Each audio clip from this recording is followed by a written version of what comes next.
How's it going, gang? We're still under a small hiatus, but we didn't want to leave you guys without an upload for this month. Plus, the editor's in dire need of some ad revenue money for very personal reasons. So, enjoy this very long supercut of all the tier list videos we've made so far. Thanks for watching, and stay tuned until the very end for our Slime Superstar shoutout. Alright, the Discord server's now up. Am I coming through okay, guys? Yes, you are, Jimmy! I'm so happy we found a way to stay in contact while Nickelodeon finds more ways to whore out my spongy ass. I've literally got nothing better to do after those fuckers at Nickelodeon tossed me aside in favor of that Hazel bitch, so I'm just happy to be here. At least be happy your franchise managed to squeeze out something new recently. I'm apparently only good enough for a fucking Fortnite skin these days. Calm down, fellas. We've got a video to make. Sounds great to me, Jimmy. What are we gonna do for this one? Well, if I follow the handbook of these fictional character Discord server YouTube channels correctly, the best inaugural video would be a tier list relating to our video games. Ooh, that's a great idea. So I guess that means we're gonna rank all the Nicktoons crossover games, right? Boo! Hang on. We're seriously gonna rank all of them? We can't really rank all of these crossover games. Some of them are just weird little computer software that don't really count as games. Seriously, what the fuck is a Nick Click? Or a Nicktoons? Nicktoons! Right, just to ease ourselves into the swing of things, we're only going to rank the Nicktoons games that are actual games. And we're sticking primarily to console titles, since none of us really have that much extensive experience with the handheld ports. But we will give some special mention to one of the only GBA exclusives featured on this list. There is also one arcade game that we will rank, since we have played it before. And we're definitely not ranking all those pussy-ass Nick Jr. crossover titles either. Get those baby games out of here. Okie dokie, I'm ready. Let's get this started. Alright, now the first game on the list is Nicktoons Racing, the first commercially available Nickelodeon crossover game released on console and PC in 2000. It also received an arcade version 3 years later.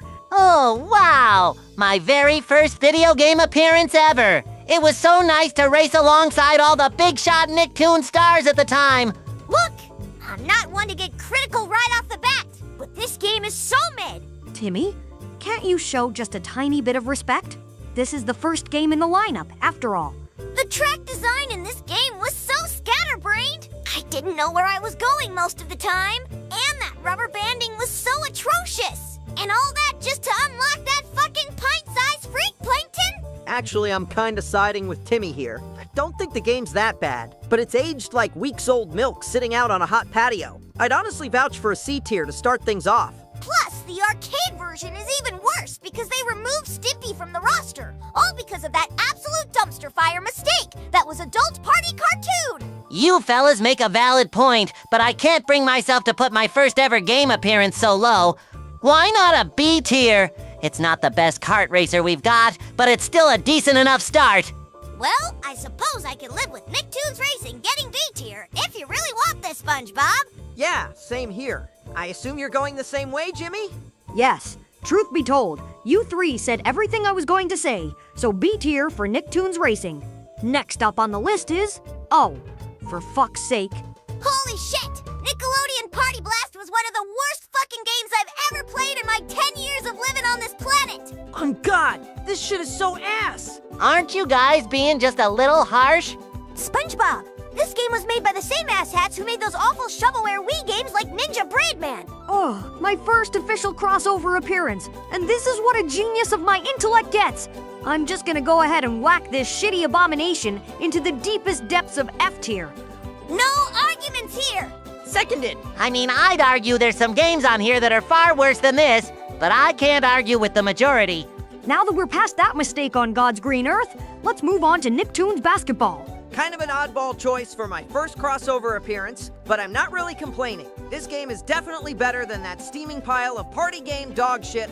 This is technically my first crossover appearance, too, if we're not counting that weird Toon Twister 3D software. It was honestly cool that they let me bring my friend AJ in there, but it was really awkward to have to hide the fact that Cosmo and Wanda were fairies around him. I don't understand why you felt awkward hiding your holograms from him, Timmy. For the last time, Jimmy, they're not... Oh, never mind. Anyways, this was just a simple and fun little basketball game. Nothing more, nothing less. I'm good for another B tier. It's nothing too spectacular, but it's not really that offensively bad. Very well then. Next up is the only GBA exclusive on this list, Nicktoons Freeze Frame Frenzy. Wasn't this game originally going to have a proper console version? Why? Yes, actually, Warthog Games were originally developing a console version under the code name of Nicktoons Snapshot. There's a prototype build of the game out in the wild, but the final game never came to be. Ooh, can we rank that game here?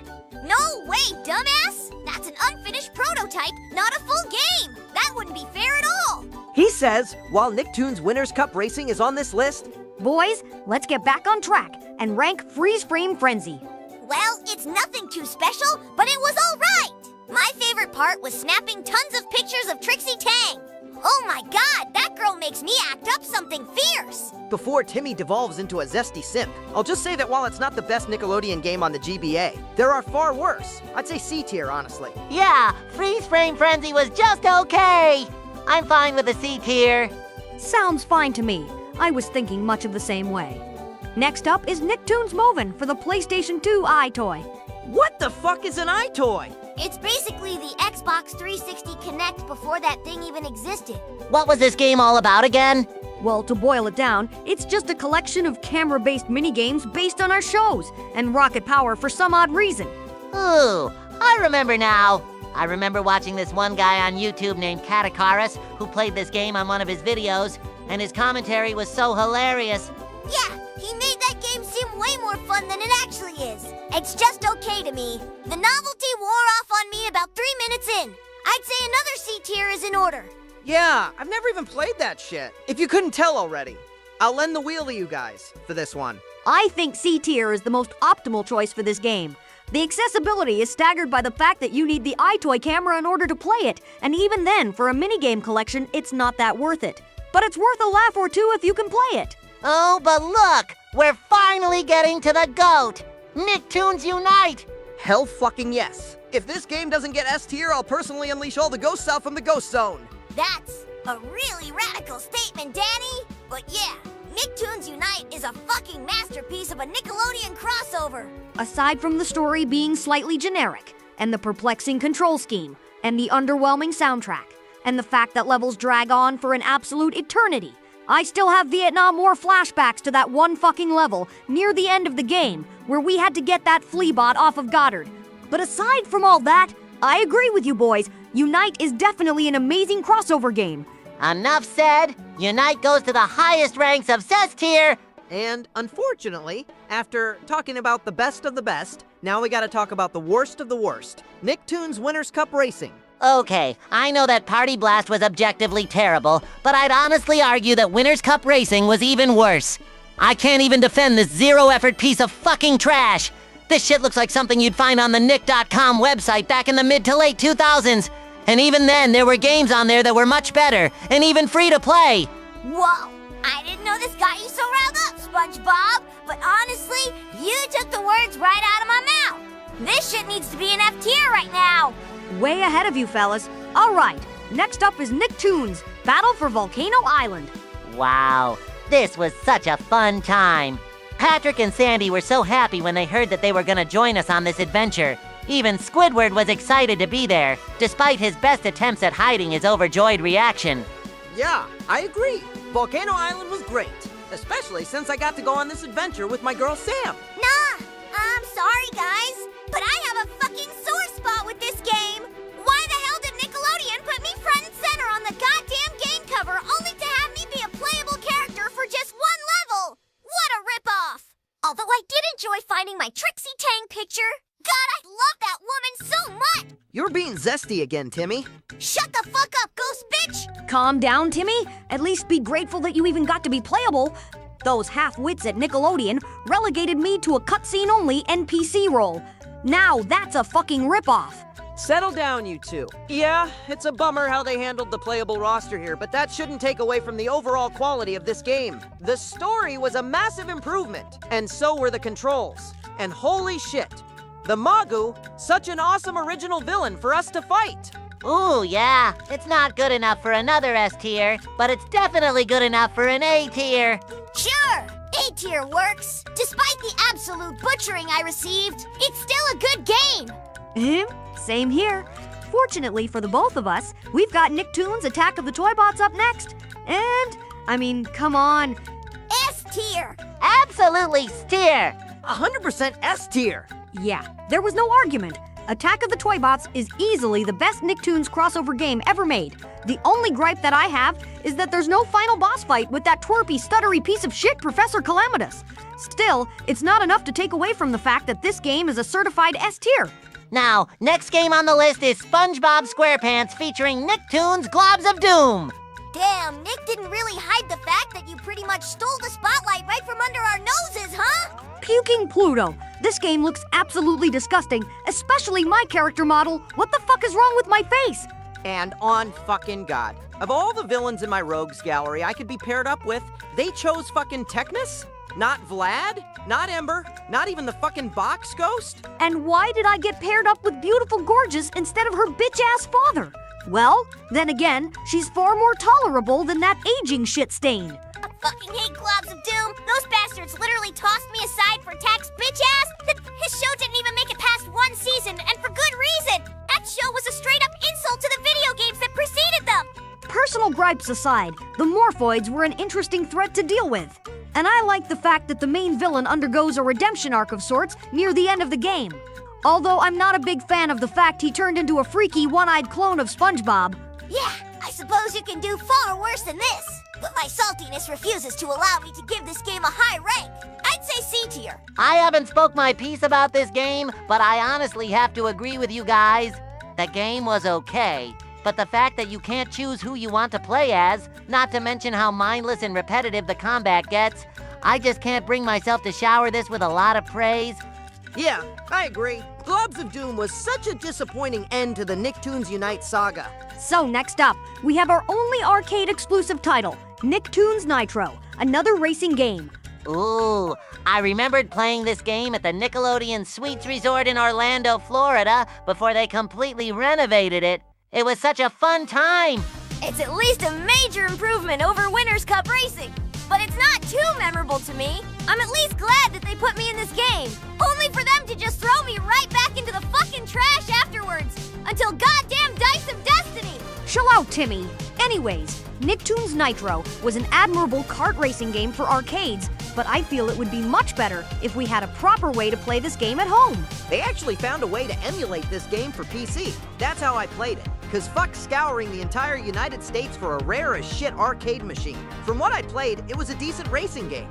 I'd honestly say B tier. Looks like the next game is Nicktoons MLB. Any thoughts? Why did Sheen's bitch ass get to be in the console version and I was stuck on the shitty 3DS version? Hey, be grateful you were even in this game. Yeah? Again, they passed on me, but they let that dumbass dog in and that overrated piece of furry simp bait cat? I don't even care where this game goes, as long as it's not too high. I'm still baffled as to why they added real-ass MLB players to the roster. Shouldn't us Nickelodeon characters be enough to sell a baseball game? Yeah, and it's not even a good baseball game. I remember trying this game for a few minutes before giving up and going back to Mario Super Sluggers. It's not that bad, but it's not necessarily good either. I'd say D tier, honestly. Exactly what I was thinking. D tier for Nicktoons MLB. Next up is, oh, sweet, Merciful Jesus. Oh, my fucking Neptune! Nickelodeon Kart Racers 1 was just awful. I'd rather watch Sandy's movie for the rest of my life than be subjected to this absolute shovelware of a game. No fucking cap! I was so excited for this game when they said that 12 Nicktoons were going to be in the roster, only for the game to come out and reveal that it was actually 12 characters from 4 Nicktoons! 3 of which weren't even airing new episodes when the game came out! This game is a bigger scam than that absolute abortion that was fairly honor! Even F tier's too forgiving for this steaming pile of shit. At least Party Blast and Winners' Cup Racing could be forgiven because they were released around the early to mid-2000s, where the technology wasn't as advanced. This shit came out in 2018, when we've already got excellent racing games like Mario Kart 8 Deluxe and Sonic and All-Stars Racing Transformed. That's fucking inexcusable. Well said, fellas. Thankfully, things will only get slightly better from here, because next up is Nickelodeon Kart Racers 2 Grand Prix. Now, this was much better. The graphics weren't as ugly, and the game controlled much more smoothly. And we've even got a bigger roster of characters to play with. Too bad that there's still no voice acting here. I said it before, and I'll say it again. Those fuckers chose JoJo goddamn Siwa over me. That alone makes me wish for a low ranking for this game. Calm down, Timmy. Geez, Kart Racers 2 is a major improvement from the first game in every way. If this game had voice acting, I'd feel more comfortable giving this game an S tier. But as it stands, I'd give it an A tier. A tier sounds reasonable. Next up, hoo boy, it's Nickelodeon All-Star Brawl. Oh, yeah! All-Star Brawl was such a fun time. I've waited so long for Nickelodeon to put us in a platform fighter since Sakurai said I couldn't join because I wasn't a video game character. I will say, though, it was rough starting out, considering there was, again, no voice acting. And there weren't even any items for casual play. We had to wait for an update patch to put it all in there. And even then, they had us just recite quotes from our shows. I'm still a little salty that I didn't get an invite to this game. Well, at least Dad had a lot of fun from what he told me about it. The roster was pretty solid, but why did they have to bring in those Omega Cringe Loud House characters in here? I can't stand that fucking show! Ah, come on, Timmy. The Loud House isn't that bad. Wait till you look up Loudsist. Yo, Loud, huh? Anyways, why do we only have 2 of the Ninja Turtles playable? I mean, Shredder's kinda cool, but who gives a shit about April and Garfield? They invited Garfield? That lasagna-munching bastard doesn't even have his own show! Wreck-It Ralph reference aside, All-Star Brawl 1 had a rough starting point, but it turned out to be quite an underrated gem. I'd be fine with an A or B tier. I'm cool with an A tier for the first All-Star Brawl. Same here! Me too. All right, we're almost done here. Only 3 more games to go, fellas. Next up, Nickelodeon Kart Racers 3 Slime Speedway. This is definitely the best Kart Racers game for me. The roster was absolutely solid here. He says, while the roster contains those cringe Camp Coral versions of himself and Patrick, and that Squidina bitch no one gives a shit about. And why the fuck did we need Purple Reptar and Eastman and Laird Raphael for that matter? At the very least, we finally got a modern Nickelodeon crossover game with voice acting right out the gate. Except for JoJo Siwa for some reason. This game was very special for me, considering this was the first time I truly came back into the spotlight. Despite the fact that I had to share my comeback with that fucking bitch Cindy. And while I'm ranting about the roster, what the fuck is up with these requirements? 30 challenge mode runs for Raphael, 15 online matches to unlock Helga. Who the hell is even playing this game online anymore? That whole bullshit alone should knock this game down a peg. You know, I hate to say it, but Timmy's got a good point. I did not have a good time grinding for all those coins to unlock everything from the store, and I especially did not have a good time trying to find enough players online to do the required amount of matches to unlock Helga. I'd say B tier for Kart Racers 3. Aw, Barnacles. I nearly forgot about that. Yeah, screw it, B tier works for me. I can live with that. B tier for the final Kart Racers game. Now, these last 2 games, I believe I know where they're going. But let's go through them anyways. Second to last on the list is Nickelodeon All-Star Brawl 2. Oh, hell yes! All-Star Brawl 2 took what worked with the first game and made it so much better than before. I nearly lost my shit when I heard we were getting a proper story mode where we had to fight Vlad's bitch ass again. And would you look at that? I'm finally in the game. And my moveset was so peak. All-Star Brawl 2 is another S tier for sure. You okay, Timmy? You're awfully quiet for this one. Guys, I am totally sorry for what I'm about to say. You 3 are gassing this game up way too much. Look, Timmy, I know you were still butthurt over not being in these games, but you don't have to tweak on us. Shut up and hear me out. The roster cuts were way too harmful to those who loved the first game, and the choices for the replacements were too bizarre for my liking. We finally got Raphael and Donatello, but they cut Leonardo and Michelangelo. They kept that goth bitch Lucy, but cut Lincoln. And on God, who the fuck asked for Rocksteady and Iroh as DLC? And as much as I wanted to love the story mode, it was way too fucking easy, and it didn't feel like a true story mode. Everyone interacted with each other like 2 NPCs in a fucking Grand Theft Auto game, and the upgrades felt completely fucking pointless. God fucking damn it. I hate it when you make a good point. Fine, we'll give All-Star Brawl 2 an A tier, but only a high A tier, because it's still an improvement from the first game. So that leaves us with the final game for the list. As of now, the latest Nickelodeon crossover game, Nicktoons and the Dice of Destiny. About fucking time we got to this game. And guess who's finally back in the limelight? That's right, me! Not only that, but I'm the main fucking character this time around. That alone makes this masterpiece an S tier. Yeah, sounds about right. Whoa, seriously? I was just playing up for dramatics there. Nah, Dice of Destiny was a great time. It was nice to have a crossover game where we all got to properly acknowledge each other instead of spouting out generic as fuck NPC dialogue. I especially loved the subtle nod to Nicktoons Unite with our little conversation after Danny joined the team. I mean, it's far from the best RPG game I've ever played. Nothing will ever top Persona 5 Royal for me. But it's still a damn good time that definitely deserves the S tier. Wow! Okay then! Dice of Destiny gets the S tier! And just like that, our tier list ranking is complete. Holy shit! This turned out to be way more fun than I thought it would be! This channel idea is gonna be so cool! Ah, there we go. Our profile pictures look much better, don't you think, guys? Oh yeah! I'm looking cool! Good stuff, Jimmy! I've already got a good feeling about today, fellas. Oh, by the way, Jimmy, did you send the invites to all the other Nicktoons peeps? I already sent some invites for Sam and Tucker, and my sister Jazz, too. You bet, Danny. I also sent invites to my friends Carl, Sheen, Libby, even Cindy's bitch ass. You already know I invited all my friends. Patrick, Sandy, Squidward, Mr. Krabs, Pearl, Mrs. Puff, Plankton. Hey, whoa! There's SpongeBob! Did you seriously invite Plankton? Of all people? Huh? Why not, Danny? Plankton's not so bad once you get to know him. I pretty much just invited everyone I know in real life! Cosmo and Wanda sound interested, and I know Chester and AJ would love to get in on one of these videos! I even invited Trixie Tang! Listen, Timmy, you know we love you like a brother. But for real, there's no way someone like Trixie, whose social standing is higher than my IQ, would ever want to join something like... Oh shit, never mind. Nah, hold on! 1 second here! I may be an unapologetic simp for Trixie, but there's no way in hell the actual Trixie would accept a Discord invite that fast! Get the hell out of here, you fake motherfucker! Who the fuck are you calling fake? You simpy, zesty, twerpy bastard?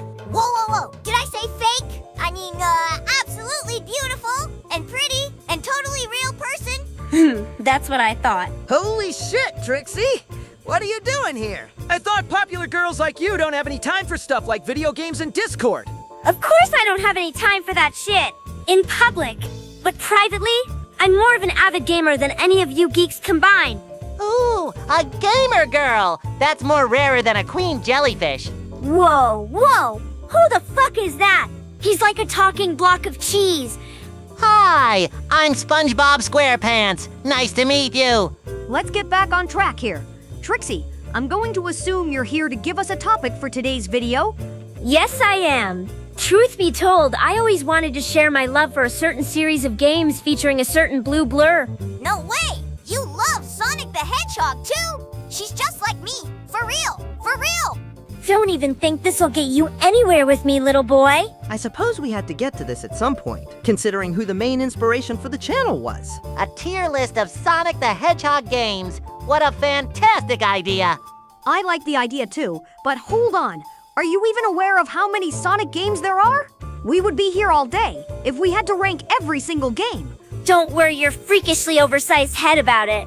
We're not going to rank any of the ports or the Game Gear games. I've only really played 3 of the mobile games, so we'll rank those. And we're not going to touch any of those Mario and Sonic Olympic titles either. Even taking those games out of the equation, we might still be in this for the long haul. But I'm game, if the rest of you are. You know what I always say? I'm ready. Naturally, I'm ready too. I would do anything for Trixie. So you bet your ass, I'm ready too. Oh, the sooner we get this done, the better. I can feel the zestiness emanating from my computer screen right now. All right, let's settle down here. I've got the tier list ready. And of course, what better game to start us off than the very first Sonic the Hedgehog game, released in 1991 for the Sega Genesis. We're starting off with a certified classic here. Nothing beats the feeling of coming home from a rough day at school and firing up the Genesis to run around Green Hill Zone. Ooh, I agree wholeheartedly, Danny. Sonic 1 is such a fun game to play.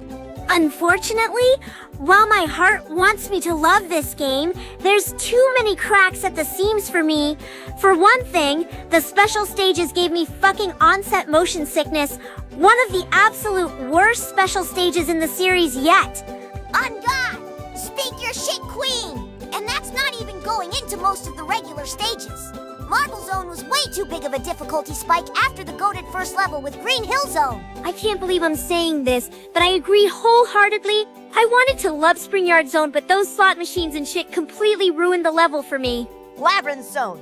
Holy shit, I still have PTSD from that horrid level. Agreed. Labyrinth Zone can burn in hell. And not that Bibsy Pop kind of shit? Okay, to not spend too much time here, Sonic 1 is undoubtedly a nostalgic classic, but the game has shown its age over time, and some of the zones, and especially the special stages, hold it back from an S tier. Still, I feel as though we should show some respect for the first game in the franchise, and at least give it a B tier. Sure, I'm fine with a B tier. It's still great, but the games that came after it are even better.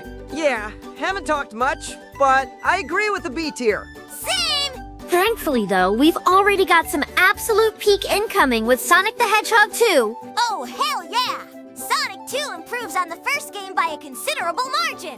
And this is the game that properly introduced Tails. That little yellow fox is so fucking adorable. You two are definitely agreeing with each other a lot already.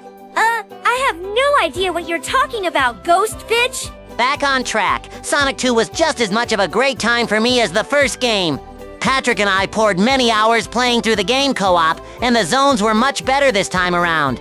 Emerald Hill, Chemical Plant, Casino Night, the list goes on. Not to mention that the special stages were a much-needed improvement. The half-pipe was such a welcome addition to the franchise. Nah, I'm sorry, Jimmy, but those half-pipe stages are so overrated. It's always a fucking gambling game of luck every time I go for a Chaos Emerald, and it would always be one goddamn bomb that ended my winning streak.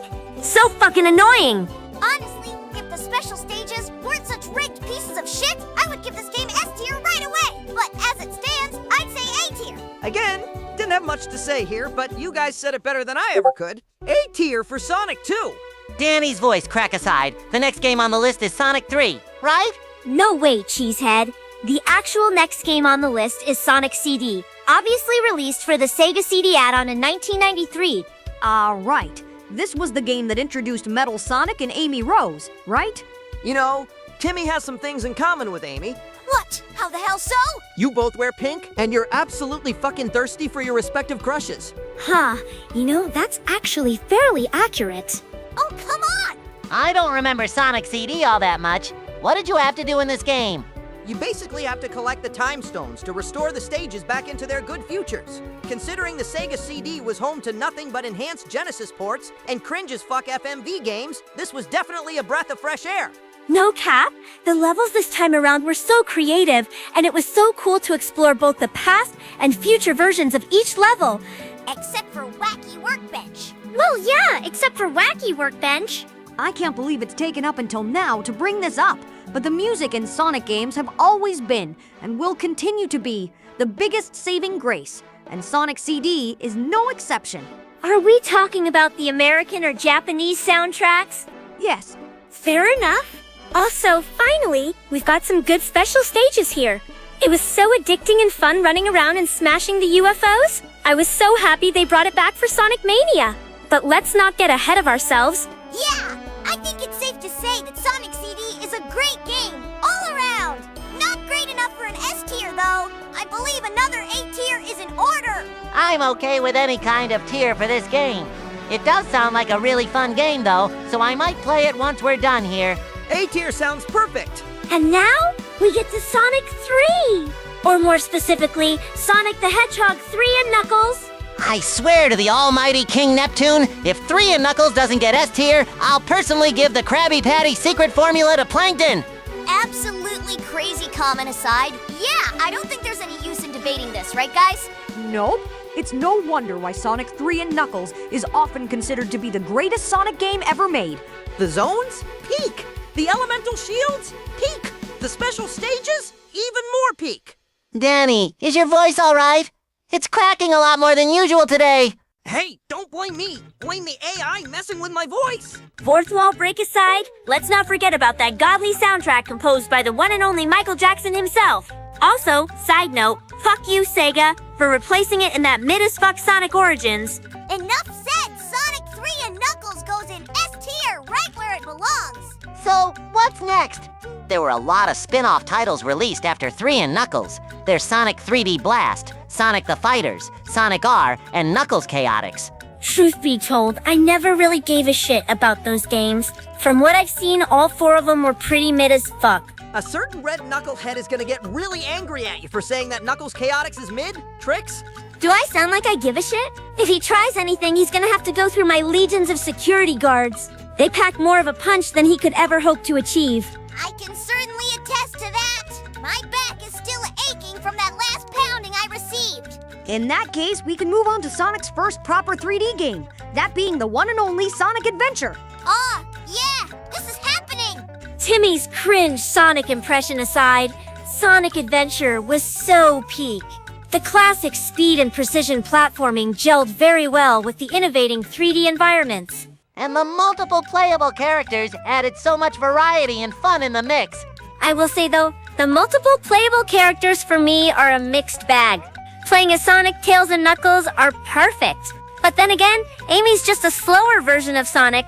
Gamma's whole control scheme was a little too finicky at times, and the less said about Big's gameplay, the better. Seriously, if I wanted to play a Dreamcast game with fishing in it, I'd play Sega Bass Fishing instead. But of course, we've got to talk about the fucking music. It's absolutely goated. Oh, hell fucking yes!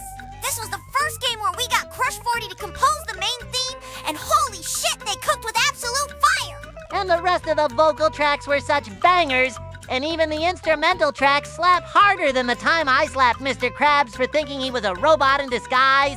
SpongeBob's crazy comparisons aside, and in spite of my gripes, Sonic Adventure is a great game that definitely deserves an S tier. Absolutely S tier! Wow, we are on a roll here, guys! Sonic's a much more consistently great franchise than I thought. Allow me to deconstruct that statement with one particular game. Oh, hell no! Not Sonic Shuffle! This shit is absolute turbo ass! This was Sonic's first attempt at copying Mario Party, and even its last attempt, and for good reason too.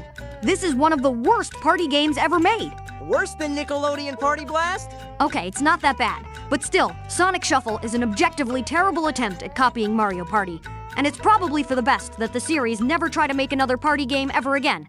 If you boys don't have any further objections, allow me to slap this mistake of a game into F tier. All right, we've hit one snag on the road, but we're definitely going to get back on track right away with this next game, Sonic Adventure 2. Say 2 is somehow even more peak than SA1!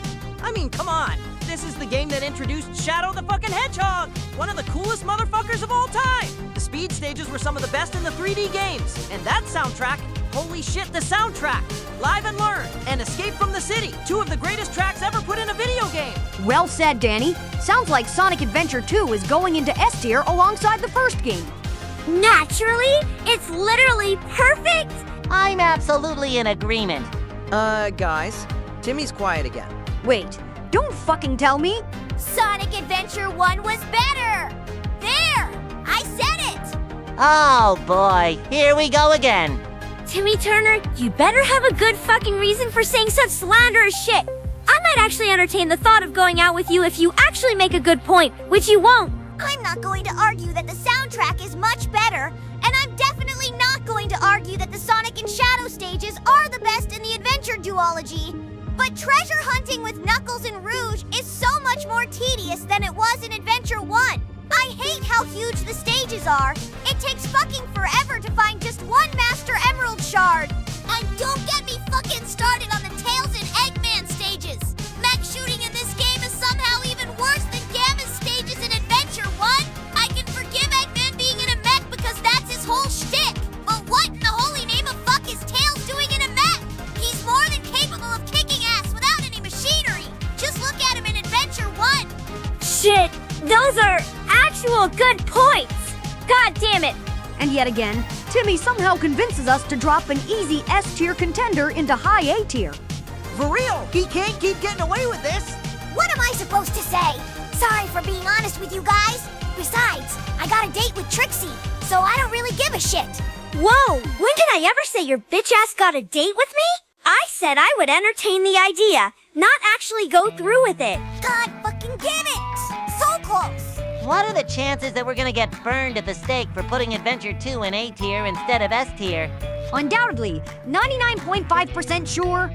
Anyways, what's next on the list? Well, truth be told, as much as it might disappoint a lot of Sonic fans, I've never really played the Advanced Trilogy, so I don't feel right ranking any of those games without having played them first. I have played Sonic Battle, though. Sonic Battle, huh?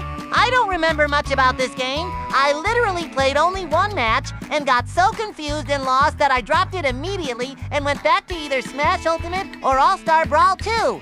We know! At least this game has a cult following purely because of that Emerald character. So chances are, we're probably gonna get extra burned here.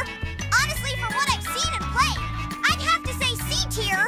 That's actually reasonable. Honestly, I haven't played that much of this game either, but what I have played didn't really excite me all that much. So C tier works for me. All right, next game on the list is Sonic Heroes. Oh, I love Sonic Heroes. Patrick and I played the multiplayer modes a lot back in the day. So fun and addicting. Too bad the main game was slightly disappointing for me. The storyline was very interesting, considering the main villain turns out to be Metal Sonic in his Neo form, and the concept of a team-based platformer was a novel one. But it's so fucking janky, and it's prone to a lot of bugs and glitches that result in breaking the game. Not to mention that you have to finish all 14 stories before you can play the final story, even if you gather all 7 emeralds with just one team. That's just bullshit. Oh, you want to talk about bullshit? The special stages in this game are somehow even worse than Sonic 1's. They took the already overrated half-pipe and somehow made it even worse. I swear, it's like if you get hit just one time, just one fucking time, you're not getting that emerald. I don't know why, but I feel a sense of both foreshadowing and dread. So, with all that said, where would you guys rank Sonic Heroes? I mean, sure, it's got a lot of problems, but surely it's not that bad, right? Oh, what the hell? We can put Heroes in B tier. It's still a fun time if you can overcome the bugs and glitches. And of course, avoid the chaotic storyline like the plague. Goes without saying, but I agree with Trixie. B tier sounds right for this game. I'm okay with that. All right then. Looks like the next game is... Oh, fuck! I called it! Oh, great! It's the one game that unleashed a whole new generation of angsty, edgy punk teenagers! Shadow the Hedgehog! The fact that the only reason that this game exists is because Heroes didn't resolve Shadow's sudden bout of amnesia still astounds me to this day.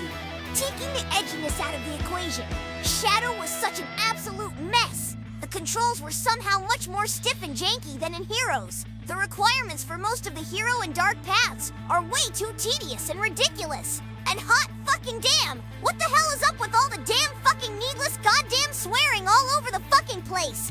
If Nicktoons Discord server was written by VivzyPop, And what is single-handedly the worst part of the game? The fact that you have to play through the whole game 10 fucking times in a row in order to get to the last story. It really defeats the purpose of wanting to mold Shadow the way we, the player, wanted to, which was something heavily advertised on the game box. I think this goes without saying, but Shadow the Hedgehog goes in F tier. Literally, the only redeeming qualities about this game is the soundtrack and the fact that the animation crew behind the CGI cutscenes went on to make the goated Sonic movie trilogy. But in terms of the game itself, nope, just nope. Hey, SpongeBob, you got anything to add to this? Sorry, but I never played this game. I took one look at the guns and the scary alien designs, and I chucked the game into the farthest reaches of the kelp forest. honestly, fair reaction. Thankfully, we've got a really good palate cleanser up next. Sonic Rush for the DS, the first game that introduced Blaze the Cat. Without question, one of the best characters in the franchise. Facts! Rush was the perfect blend of the classic side-scrolling and modern boost gameplay. I poured so many hours playing through Sonic and Blaze's storylines to completion. Hey, this was the game that also introduced Eggman Me. Whoa, SpongeBob! Don't finish that sentence! You're gonna get us canceled saying that shit! Saying what? Isn't he literally the negative version of Eggman?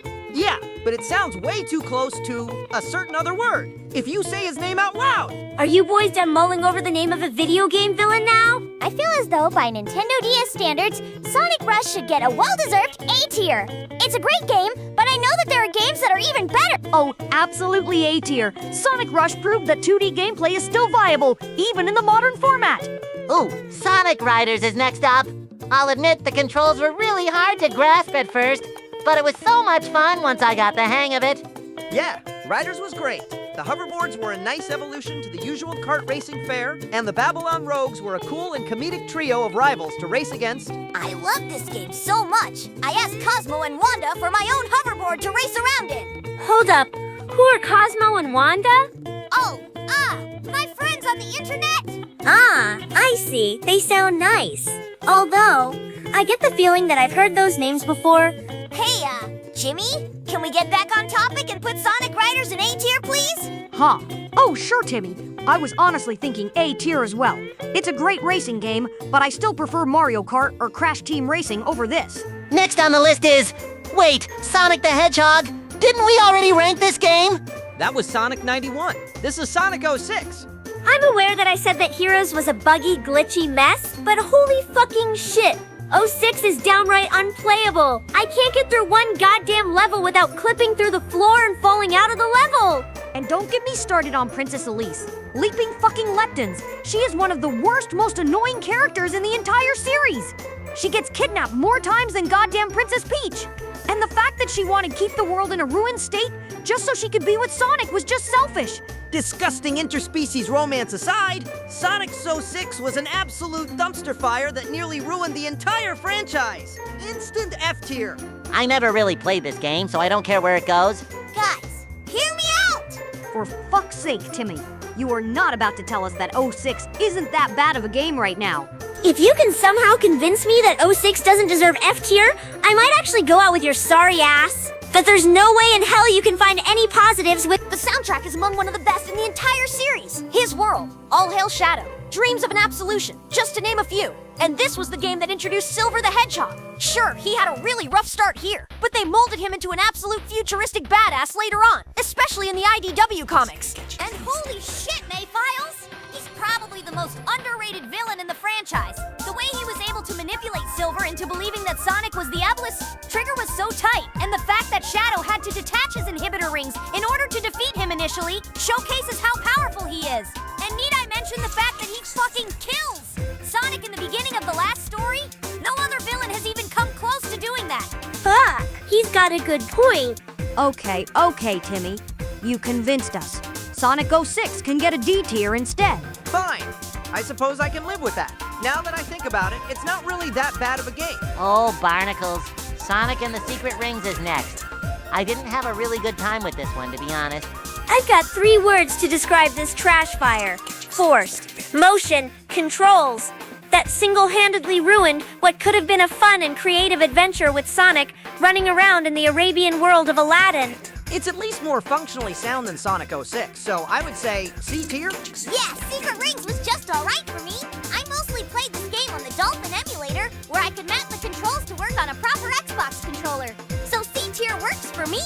Now again, I've never played Sonic Rush Adventure or Sonic Riders Zero Gravity, so I don't feel comfortable ranking them here, but they look just as fun as the first games, and there is no way in hell that I am touching those fucking abominations that are the Rivals games in Sonic Chronicles. In that case, we can move right along to Sonic Unleashed. Yes, Sonic Unleashed was so goated. The level design was top-notch, and the boost mechanics were outstanding. The orchestral soundtrack is such a huge vibe, and the story was so fun and engaging.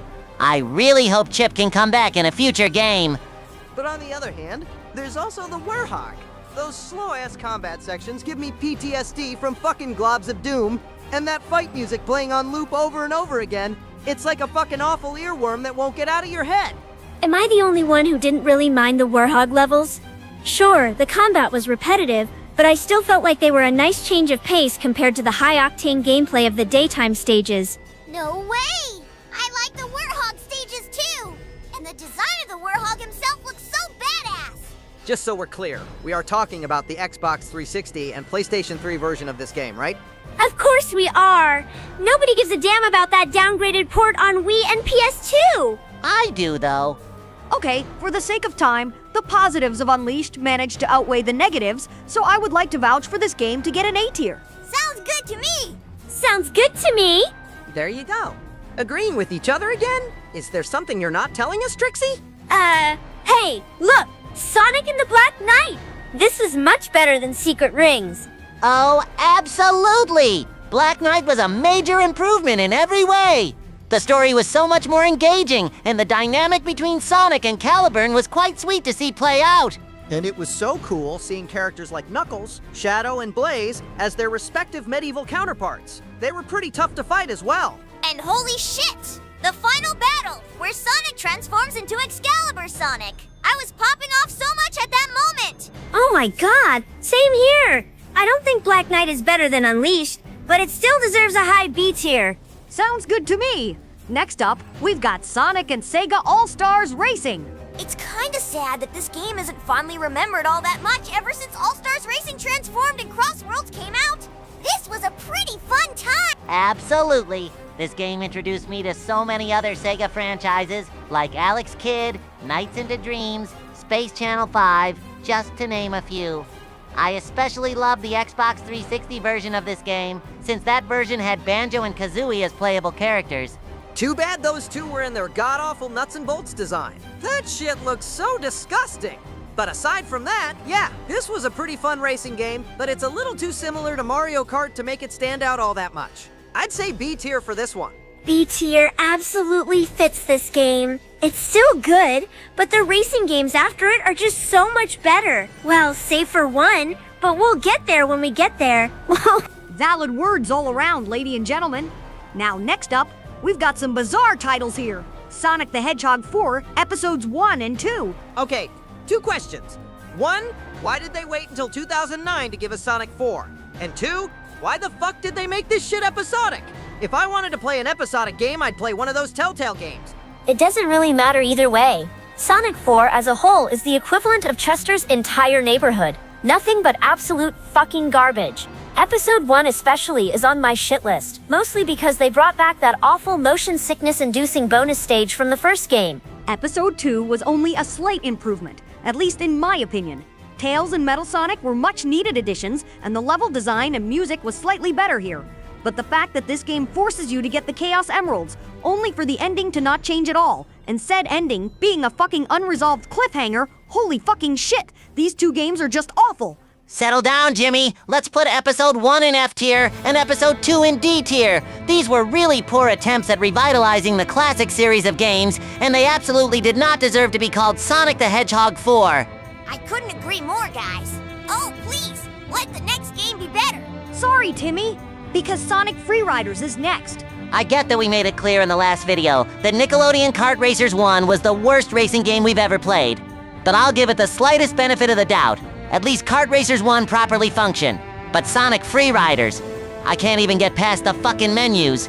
Like, holy shit, how do you fuck up a menu this badly? And even if you can get through the menus, the shit they expect you to do in order to play the game is downright fucking possible with how shitty and broken the Kinect is. I can't even get through one fucking race without having to throw up immediately afterwards. It was so damn awkward having to explain to my parents why I was suddenly vomiting in the middle of the night. I would rather get mind-fucked by Vlad than subject myself to one more minute of this shit. F tier this mistake right now. Spitting absolute facts, guys. F tier for the actual worst racing game we've ever played. Okay, surely the next game on the list has to be better, right? Actually, yes. We've got Sonic Colors next. The Wii version only, though.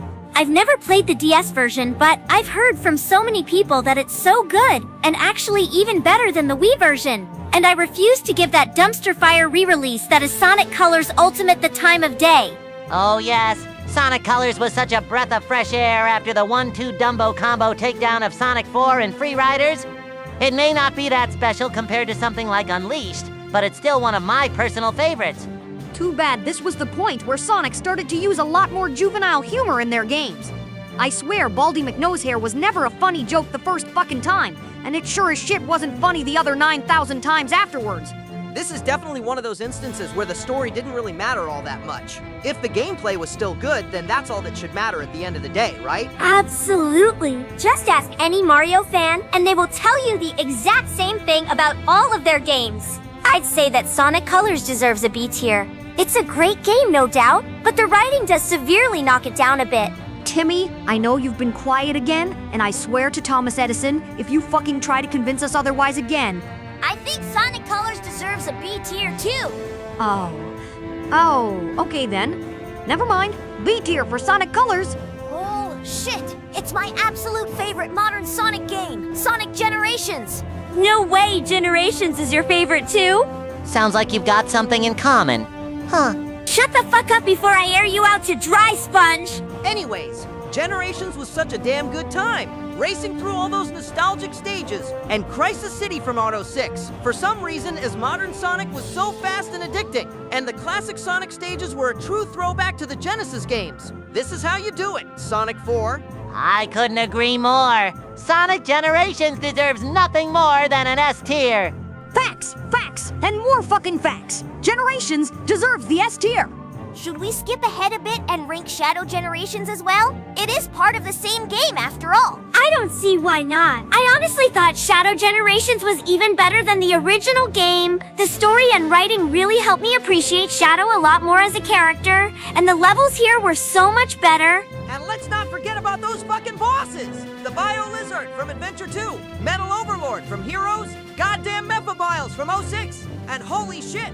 The final battle with Black Doom was absolute fire, especially once All Hail Shadow started playing near the end of the fight. I think this calls for another S tier. Right, guys? Absolutely! Absolutely! Absolutely. Phew, we're already a half hour in, and we've still got plenty more games left to rank. But we're nearing the end now, so let's keep at it. Next up is Sonic and All-Stars Racing Transformed. This was a major improvement from the original All-Stars Racing. The way the karts changed from boats to planes and back again gave me serious Diddy Kong racing vibes, and the tracks were also vibrant and beautiful. Not to mention that roster! Holy shit, Wreck-It Ralph and the Mercs from Team Fortress 2! Such oddball choices for a Sonic racing game, but still very much welcome! Oh, and Danica Patrick too, I guess! At least she made more sense to be in a cartoony racing game compared to that bitch JoJo Siwa. Anyways, yeah, I agree with SpongeBob. This is definitely the superior All-Stars racing game. The only reason why I vouch for an A tier rather than an S tier, though, is because there's another racing game on this list that's even better. I'm sure I'm picking up what you're putting down, Trixie. So yes, A tier for Transformed. But now, we're right back to mid, with Sonic Lost World. As if Sega couldn't make it any more obvious that they were copying Super Mario Galaxy with this game. Yeah, I'm sorry, but this ain't it, Chief. This game was just way too boring, even for me. The level design is so uninspired, the wisps were not needed at all, and holy fucking barnacles, the Deadly Six were just awful villains. Seriously, Sega needs to stop shoving Zavok down our fucking throats. Especially, you're not gonna make us love him, so quit fucking trying. Literally, the only thing I remember about this game is that some people out there created a mod that replaced Sonic with me and replaced a lot of the game's soundtrack with tracks from my show and movie. While I'm quite flattered, I wish that kind of effort was put towards modding me into a much better game than this. I'd honestly have to say D tier. 2 words. Run. Button. Enough said. D tier for Lost World. And here's the first of the 3 mobile games I mentioned at the start of the video. Sonic Dash. I mean, what's there to say? It's a Temple Run clone with a Sonic skin. I guess it's not that bad by mobile game standards, but I'd much rather play Generations or Unleashed instead. Nah, Sonic Dash is a good means of playing Sonic while on the go for me. I usually play it on the school bus before I get subjected to another torturous day with Crocker's crazy bitch ass. I even get a few runs in there before Veronica, Tad, and Chad come to the table during lunch. It's quite fun, but only B tier fun. I agree with everything you said. Sonic definitely got a much better Temple Run clone than I did. And now we're up to... Sonic Boom, Rise of Lyric, and Shattered Crystal. Okay, I'm not not gonna do the usual thing where you guys speak your shit, then I chime in at the last second and sway everyone around. So I'll just say it right now. I think Rise of Lyric is way too overhated. You know what? I agree with you, Timmy. Wait, seriously? You're not just pulling my leg here, are you? Honestly, Rise of Lyric gets way too much hate. Is the gameplay too slow-paced for Sonic? Yes. Is the combat repetitive? Yes. Is it riddled to the brim with bugs and glitches? Absolutely. But honestly, there's a lot of positives to find here. I mean, first and foremost, this game introduced another underrated gem of a character, Styx the Honey Badger. She was such a quirky, zany character that honestly felt right at home with Sonic's usual cast of characters. I hope Sega adds her in more games soon. And the animation in the cutscenes are really well done and expressive. It's like I was watching a proper animated Sonic movie. Also, hot take, the Boom redesigns were not that bad. You guys were just being jackasses. And let's not forget the most important positive of all. It gave us the Sonic Boom TV show. That said, though, the glitches are still a massive problem, and the combat is quite repetitive. Perhaps even more so than the Warhog's combat in Unleashed. This is probably gonna have us burned at the stake, but honestly, I don't give a shit. I'd give Rise of Lyric a C tier. Huh, that sounds fine to me. Although, we can all definitely agree that Shattered Crystal is instant F tier, right? Oh, of course. That was the true dumpster fire of the duo. What the fuck kind of game gives you a goddamn dance party for getting 100% completion? Outside of Battle for Bikini Bottom. Obviously, outside of Battle for Bikini Bottom. Yeah, I can't think of a single thing positive about Shattered Crystal. If the first level takes me over 10 fucking minutes to beat it in a Sonic game, then you know you done fucked it up. And while we're at it, let's kill two birds with one stone and put Sonic Boom Fire and Ice in D tier. It's slightly better than Shattered Crystal, but that's not really saying much. It's still much of the same repetitive, overly long gameplay, and the fire and ice mechanics don't really change up the game all that much. Holy barnacles, it's Sonic Mania! Now this is what I call the one true Sonic the Hedgehog 4.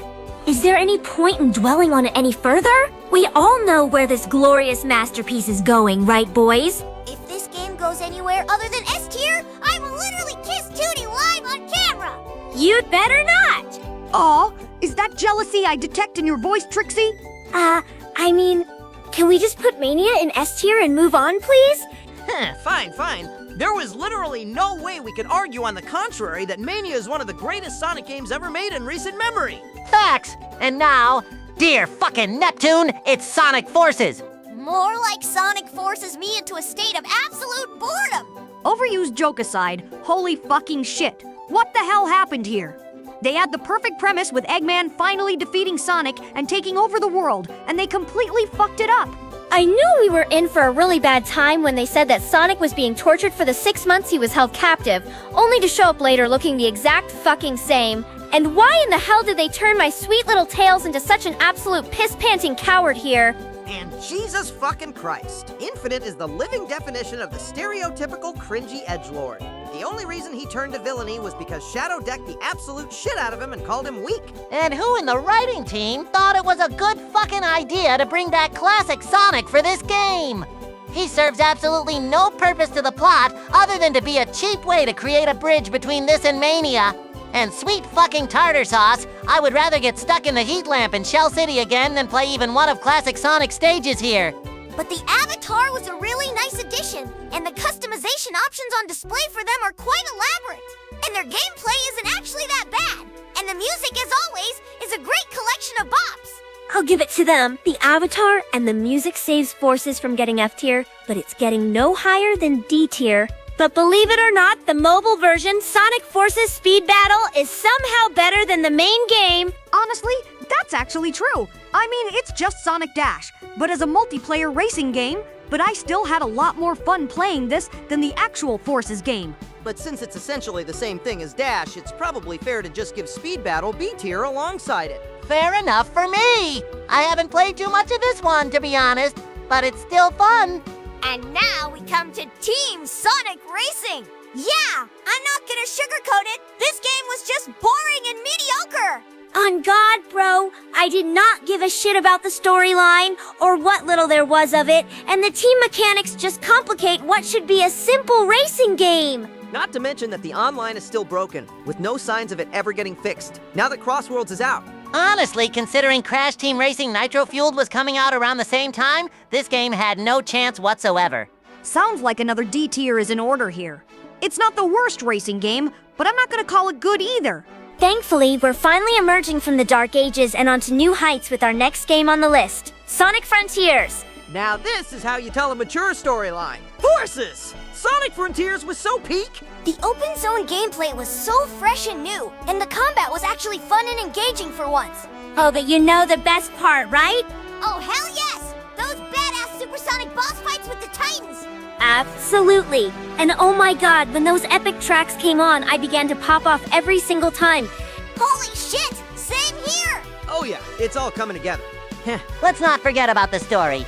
I love that everyone got their moment to shine, especially Tails. And my goodness, Sage was such an awesome addition to the cast.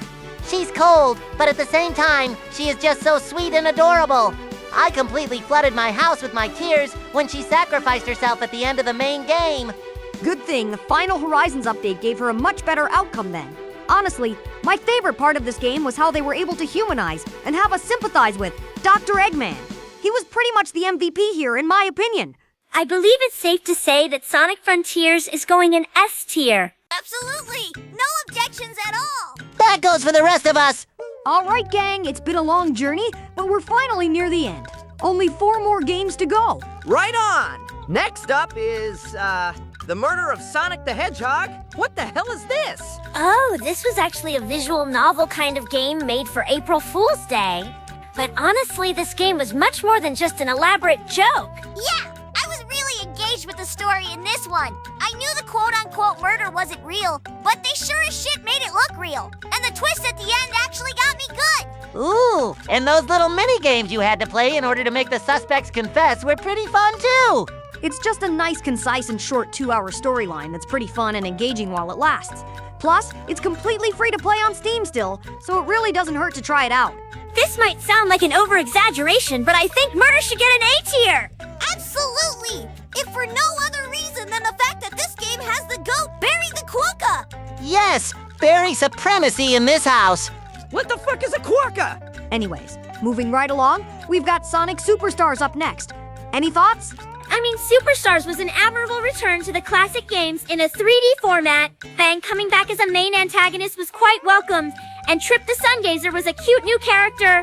But aside from that, no, I was pretty bored by this game. I mean, Mario Wonder came out around the exact same time, and that was much more fun and engaging. Seriously, if I wanted to play 3D classic Sonic that badly, I'd just boot up Generations instead. What a waste of $60! Look, Superstars isn't that bad. My whole beef with the game is the price. For what little amount of content you get in this game, I completely fail to see why this game needed to be $60. I'm okay with Sonic Superstars getting C tier. It's still alright, but it doesn't really add anything revolutionary to the classic formula, and what they did add were underwhelming at best and wasted potential at worst. Sounds good to me. C tier for Superstars. And now we're down to the second to last game on this list, and the third and final mobile game I've played, Sonic Dream Team. Oh, right. This is the one exclusive to Apple Arcade. Truth be told, I never really had an Apple product, so I haven't had the chance to play it. Oh, Apple hooked me up with a free subscription after I starred in those fun little Patty Pursuit games, so I was able to try it out. Dream Team was so much fun. For a mobile game, it played just like a main series title.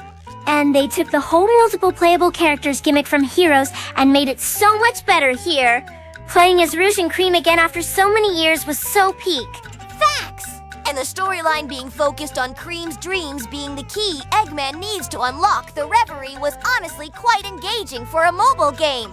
Honestly, Sonic Dream Team really surprised me in terms of how much there is to do for a mobile game, but because of the fact that you need an Apple product and an Apple Arcade subscription in order to play it, I can't bring myself to give it S or A tier, so I'll vouch for a B tier. That's fair enough considering the staggering requirements, but definitely, if Dream Team ever gets ported to the Switch or PC, this shit would for sure be S tier material! Sounds good to me. And now at long last, we've arrived at the final game on the list, Sonic Racing Cross Worlds. Hell fucking yes! This game right here is exactly why Transformed couldn't get S tier. They brought back the fucking extreme gears from Riders, and even the goddamn Babylon rogues. Thank God Free Riders didn't murder them. And the track designs are some of the absolute best in the entire series. There's not a single bad track in this whole package. And let's not forget about the best fucking part. Yours truly is in this game too. Patrick and I blew out our vocal cords when we got the news that we'd be joining Sonic and the others out on the tracks. Is that why you and Patrick don't talk at all during gameplay? That's right, Jimmy. With all this said and done, I think we can end this video off on a well-deserved S tier. Hell yeah! S tier for Crossworlds! And with that, another tier list is done and over with. We did it, guys. This was so much fun to do. Oh yeah, I agree wholeheartedly. You already know I had a great time. What about you, Trixie? I'll be honest, I didn't really think all that much about this when I first joined. To be real with you guys, I thought I would get annoyed within the first 5 seconds and dip out. But I actually had a really great time with you boys. I wouldn't mind joining you for any future videos, if the viewers wouldn't mind that. Whoa! You really mean it? Of course I mean it, silly.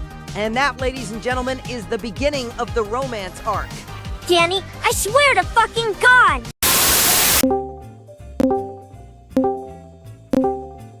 Hello once again, everyone. Sorry if this isn't the video you were hoping to see next from us. Rest assured, our editor is still working hard to finish our first gaming video. Trust me when I say, you're in for an absolute treat. But we didn't want to leave you guys without at least one more video to hold you over before that video comes out. Alright, so what are we doing for this video, guys? I was hoping we could get around to ranking my video games for today's video. Whoa, SpongeBob, buddy. Are you even aware of how many games Nickelodeon pumped out with your face on it? I know we said this in the last video when we ranked the Sonic the Hedgehog games, but we'd actually be here all day if we had to rank every single one of your games. Well, we already took care of the crossover games in our very first video, so we've got that covered. And to make things even simpler, we can only rank the console games. But I do want to give 2 of my mobile games a chance to be ranked on here, if that's okay with you guys. That sounds like a plan to me, SpongeBob. It was really only a matter of time before we got to ranking your games anyway.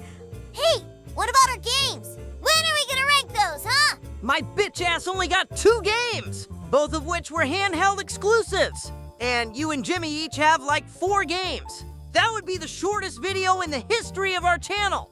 Ooh, I've got an idea. Instead of just ranking my games, why not add your games onto the list? And we can rank those as well. That way everyone here can be happy with their games getting the spotlight.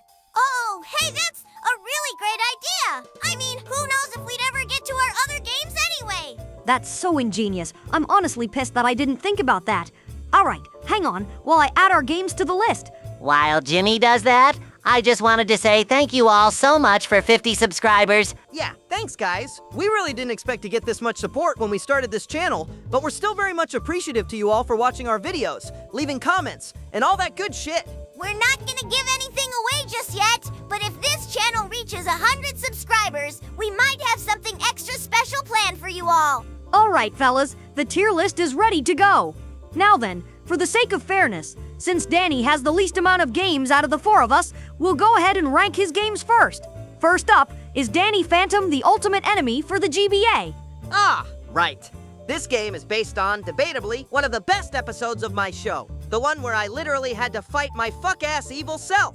This was just a simple, short, but fun 2D beat-em-up game that managed to adapt my home series very well. Yeah, but with that said, even with your super cool ghost powers, Danny, there's really nothing here that stands out within the beat-em-up genre compared to the Ninja Turtles games, and even the fucking Simpsons! But the game is still very much fun to play. Regardless, I'd like to give Ultimate Enemy a B tier.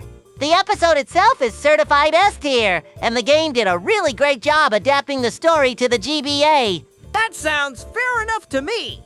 I'm still pissed this game didn't get a proper console port, though, and the same goes to our next game. And unfortunately, my last solo game, Danny Phantom Urban Jungle for the GBA and Nintendo DS. I barely remember a single fucking thing about the game, let alone the episode as a whole. What was this all about again? This is the one where that undergrowth motherfucker tried to take over Amity Park and force Sam to be his queen. Needless to say, I was at my most pissed off that day. The game, as far as I remember, was a 2D shoot-'em-up game, like Galaga or Ikaruga. This might have me get burned at the stake, but I'm not really a big fan of those kinds of games. They always spam way too many enemies on the screen for my liking, and the reaction time needed to shoot them all made me rage harder than the time I crashed the fuck out of Mr. Krabs for firing Squidward over that Neptune damn stone slab he called a dime. But Urban Jungle was still a very decent game. It's not too hard, and again, it's a short but sweet little adventure. Absolutely fucking crazy comparison aside, Urban Jungle was just okay for me. Not my cup of tea, but as I'm sure you all have seen by now, I've played much worse. I'd have to say C tier for this game. Very well then. And with that, Danny's games are done. Do you want us to rank your games next, Jimmy? What the hell? We can move on to your games next, Jimmy. Oh, well thank you, Timmy. Then it looks like the next game on this list is good fucking lord. Of course this is why you wanted to get to my games next, you bucktooth shit stain. Ha! I can't help it, Jimmy! Holy fucking shit, your first game looks like absolute garbage! This shit looks like something you'd find on the fucking PS1! Look, okay? The crew behind this game were rushed to produce a game based on my movie, and it turned out to be absolute dog shit. Can we please just chuck this game into F tier and move on, please? Whoa, wait a second, Jimmy. I don't think the Jimmy Neutron movie game is all that bad. Yeah, I think you're shitting on this game way too much, Jim. I honestly had a lot more fun playing your game than I did sludging through Revenge of the Flying Dutchman. You controlled much better than I did. Your soundtrack was more memorable and wasn't rammed down your throat, and the amount of sweet unlockable extras in the theater make it worth playing through. Plus, I mean, it's not really fair to shit on the developers. Big Sky Interactive, all that much. Sure, what they put out wasn't great, but the fact that THQ treated them like how Warner Bros. Is treating the Looney Tunes right now, even down to fucking blacklisting them for not being a subsidiary company to them, was just plain awful. Now that I think about it, perhaps I judged this game way too harshly. It's not really that bad, but still, considering the games that came out afterwards, not to mention the absolutely putrid graphics, and the fact that Carl wasn't voiced by Rob Paulson here, I just can't bring myself to give this a higher rank. I would probably say C tier.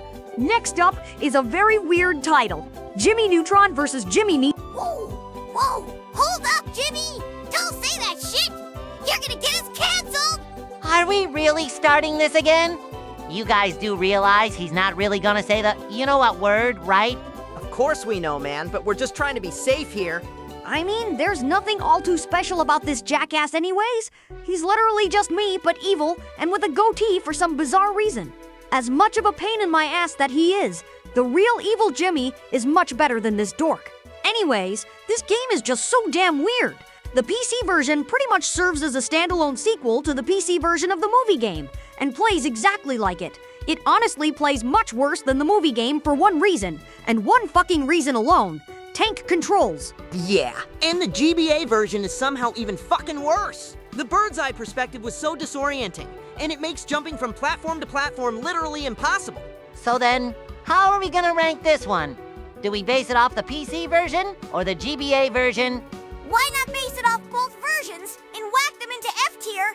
They're both terrible games anyways. And no, Jimmy, I'm not saying that to get a rise out of you. No offense taken, Timmy. I honestly share the same sentiments. Now we've come to Jimmy Neutron Jet Fusion. Ah yes, the TV special where I got to be a kick-ass James Bond-style secret agent. One of my greatest achievements, if I do say so myself. Too bad the game itself is nowhere near as awesome and kick-ass. This game came to us by the same developers who made those Ty the Tasmanian Tiger games. Those were definitely some underrated gems.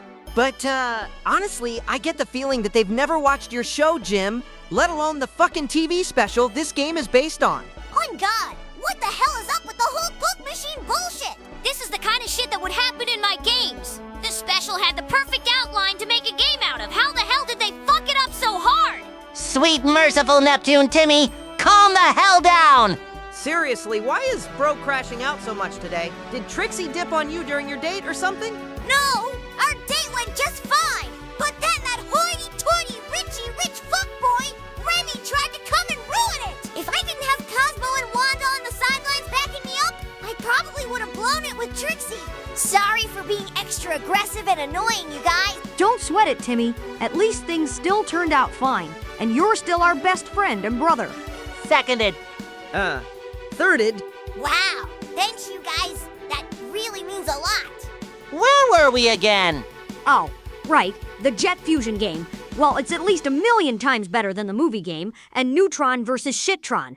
But that's not really saying much. I was frankly highly disappointed at how these guys handled my source material.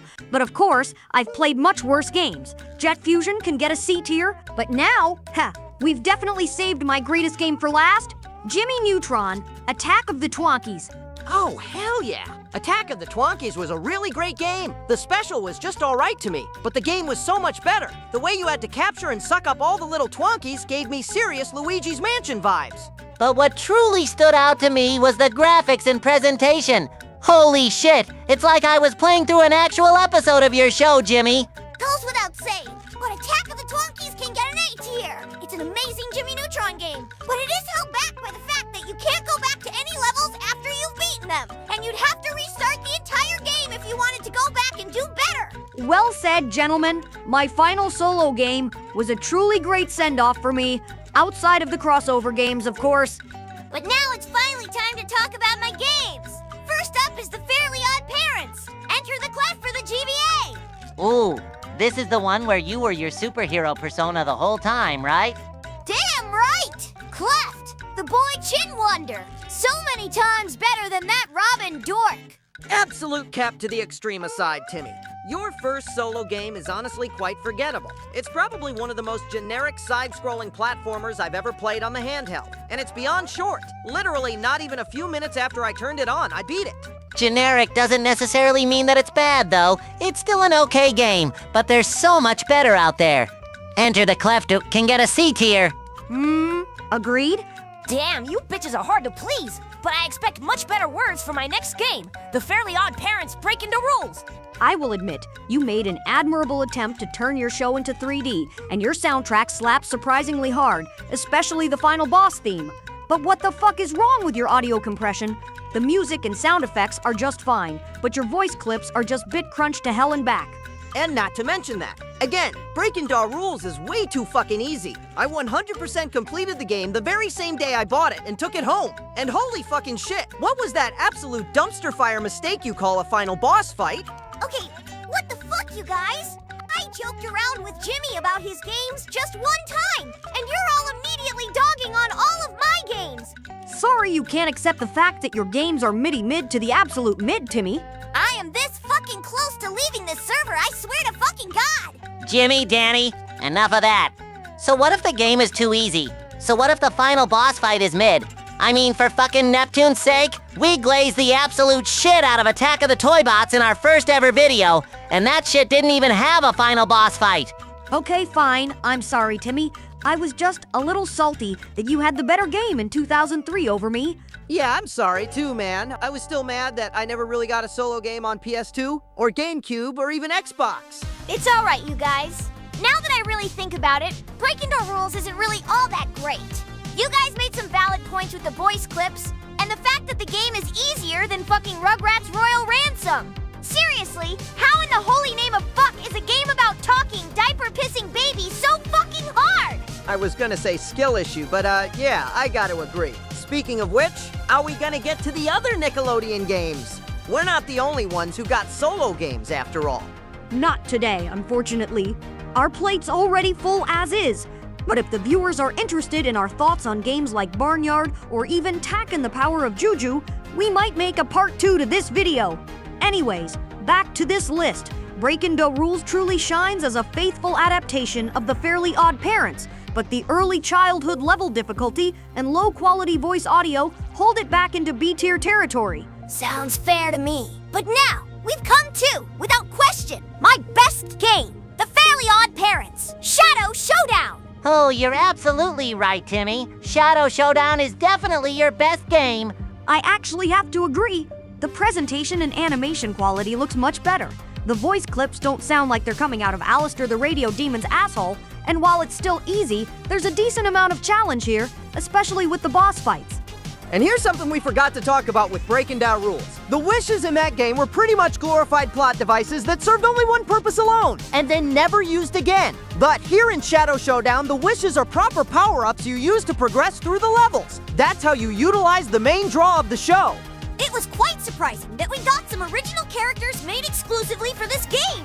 The Fairy King and Queen, Oberon and Titania were neat additions that add to the fairy lore. And the Chamberlain's shadow was quite the menacing foe I had to take down. And to think, you went through all that trouble of cooking that fairyversary muffin and saving the entire world from an evil living shadow just to watch a TV show. Hey, cut me some slack here. This was 2004, dude. Mom and Dad were way too stupid and cheap to afford TiVo, and Paramount Plus wasn't even a fucking thing. All right, fair enough. Some might call this an exaggeration, but honestly, we don't give a shit. I vouch for the Fairly Odd Parents Shadow Showdown to get an S tier. Wait, are you serious right now? Of course! It's the most faithful to the source material. The gameplay was vastly improved, the story and new characters were both very intriguing, and what makes it a tad better than Attack of the Twonkies, you can actually go back and replay levels without having to start a new game. I agree with Shadow Showdown getting S tier. I definitely second that. Wow, thanks for that, you guys. Unfortunately, my series had to go out with a whimper with this last game. The Fairly Odd Parents clash with the Anti-World. I'm still pissed that they canceled the fucking console port, so we're stuck with the Game Boy Advance yet again. It carries over the concept of the wish power-ups from Shadow Showdown, and the premise giving extensive focus on the anti-fairies was very interesting. But with all that said, yeah, this is a lot more forgettable than Enter the Cleft. It's better than Neutron versus Canceltron at least, but it's inferior compared to Ultimate Enemy. I'd say Clash with the Anti-World gets D tier. Maybe if DHQ Nordic gives more attention to Timmy's show, we could get a proper reimagining of this game for consoles. Hey, if Battle for Bikini Bottom can get a proper remake, I don't see why that wouldn't be possible. And with that, we're done with ranking all the Danny Phantom, Jimmy Neutron, and Fairly Odd Parents games. And you know what that means, SpongeBob? Yay! We're finally gonna get to my games now! All right, gang, we've got a lot of SpongeBob games to cover, so let's not waste any more time. Greetings, feeble-minded plebeians. It is I, Shoni J. Plankton. What the fuck? You've gotta be kidding me! What is this green pile of shit doing here? SpongeBob? Bro, did you seriously add Plankton to the call? No! I swear to Neptune, I didn't! Then how the hell did Plankton get on the call? And, for that matter, why are you here, Plankton? I simply use my superior intellect to hack my way onto your tiny, feeble infrastructure you call a security firewall. And to answer your second question, I'm practically bored out of my microscopic ass, and I'd rather do something productive with my time instead of listening to Karen nag into my fucking ear the whole damn day. Yeah, nah, I ain't trusting your ass, Shrimp. You tried to kill us the first time we met, and you even helped the other Syndicate villains dump our ass out of the vessel of Portentia and left us to die in space. Get the hell out! Oh, come on, guys. I can be nice for a video. Besides, we're in a fucking Discord call, you idiots. What could I possibly do to you losers right now? Yeah. Let's give Plankton a chance, you guys. Well, are you sure this isn't another evil Syndicate plot in disguise? I barely have any contact with those three fossils these days. Crocker's far more interested in smoking crack and talking about fairies, and Vlad's still imprisoned in the ghost zone last I heard from him, and I'm fairly certain that Calamitous is fucking dead. So no, I've got no ulterior motives at play, Peanut Head. Okay, fine, Plankton. You can join us for this video. Excellent. Now then, chums, what are we doing today? Oh, we just got done ranking Danny, Jimmy, and Timmy's video games on this tier list here, and now we're gonna tackle my video games. Does this twerp even game? He seems far more interested in humping a fucking bottle with a piece of paper on it. Okay, first off, who the fuck are you calling a twerp? You twerp? Secondly, keep the Krabby Patty secret formula out your fucking mouth. And thirdly, just because I'm a diabolical evil genius doesn't mean I don't have time to own some noobs in games like All-Star Brawl 2, which features yours truly, by the way. Okay, immediately regretting our decision to allow this guy to join us. Nothing we can do about it now, Timmy. All right, can we please get back to the list now? Absolutely. Now then, here comes my very first video game. SpongeBob SquarePants Legend of the Lost Spatula for the Game Boy Color. Wait, this is your first game? I thought your first game was Nicktoons Racing? He's talking about the very first game from our own series, dumbass. Sheesh, you don't have to be a dick about it, man. Anyways, this first solo game of yours is quite trash, SpongeBob. The game controls like garbage, the level design and layout boggles even my genius mind, and dear fucking Neptune, why do we all look so ugly? It was bad enough having to stare at Eugene's hideous visage, but holy shit, Karen had to resuscitate me back to life after taking just one look at Mrs. Puff in this game. Bro's just hating because he's not the main villain of this game. The Flying Dutchman's far more evil than you will ever be, dude. Says the kid who can't get no bitches with his buck teeth looking ass. Now, let's calm down and get back on track, please. I couldn't agree more. Anyways, Legend of the Lost Spatula is an extremely flawed game. As Plankton so eloquently stated, the controls are horrendous, and the graphics look even more uncanny than the Donkey Kong Country show. Not to mention that it's an extremely short game. Yeah, I gotta agree with you, Jimmy. Normally, I'd be all for showing some love for the first game in any franchise, but nah, Legend of the Lost Spatula wasn't exactly a good start for my solo video game journey. I'd say that it should go in F tier. The only redeeming quality is the soundtrack. Enough said. Funny how I got the best first game out of the four of us, and I only got 2 games. That's pretty sad, honestly. After that, we've got SpongeBob SquarePants Operation Krabby Patty. Whoa, wait a second. SpongeBob said we're only going to rank the console games. We're not touching the handheld and PC games. Oh, would you quit your whining? The PC and handheld consoles have their own exclusive SpongeBob games, and I'm sure a lot of the viewers of this channel grew up with some of these games. Even your no-life editor would vouch for them. Okay, fine. But we're not, at the very least, touching any handheld or PC ports of the console games. Fair enough. I know we're skipping ahead a tiny bit, but SpongeBob, why did you say that this was your first game and Employee of the Month? What even is your first game at this point? Look, I don't make the rules. I've got a script to follow with this kind of stuff. Besides, I'm sure I meant the first game I had done with AWE Games. Okay, I know I said that Lost Spatula's graphics were horrible, but sweet mother of old man fucking Jenkins, this game somehow looks even worse! That whole game was a bigger acid trip than that game of life thing you fools played! How did you even know about that, dude? I watched that preview video you dolts put out not too long ago. Seriously, why is it taking you so long? Anyways, Operation Krabby Patty is indeed an acid trip of a game.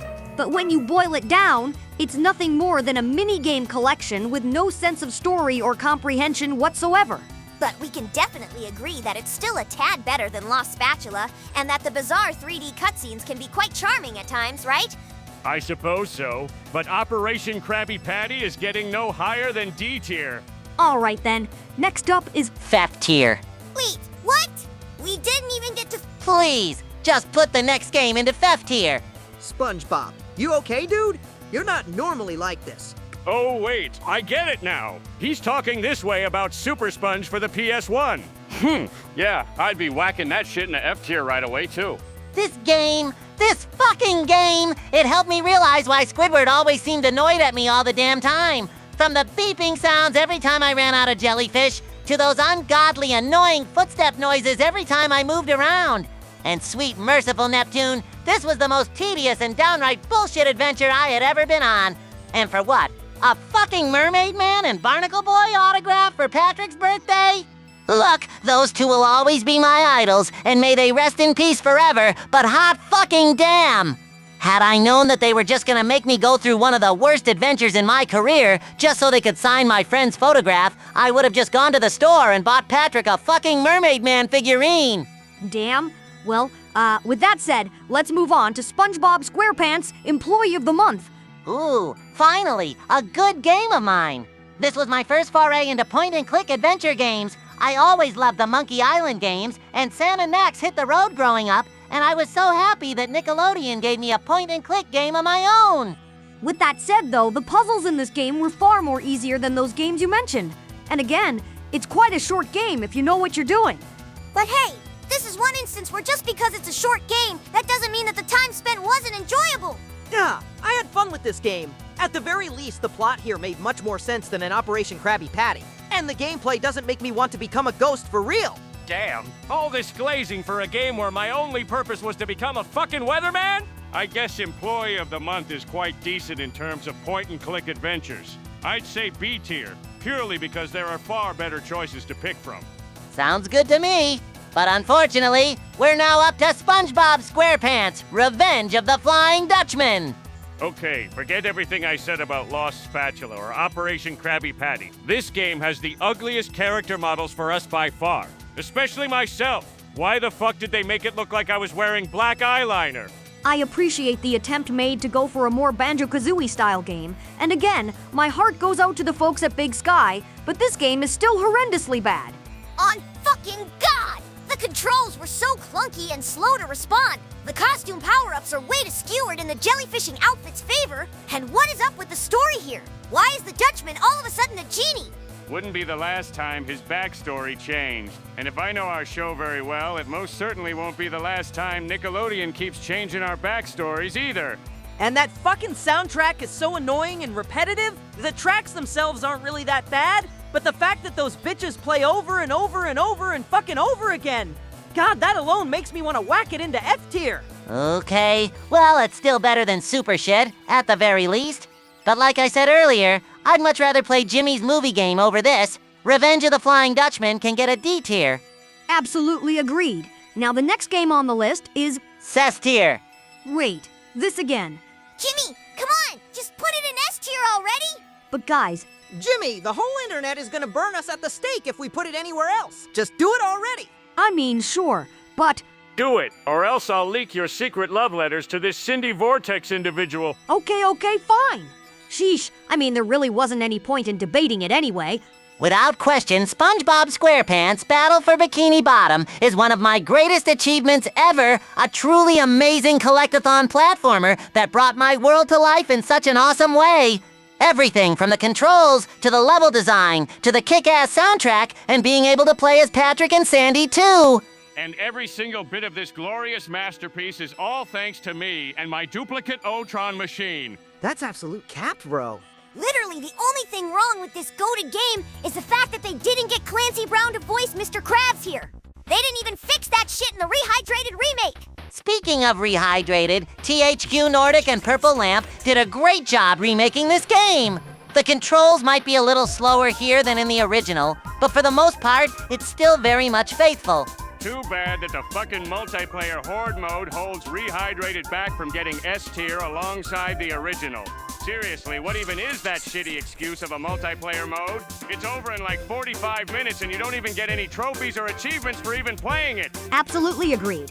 S tier for the original Battle for Bikini Bottom, and A tier for Rehydrated. Up next, we've got SpongeBob SquarePants. Typing? Dude, it's a typing software. That's not a game. Look, if Mario teaches typing is considered a game, then this should count as a game too. Even so, what the hell can we even say? It's a typing game. I suppose it's okay for young kids who want to get better at typing and want their favorite cartoon character to be their encouraging teacher. I never thought I'd see the day when a fucking typing game is better than Super Sponge or Revenge of the Flying Dutchman. Just put it in C tier and let's move on, please. Next up on the docket is the SpongeBob SquarePants movie game. Now this is how you do a game based on a movie. Oh yeah, absolutely. They took the mechanics of Battle for Bikini Bottom and even gave me and Patrick new, awesome, and landly powers to wield. Yeah, but the game was way too challenging for my liking. I hated the fact that you can't progress through the game until you collect a certain amount of Goofy Goober tokens. What's the point of unlocking a level if you're not gonna let me play it?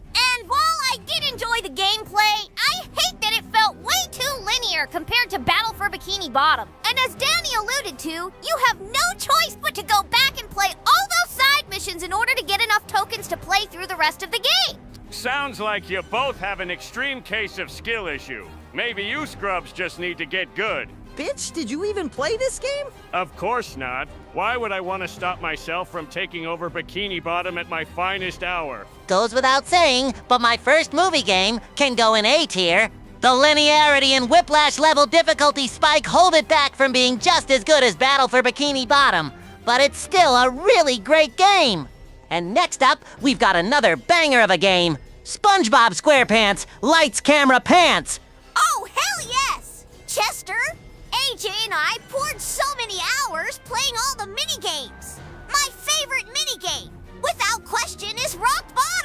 My personal favorite is Machine Meltdown. It's Carl and Sheen's favorite too. I honestly can't pick a favorite. They're all so good. Although, whenever we play together, Sam and Tucker always gravitate towards Florid. I have a soft spot for Gladiators, personally. I still remember how salty Karen and Chip got when I completely owned their robotic asses the first time we played as a family. Goes without saying, but my absolute favorite minigame is Order Up. I love that minigame just as much as I love filling out orders for real at the Krusty Krab. And let's not forget that they even bothered to include a story mode. And for the most part, it's pretty good. Competing for roles in a special episode of Mermaid Man and Barnacle Boy, aiming to win enough points to gain the coveted Sneaky Hermit role, was certainly a choice that wasn't needed for a party game, but it's still very much welcome. Oh, and I almost forgot! Jimmy, Cosmo, Wanda, and I have our very own action figure in the extras menu for the PS2 version if you have a Nicktoons Unite save file on your memory card. It was so crazy seeing myself in a SpongeBob-only game. Kinda salty that I didn't get a figure yet. Tech and even fucking Otis from Barnyard did. But I'm not gonna let that take away from how much fun I had with this game. I think it's safe to say that Lights, Camera, Pants can get an S tier. This is definitely a better Nickelodeon party game by a large margin. Next up is SpongeBob SquarePants, the Yellow Avenger for PlayStation Portable and Nintendo DS. Thoughts? Why are you asking us, Forest Freak? It's your game. Sorry, but I don't really remember this game all too well. I tried to play the game for about 5 minutes before I found myself falling asleep immediately afterwards. Yeah, I have to agree. I barely remember this game at all. From what I've heard, it's just one boring fetch quest after another. Oh God, Super Sponge flashbacks? It's not really that bad by comparison, but this is one of the most forgettable SpongeBob games ever made. I guess we could put it in C tier. There are much worse games from this series, but there's also so much more better games too. Sounds good to me. And the next game on the list is SpongeBob SquarePants, Nighty Nightmare. Okay, this one might be considered cheating a bit. Nighty Nightmare, I think, is supposed to be the PC version of Creature from the Krusty Krab. But this game deviates from the console version so much that, well, I think we could call this its own beast entirely, don't you think? Fair enough, I guess. In any case, this game is the middest of all fucking mids. I barely remember a thing about this one either, to be honest. It carries over the basic concepts from Creature from the Krusty Krab, with Patrick playing a superhero and Plankton becoming a blatant kaiju ripoff. But the game as a whole is just so fucking boring. Yeah, it's really sad that this is how my partnership with AWE Games ended. They pumped out some underrated gems of mine, like Employee of the Month and the PC versions of Lights, Camera, Pants and the movie game too. But Nighty Nightmare just wasn't it, Chief. Go ahead and put it in F tier. And now, we've got Britcher from the Krusty Krab up next. It's Creature from the Krusty Krab. You illiterate fucktard. Jesus fucking Christ, Plankton! Quit crashing out! He was just making a joke! Putting that aside, holy shit, this has gotta be the darkest and edgiest I've ever seen from you, SpongeBob. Yeah, I gotta admit, I was quite surprised with the direction Nickelodeon took with this one. It was pretty good, although I can't help but feel like this is yet another minigame collection disguised as a platforming game with light combat. And considering this game came to us from the same studio that made Breakin' Da Rules and Shadow Showdown, this means two things. The game is extremely short, and the game is extremely easy. Whoa, now that you mention it, I swear to God that the soundtrack for one of the Patrick levels was ripped straight from Take It on the Chin and Shadow Showdown. Did you steal that shit, SpongeBob? Whoa, why are you asking me? Go ask Nickelodeon that question. Any and all opinions on this game that you fools have are factually incorrect. Creature from the Krusty Krab gets S tier for one reason, and one reason alone. Dude, playing as you for 2 levels, and you being front and center on the fucking game box doesn't make this game S tier. What? I mean, those are fine enough reasons, but no! The real reason is the ending, where that meddling kitchen utensil gets his ass eaten by the Alaskan bullworm. Plankton, you do realize that it was all in Gary's dream, right? I wasn't really eaten by the bullworm. Let a one-celled organism dream. Cheesehead? Plankton wishing for someone's death aside, Creature from the Krusty Krab, at best, gets a B tier. It's still a really good game, but it falls under the same trappings as the console Fairly Odd Parents games. It's too short, and it's too easy. Not to mention that it feels way too much like a minigame collection rather than an action platformer. But still, it's worth playing if you want a more darker, nightmare-inducing SpongeBob game. If you want something like that, might I recommend 5 Nights at the Chum Bucket? We're not touching fan games, dude! Especially not FNAF fan games! Well, fuck me for asking then. Anyways, our next game is SpongeBob's Atlantis SquarePantis. Wow, that mid-TV special with David fucking Bowie of all people guest starring got its own game? Sure looks like it! And this game is just as much mid as the TV special it's based on. Hard agree, gang. This is much more of an obvious minigame collection than Creature was.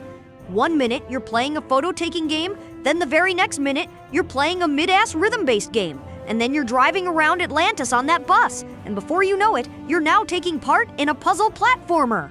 Puking Pluto, just pick a lane already, game. Leave it to me to save this game then. My levels where I get to decimate the streets of Atlantis in my badass tank was absolute peak. Yeah, if you consider covering Atlantis and Ice Cream Peak gaming. Shut the fuck up before I sick Vlad on your ass, ghost bitch. I gotta be honest, the GBA and DS versions of Atlantis SquarePantis are far superior to the Wii and PS2 version. If we were to rank the former 2 versions, I'd honestly say A tier for both. But since we're sticking to the Wii and PS2 version, this game can get D tier. Next up is Underpants Slam? What the hell is this game, SpongeBob? Ooh, this is my only game released on the Xbox Live Arcade service on Xbox 360. There was going to be another one where I got to cross over with Barnyard the Mighty Bee, Fanboy, and Chum Chum, My Life as a Teenage Robot, and Ren and Stimpy in an F-Zero styled racing game called Grabjet Racing. But unfortunately, it got canceled. However, just like Snapshot, there's a downloadable prototype build for it out in the wild. Cease your incessant yapping and focus on the current game at hand, SpongeBob. Oh, right. Underpants Slam is a 4-player competitive multiplayer game where you try to collect more of Neptune's underwear than the other players. Oh, is that the whole game? Just collecting underwear? Yep, sure is. That's literally the best they could come up with for a competitive multiplayer SpongeBob game for the 360. Seems like it. Not gonna lie, that sounds like an extremely dull and boring game to play.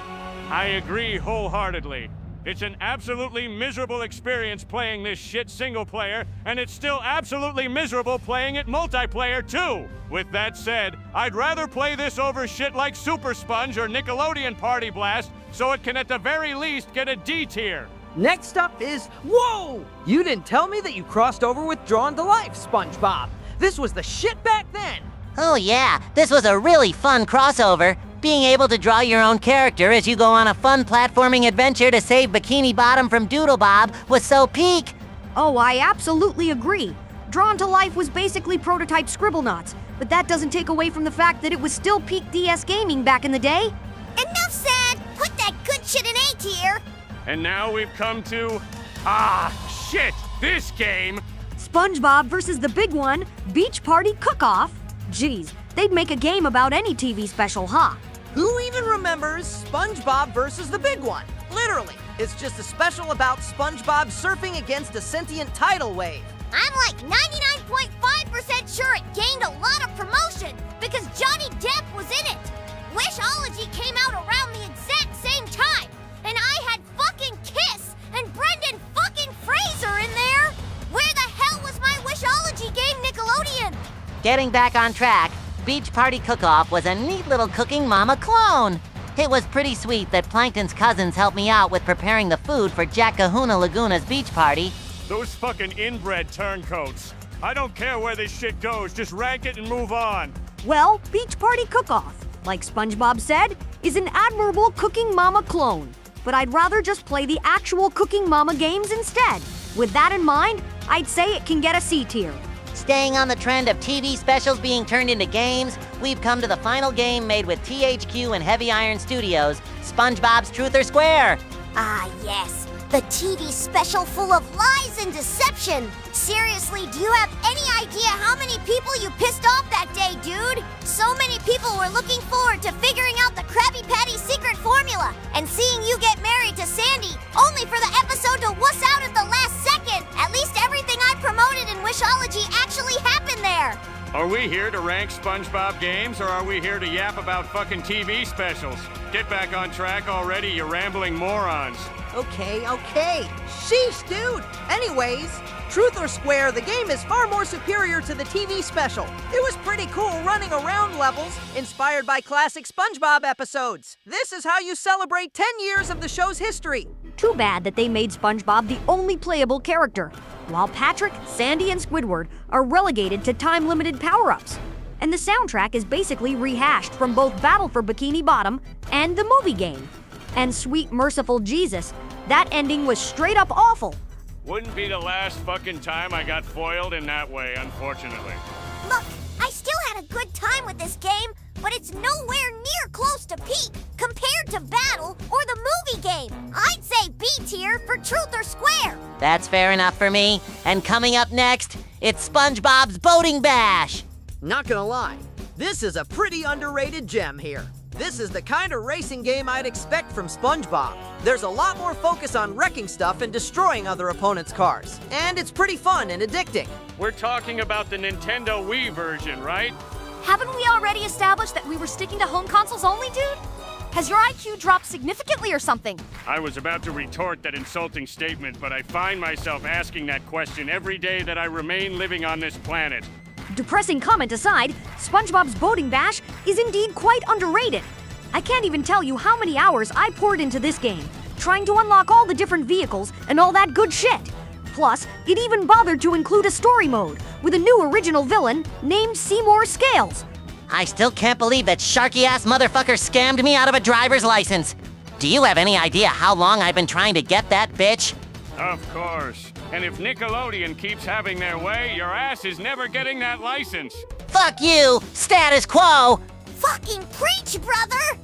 Can we get back on track here and rank this game? All right! SpongeBob's Boating Bash can get an A tier! It's a really great party game that combines racing and vehicular combat in a surprisingly sound fashion. I definitely recommend it. Next up is, SpongeBob Squigglepants? Christ! You've got some weird-ass games, dude! Ah, right. This game was originally released on the Nintendo Wii, and it required a weird little device called the U-Draw tablet. But about 2 years later, they re-released it on the Nintendo 3DS. This is the one where we tried to copy WarioWare, and dare I say, I think we did it pretty damn well. Oh, so you're the spongy motherfucker who ripped off my glorious WarioWare games? I'm gonna sue your ass for this. Just you wait. What in the actual fuck just happened? Getting back on track. Squigglepants was another underrated gem of mine. I loved how each stage introduced a brand new art style, and the amount of variety in the touch-based microgames was very well done. I agree. Although, if I wanted to play something like this, I'd really rather just play WarioWare instead. But this game still did a really great job cloning that series, so I'd give it a B tier. Next up on the list is... oh, fuck. This one. Dear fucking Neptune! SpongeBob's Surf and Skate Road Trip was just plain awful. I kid you not, this game controls even worse than fucking Sonic Freeriders. At least with Freeriders I could, with enough time and patience, understand how the game wants me to move. But Surf and Skate Road Trip just doesn't work. Okay, SpongeBob. Calm your ass down. We already know where this absolute piece of shit is going. Fucking shame on you, THQ! Our final game before you went out of business, and this is the best you could do? Didn't they come back as THQ Nordic? It's an entirely different company from the original THQ. It's kinda like the whole situation with Telltale. Phew! Okay, I'm calm now. So you guys remembered at the start of the video when I said that I wanted to give 2 of my mobile games a chance to be ranked on here, right? Yes? Well, here's one of them. Right up next, SpongeBob Moves In. Ah, yes, this is when you tried to ride the coattails of The Simpsons tapped out, and even fucking Family Guy The Quest for Stuff. Who even cares? It's just your run-of-the-mill city-building game that heavily depends on fucking microtransactions to get something even remotely decent. I'd say this shit can get D tier. Now that's being pretty harsh, Timmy. I honestly had a lot more fun playing this than I did playing Tapped Out. It didn't take as long for buildings to be made, everything was fairly priced, and it's not like you have to rely entirely on the microtransactions to get stuff done. I'd vouch for a C tier. Fine. I guess I can live with that. And now, we've got my robotic revenge. I must say, this game can most definitely get... Bitch, we are not ranking this piss-easy, lazy, cheap, uninspired piece of fucking shovelware garbage in S tier just because your fucking name's in the title.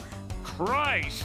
You losers have got to fucking stop crashing out like this. I was just about to say that Plankton's Robotic Revenge is D tier. Oh, you're not going to glaze this game? Why should I? This shit is baby's first platforming game. There's absolutely zero challenge here. Once you fully upgrade the tartar sauce blaster, the game is already over in like 2 fucking hours. If the game is that much shit, then why not give it F tier instead?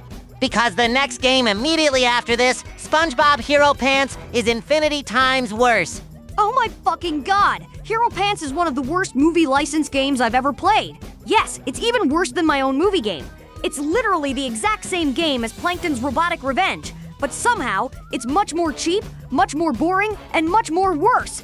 This is the best that they could do for a game based on Sponge Out of Water? Yeah, into the deepest depths of F tier with this garbage. But thankfully, we're finally done with all the absolute garbage, and from here on out, we're gonna get banger after banger. Next up is the final mobile game I wanted to discuss, SpongeBob Patty Pursuit.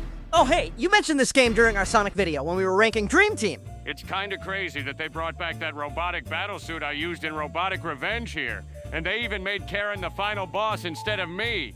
Pretty bizarre that she stole the main villain spotlight from me 5 years before she'd do it again in my own movie.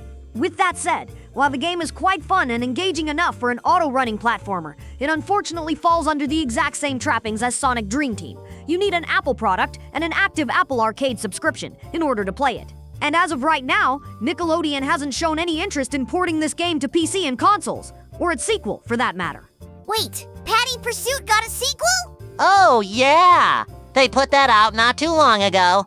I've never played it, but it sounds like it's just as fun as the first game. And unsurprisingly, they got me teaming up with your annoying ass again. How many times have they done this now? First the Truth or Square game, then Sponge Out of Water, then the Plankton movie, and now this shit? Back on track. I think it's fair that Patty Pursuit gets B tier. If you have an Apple product and an Apple Arcade subscription, it's a really fun game. But if you have neither of those things, then you're practically shit out of luck. And since we've already ranked Rehydrated, we can move right along to SpongeBob SquarePants, the Cosmic Shake.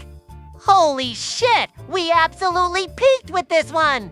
Hey, I'm still salty that I didn't get to do shit in this one, but I'm happy my adorable little spot got some time in the spotlight as a collectible. In any case, THQ Nordic and Purple Lamp took what worked with Rehydrated and improved upon it significantly.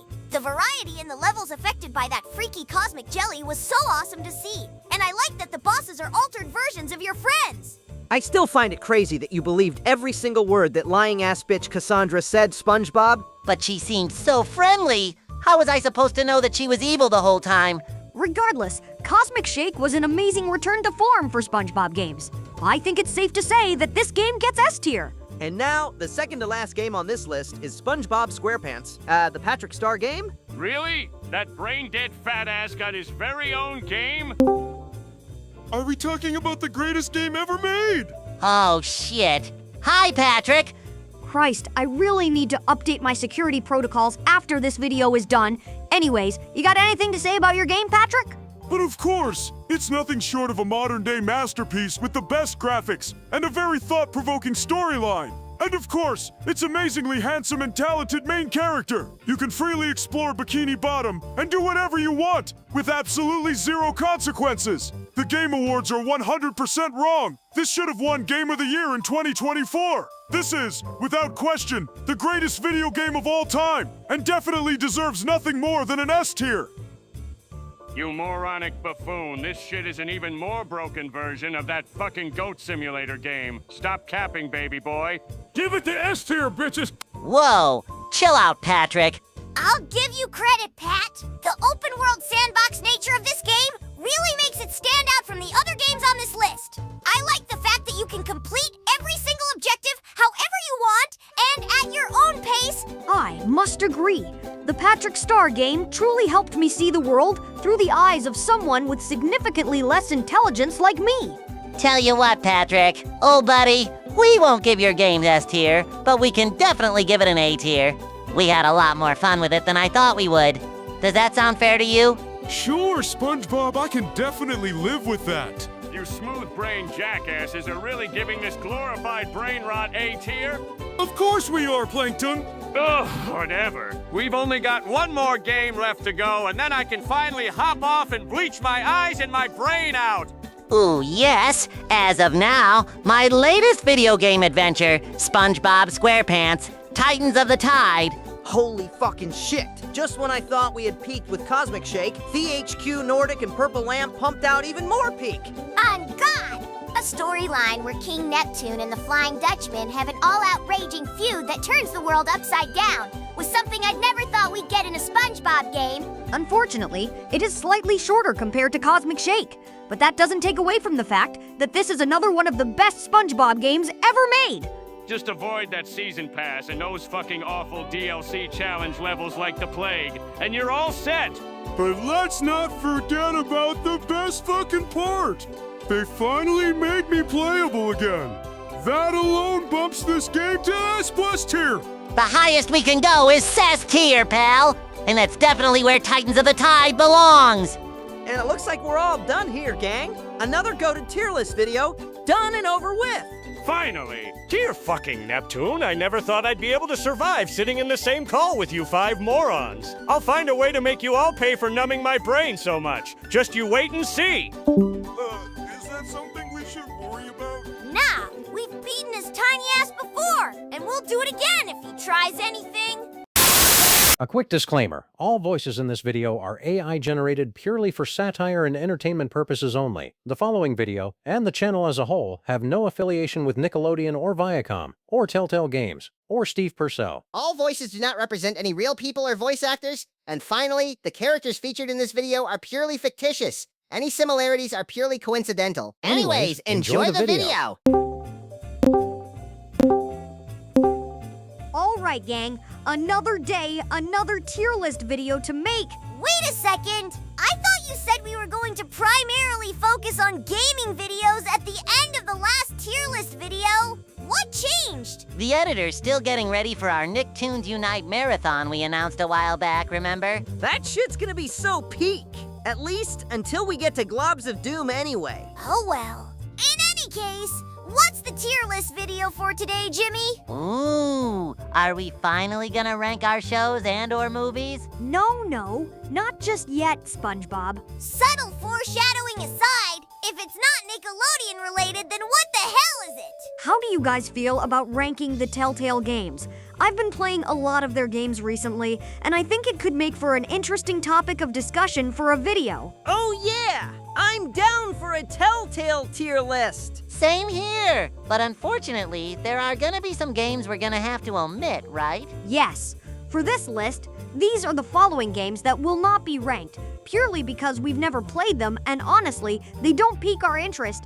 The Puzzle Agent Duology, Hector, Badge of Carnage, the CSI games, Law & Order, Legacies, Jurassic Park, Game of Thrones, and Guardians of the Galaxy. That still leaves us with quite a lot of games from the early to late years of Telltale. Hold up! Where's The Expanse? Isn't that also a Telltale game? Yes, The Expanse is a Telltale game, but that was made after the company resurfaced after being bought out by LCG Entertainment. And even if it was on this particular list I've got here, we never played it, so it will go unranked. All right. If we're done with the introductions, then let's get this show on the road. Okie dokie. And since we're going in order of release, our first game on the list is Telltale Texas Hold'em. Wait, their first ever game was a poker game? That's really weird. If I remember correctly, this game was made purely to test out the Telltale tool, the company's own little game engine that they would use in practically all their games going forward. In any case, this game is pretty much prototype Poker Night at the inventory. The only noteworthy thing about this game is that one of the opponents here, Boris Krinkle, would re-emerge as a recurring character in the Sam & Max games. But let's not get ahead of ourselves. It doesn't have the witty and creative banter that the Poker Night duology have, but if you like to play poker, you could do far worse than this. And considering this was the game that kickstarted the company, I'd like to show some respect and at the very least, give this game either B or C tier. You know what? It is quite an underrated gem from the early years, so I'll go ahead and give it B tier. Any objections? Nope. Very well. Next up, we've got two particular games based on the Bone comics by Jeff Smith. Bone, Out from Boneville, and Bone, The Great Cow Race. Oh, hey! I've heard of this series. Wasn't Nickelodeon originally gonna make a movie based on Bone? Why, yes, they did, actually. However, the film was canceled due to creative differences between Smith and Paramount. Getting back on track, the Bone duology was a pretty nice way to kickstart Telltale's adventure gaming legacy. But both games are quite short, and the puzzles aren't as hard as I'd like for them to be. The story and characters are quite interesting, but none of it really makes any sense unless you've read the comics, which unfortunately I haven't. Not to mention that the adventure game series was discontinued after The Great Cow Race, and that game ends things on a cliffhanger. I always hate it when shows, movies, or games end things on unresolved cliffhangers. I know that's what the comics are for, but still. I think both Bone games should go in B tier alongside Texas Hold'em. For Telltale's very first adventure games, they're all right. But the games that came out afterward were just so much better. Speaking of which, here's the game that really kicked things off for Telltale. Sam and Max Save the World. Hell yeah! The two most underrated goats of all time. Here's an interesting little story. Telltale Games was formed by a handful of former LucasArts developers who wanted to realize the concept of a fully 3D Sam and Max game after LucasArts canceled the highly anticipated Freelance Police. Texas Hold'em and the Bone games merely served to test out the waters before leading up to this. Now that Jimmy's done yapping, holy shit!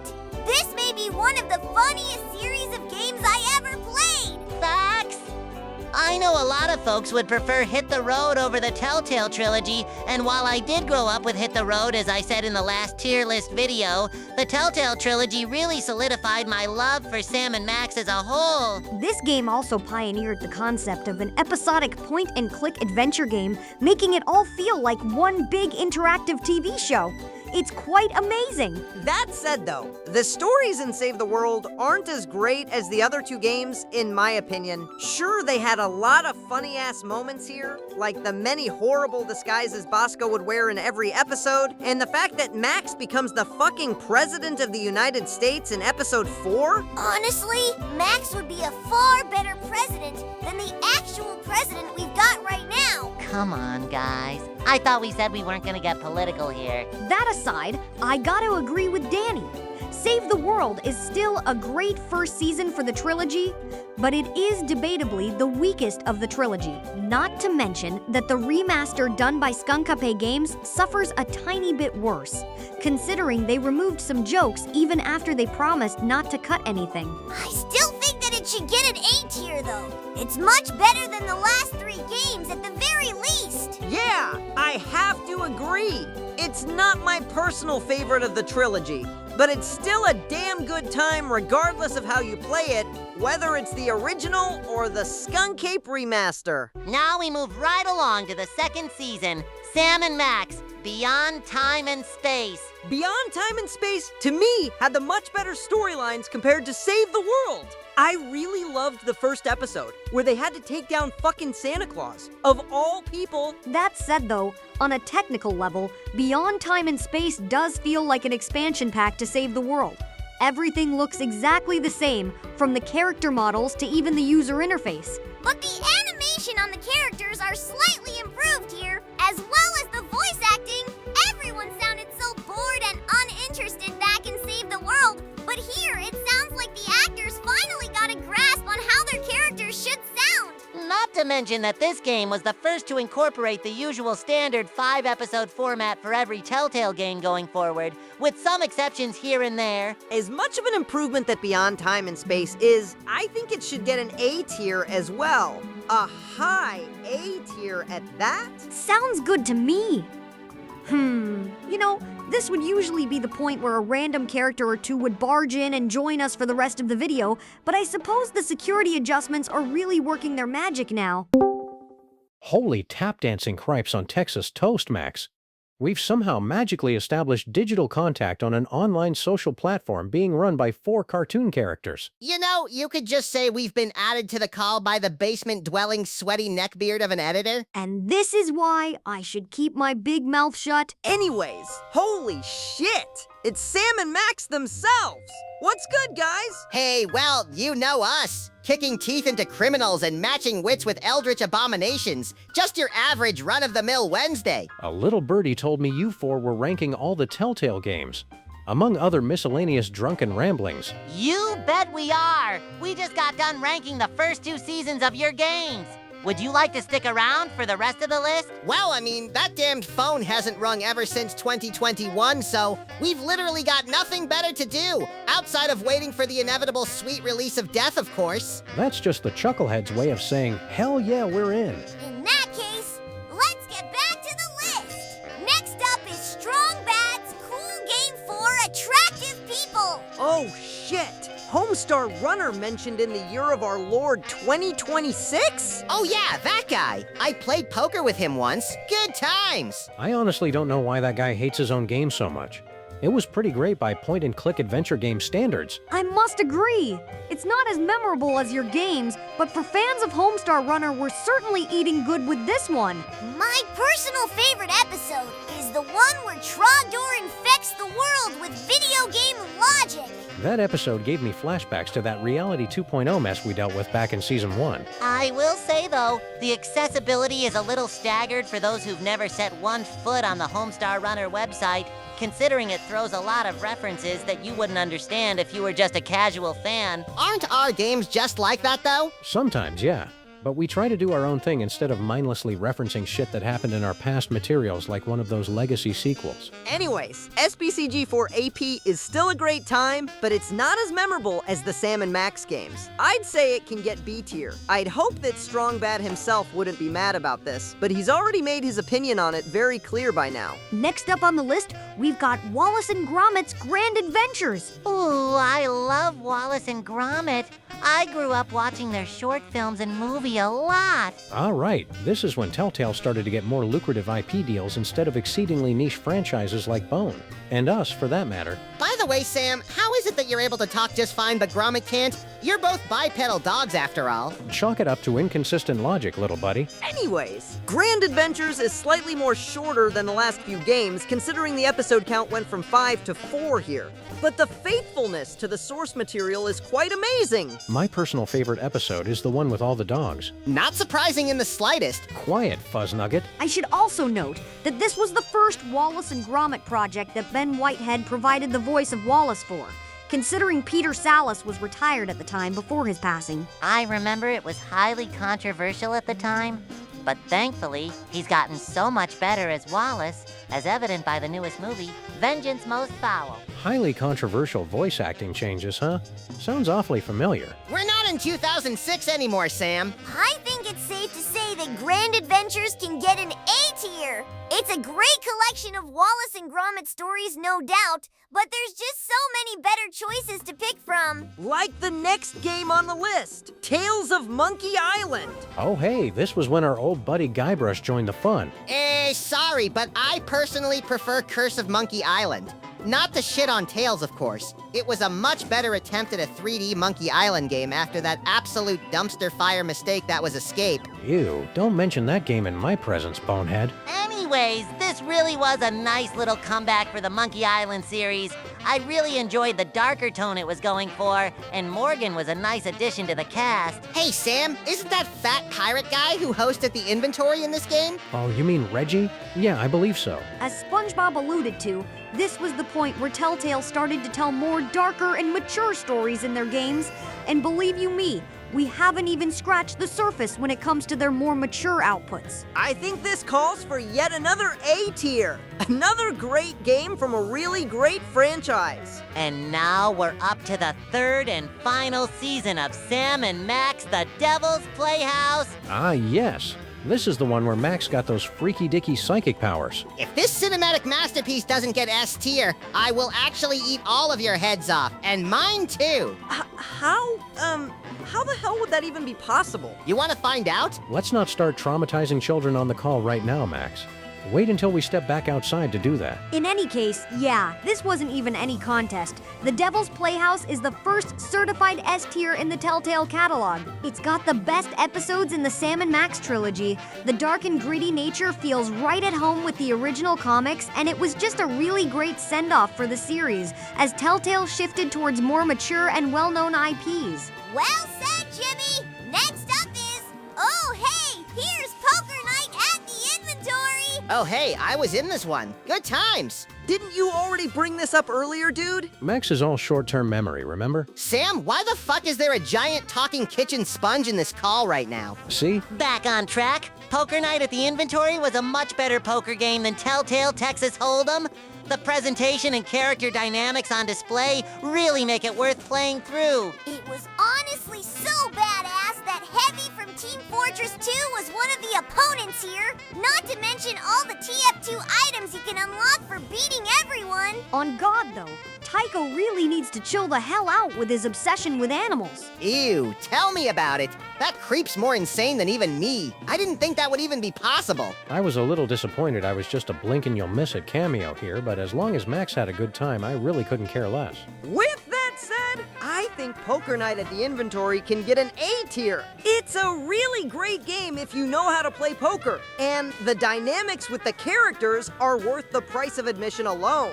But there's really nothing much else for you to do after you collect everyone's buy-ins. Next up, we've got Back to the Future, the game. I'm not gonna lie, I really loved the Back to the Future film trilogy, but I barely remember a thing about this one. I do know that they managed to get some of the original cast from the films to reprise their roles here, like Christopher Lloyd and Tom Wilson. And AJ, Lo Cascio did really great as Marty here. I didn't even know that shit even existed until it was brought up. Kinda crazy that Telltale secured the rights to one of the greatest film franchises of all time, and it turned out to be absolute dog shit. I'm right here, jackass. Yes, you are indeed right there, Sam. Whatever. Anyways, Back to the Future isn't that bad of a Telltale game, but compared to the rest of the library before and after this, it's pretty forgettable.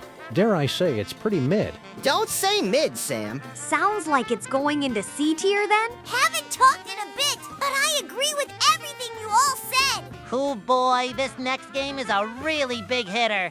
If Sam and Max was the one to put Telltale on the map, then this one helped them become mainstream. Yes, indeed. It's The Walking Dead Season 1. Holy fucking shit, I was floored by how well the story and characters were written in this one, and how effective the choice system was for making you feel like shit when you chose one thing over another. Spoiler alert, but I completely flooded my house with my tears when I made Clementine shoot Lee at the end. I'm tearing up again just thinking about it. You think that's bad? Cosmo nearly caused a whole-ass flood all around Dimsdale when he and Wanda were watching me play. Sam? Max?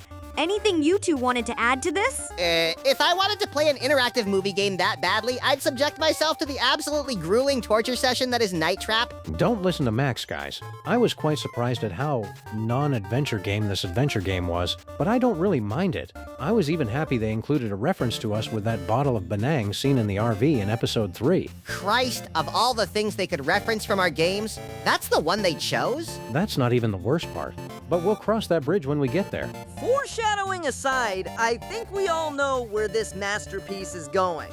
Let's just put it in S tier and move on, yeah? Agreed. Now then, what are your thoughts on Poker Night 2? Poker Night 2 is so much better than the previous game. The lineup was so stacked here. Hell fucking yes! Brock Sampson from the Venture Brothers, GLaDOS from Portal, goddamn Ash Williams from Evil Dead, And us too. I was quite pleased that Telltale gave me and Max a glow-up with our models, and even let me be at the table this time. And yet again, they had to change my fucking voice actor. I guess Dave Boat was a great substitute, but William Caston will always be the best voice for me. Oh, right, and Claptrap's there too, I guess. He was literally shoehorned in there to promote the unlockable Borderlands 2 items. Who here even likes Claptrap unironically?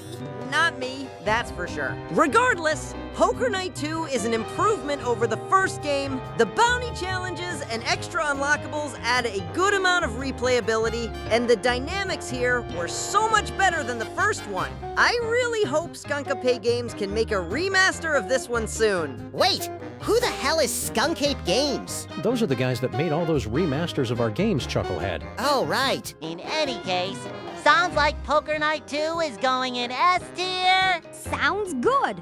And next up on the list, it's The Wolf Among Us. The first person to make the extremely cheap and easy joke is getting their face blasted off with my 6-gun. Trust me, he'll do it. He shot the hairs off of a street rat trying to be funny with that obnoxious 6'7" thing. I even carved 67 holes onto his chest for added measure. Christ, I keep forgetting you guys can be excessively violent sometimes. If we're done complaining about unfunny jokes, The Wolf Among Us is one of my personal favorite games. I really love the gritty noir setting, and the characters being washed-up fairy tale creatures add a lot more creativity to this rather bleak setting. I'm still bummed out that I didn't get the part of Bigby, but I'm still quite impressed with what they pumped out here. It reminded me of my intense noir phase after Max's brain got stolen. I was drawn to it by the amount of bloodshed and violence on display. So addicting. Getting back on track here? I think The Wolf Among Us deserves an S tier alongside The Walking Dead. Another glorious masterpiece from the goats at Telltale. Well said, SpongeBob. All right, now we've come to The Walking Dead Season 2. Talk about a massive downgrade.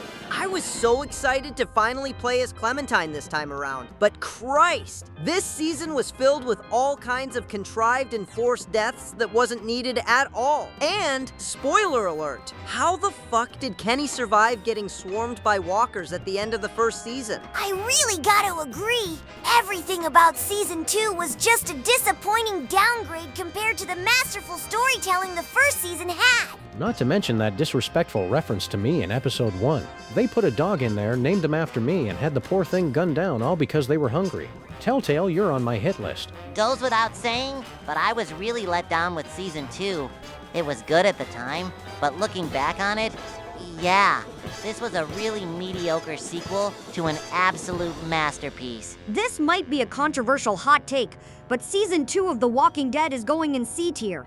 It's not that bad, but I'm not gonna come back to this one ever again. But we're getting back to some absolute peak with this next game, Tales from the Borderlands. Ooh, I loved this one. All those sweet, badass weapons and combat sequences really drew me in. That clanking claptrap may be more annoying than that Fred brat, but at least his home series is amazing. I really gotta agree. I've never played a mainline Borderlands game before, but this one really got me invested with the world and lore it provided. Reese and Fiona were a pretty great duo of characters that play off each other rather well.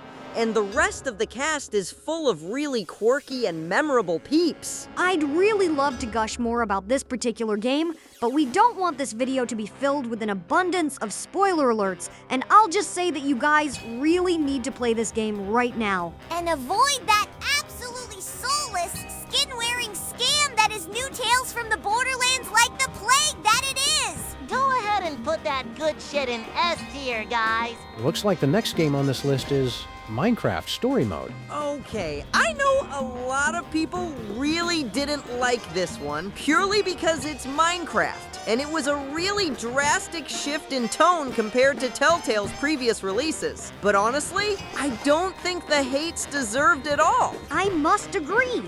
I really loved how they tried to incorporate the classic Minecraft staples of crafting items and fighting mobs, and the story and characters were quite endearing. Let me guess, SpongeBob. You flooded your house again when Reuben died, right? Huh? Oh, no. I kept it together for that scene. I actually started laughing a bit when he got turned into a pork chop. I never really understood the appeal of this particular game, but I did love that fight sequence in that Boomtown place. I love me some good explosions. We can at least agree that this game is marginally better than that absolute slopfest movie they put out last year, right? Don't say Slawfest either, Sam. That I can definitely agree with. While it's not as much of a masterpiece as The Walking Dead, or Wolf Among Us, or Borderlands, Minecraft Story Mode is still an underrated gem in the Telltale catalog.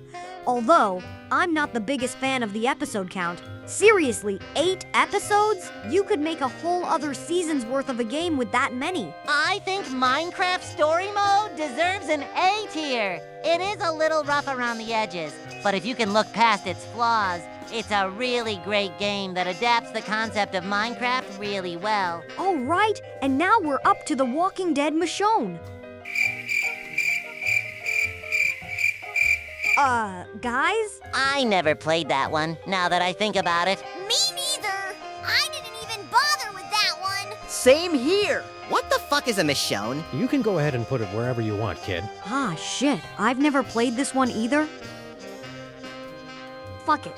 Let's disregard that one and move on to Batman. I really love the concept of this game. Very few superhero games let you control both the superhero and the person behind the mask. So it's really great that we got a Batman game that lets you solve problems and whatnot as Bruce Wayne. Yeah, I gotta admit, this had a lot of potential to be a really great game, but I'd much rather play the Arkham games if I wanted a Batman fix. I barely remember a thing about this one. I'm all for gritty, violent stories, but I'm sorry, I can't get around the idea that that smarmy, skinny little shit is supposed to be the fucking Penguin. The only memorable thing about this game to me was getting to meet the Joker before he became the classic psychotic clown. Outside of that, I didn't give 2 shits about the actual main threat, the children of Gotham.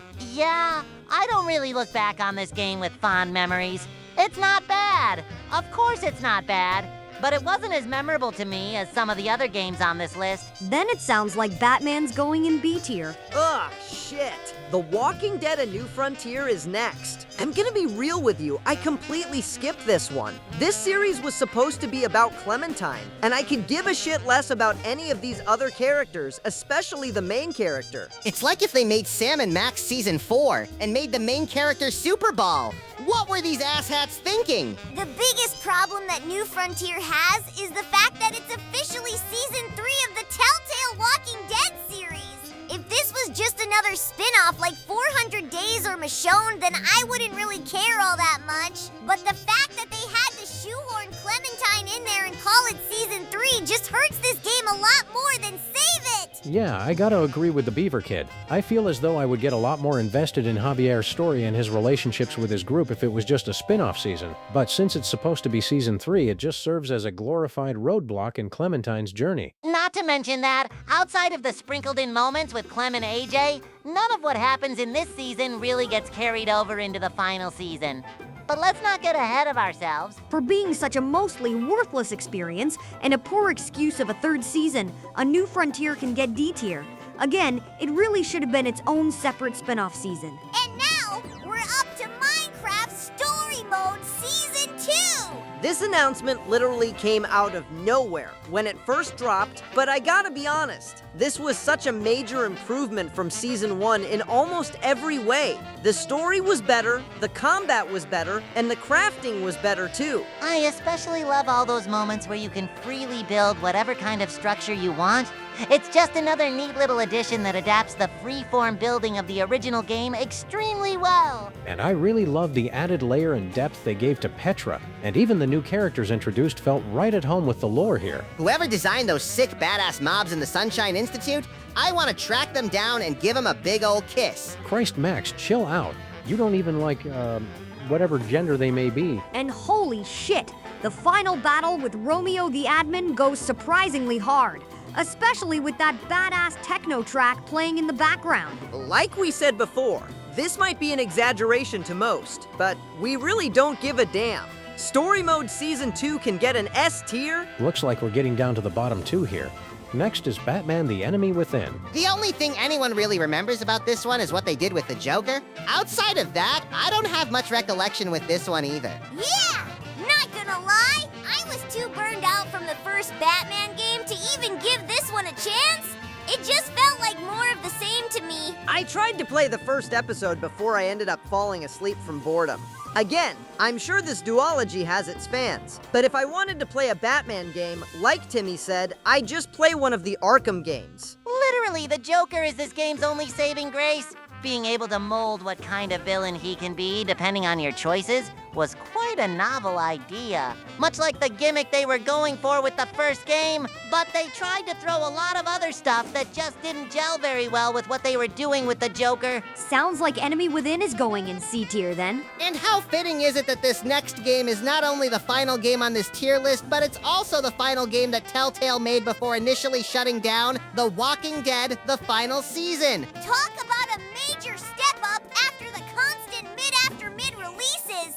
This game was just as good as Season 1, and it reminded me of why I loved Clementine and her whole journey to become a zombie-killing badass. And it seems like Telltale listened to all the hate mail from having that poor dog killed back in Season 2 since they gave us another dog character, but is actually a zombie-biting badass. Rosie's the MVP of this season. Sam, for all that is good and holy on this godforsaken planet, do not say MVP ever again. What's interesting to note was that Telltale Games went out of business shortly after releasing Episode 2, but Skybound Games stepped in and finished the remaining 2 episodes. Talk about dedication. And we're all the more grateful for it. The final season was a truly amazing return to form for the Walking Dead series. Just, avoid that Clementine comic series like the plague. Seriously, they had the perfect ending to Clementine's story, and they just had to fuck it all up. Taking that aside, I think it's safe to say we can end this particular video with giving The Walking Dead the final season a certified S tier. Absolutely agreed. And with that, looks like we're done with this tier list, gang. Good shit, gang. Thanks for inviting us on. You, didn't really get invited. You just kind of barged in here unannounced. Well, we probably made this video like 5 times better with our presence alone, so yeah. In any case, since you two don't have any cases to solve, would you two like to stay in the call and hang out? Oh, sure. In fact, let me tell you about this one time when I was ripping this one guy apart. I got it! Well, that just happened. All right, gang, we just hit 2,000 subscribers, and you know what that means? You mean we're finally doing it? Yep, we're finally gonna rank our Nickelodeon shows. Finally! About damn time! I can't wait to praise my show and shit on all those other garbage-ass shows! Hell yeah! I can't wait to... Wait, hold on. My ghost senses are tingling? Psh! Okay, Spider-Man! No! I'm being serious here! I think Vlad's up to something again! Ugh! I knew his bitch ass couldn't stay away after crashing the end of our party project video! Sorry, guys! I'm gonna have to take care of this! Be right back! I'm going ghost! While he does that, I think I hear Cosmo choking on that fucking nickel again, so I better help Wanda out! BRB! I'll go and feed Gary in the meantime. I'll be back too. I guess I'll just vibe here in the voice chat while I... Wait a sec. Cindy? The fuck are you doing here? How many times have I told you to get the hell out of my lab?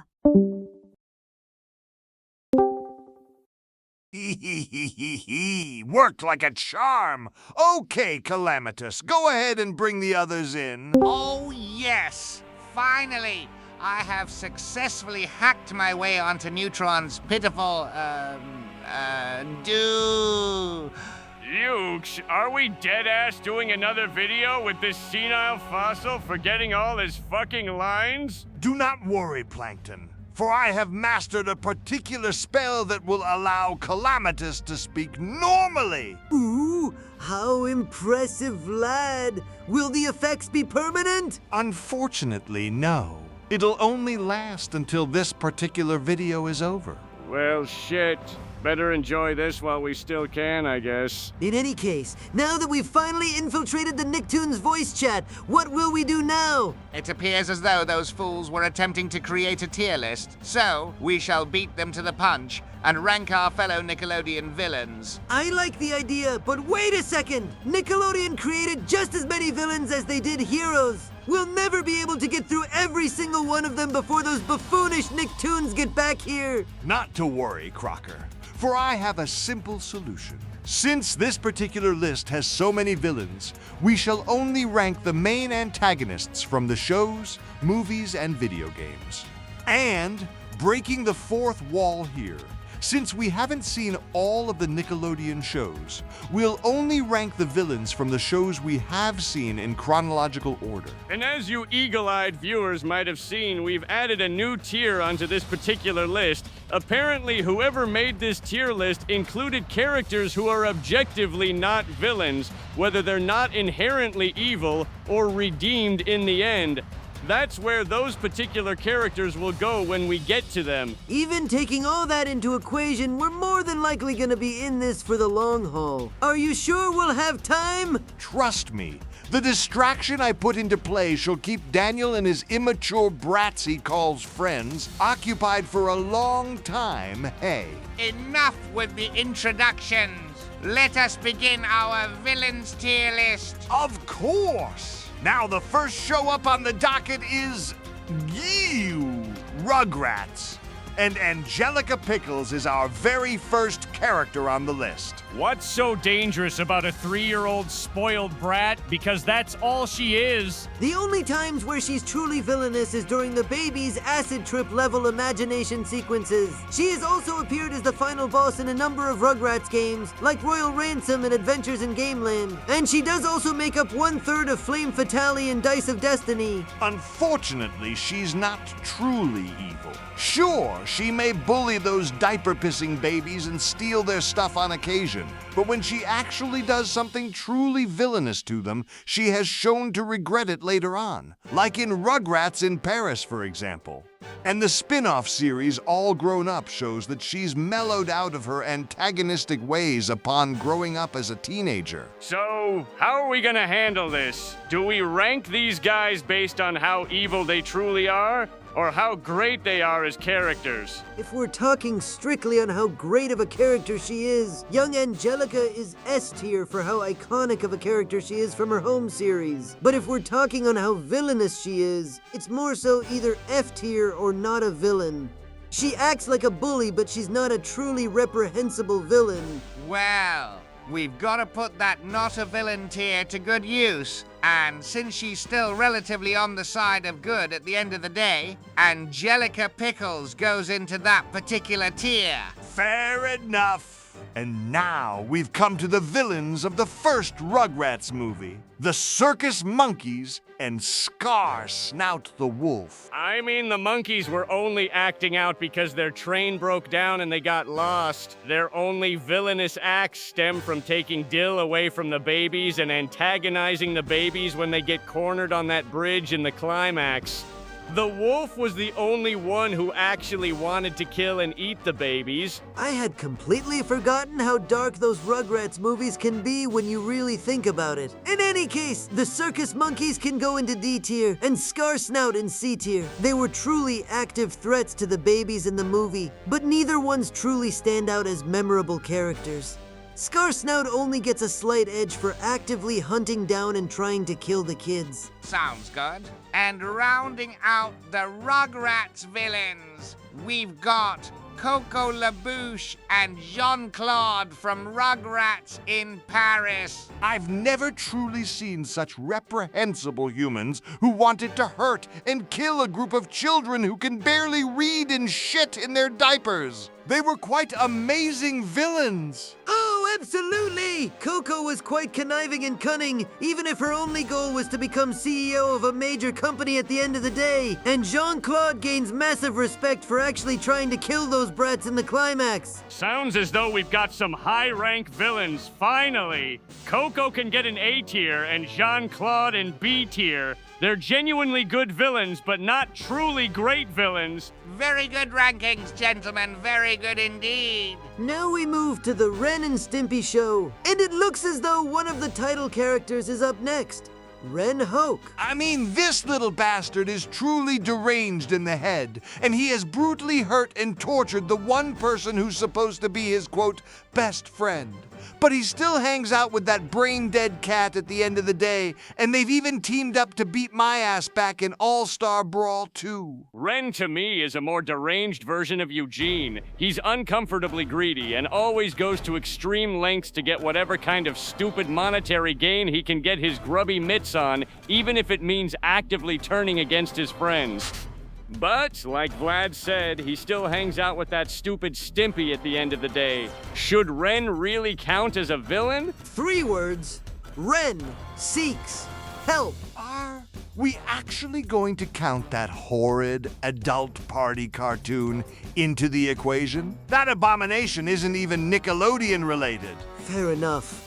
Besides, isn't Ren technically a hero in this channel's universe? It is only fair that we rank these characters based on actual canon, in which case Ren Hook is D tier. This little chihuahua has done some truly vile things, but Stimpy always helps in curbing out his villainous tendencies. Not quite a villain, but threateningly getting there. Next up is, who the fuck is this doofus? That is George Liquor. He's nowhere near as psychopathic as Ren is, but he's still actively portrayed as an abusive and authoritative owner to the duo in a few episodes. He's not quite the memorable villain, but he is the perfect caricature of a Donald Trump supporter. Loud, boisterous, and patriotic. That is indeed some prime evil, but not enough evil to get a high rank for me. I guess we could put this schmuck into C tier. At least he's more so a villain than Ren, who constantly flip-flops around the morality chain. Okay, these next 2 villains come from Rocco's Modern Life. Ed Bighead and Mr. Dupet. Alright, I'm just gonna say this right out the gate. Neither of these 2 are villains. Ed Bighead is just a massive jerk of a next-door neighbor who still has many redeeming moments, especially in Static Cling. And as for Mr. Dupet, he's actually not a morally terrible boss to his employees. Rocco's Modern Life in general is just a slice-of-life comedy show with no truly evil villains.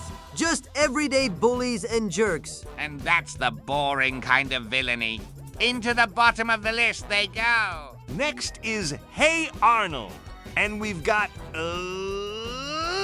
Helga Pataki. Again, not a villain! Yes, she is shown to be a jerk to Arnold, but the bitch is secretly in love with him at the same time. Outside of being a bully, she's actually a good kid. She even helps Arnold reunite with his parents at the end of the Jungle movie and even hooks up with him too. But now we've got some actual villains from this show now, starting with, who the hell is this guy? That is Mr. Shack, the main villain of Hey Arnold, the movie. No wonder I barely remember this dork. That movie was straight up dog shit. I absolutely have to agree. That was more boring than those Five Nights at Freddy's movies. Oh, that's right, FNAF fans. I actually went there. Back on tracks, Czech is the stereotypical evil villain in these kids' movies. An evil conglomerate man who seeks to build some environmentally unfriendly structure.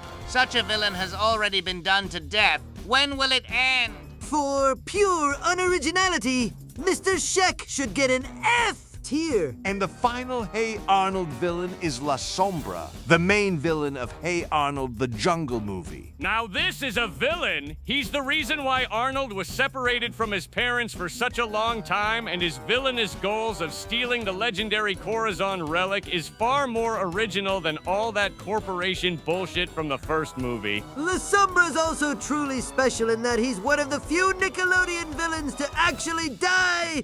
That's quite, as the kids say, metal as fuck. For his status as a greatest scope villain of the series, and with his amazing appearance in the Jungle movie, La Sombra can get an A tier. He's not quite as memorable, but he truly shines as an amazing villain in an otherwise normal slice-of-life show. Now we've got the Wild Thornberrys up next. And these two particular villains come from the movie Sloane and Bree Blackburn.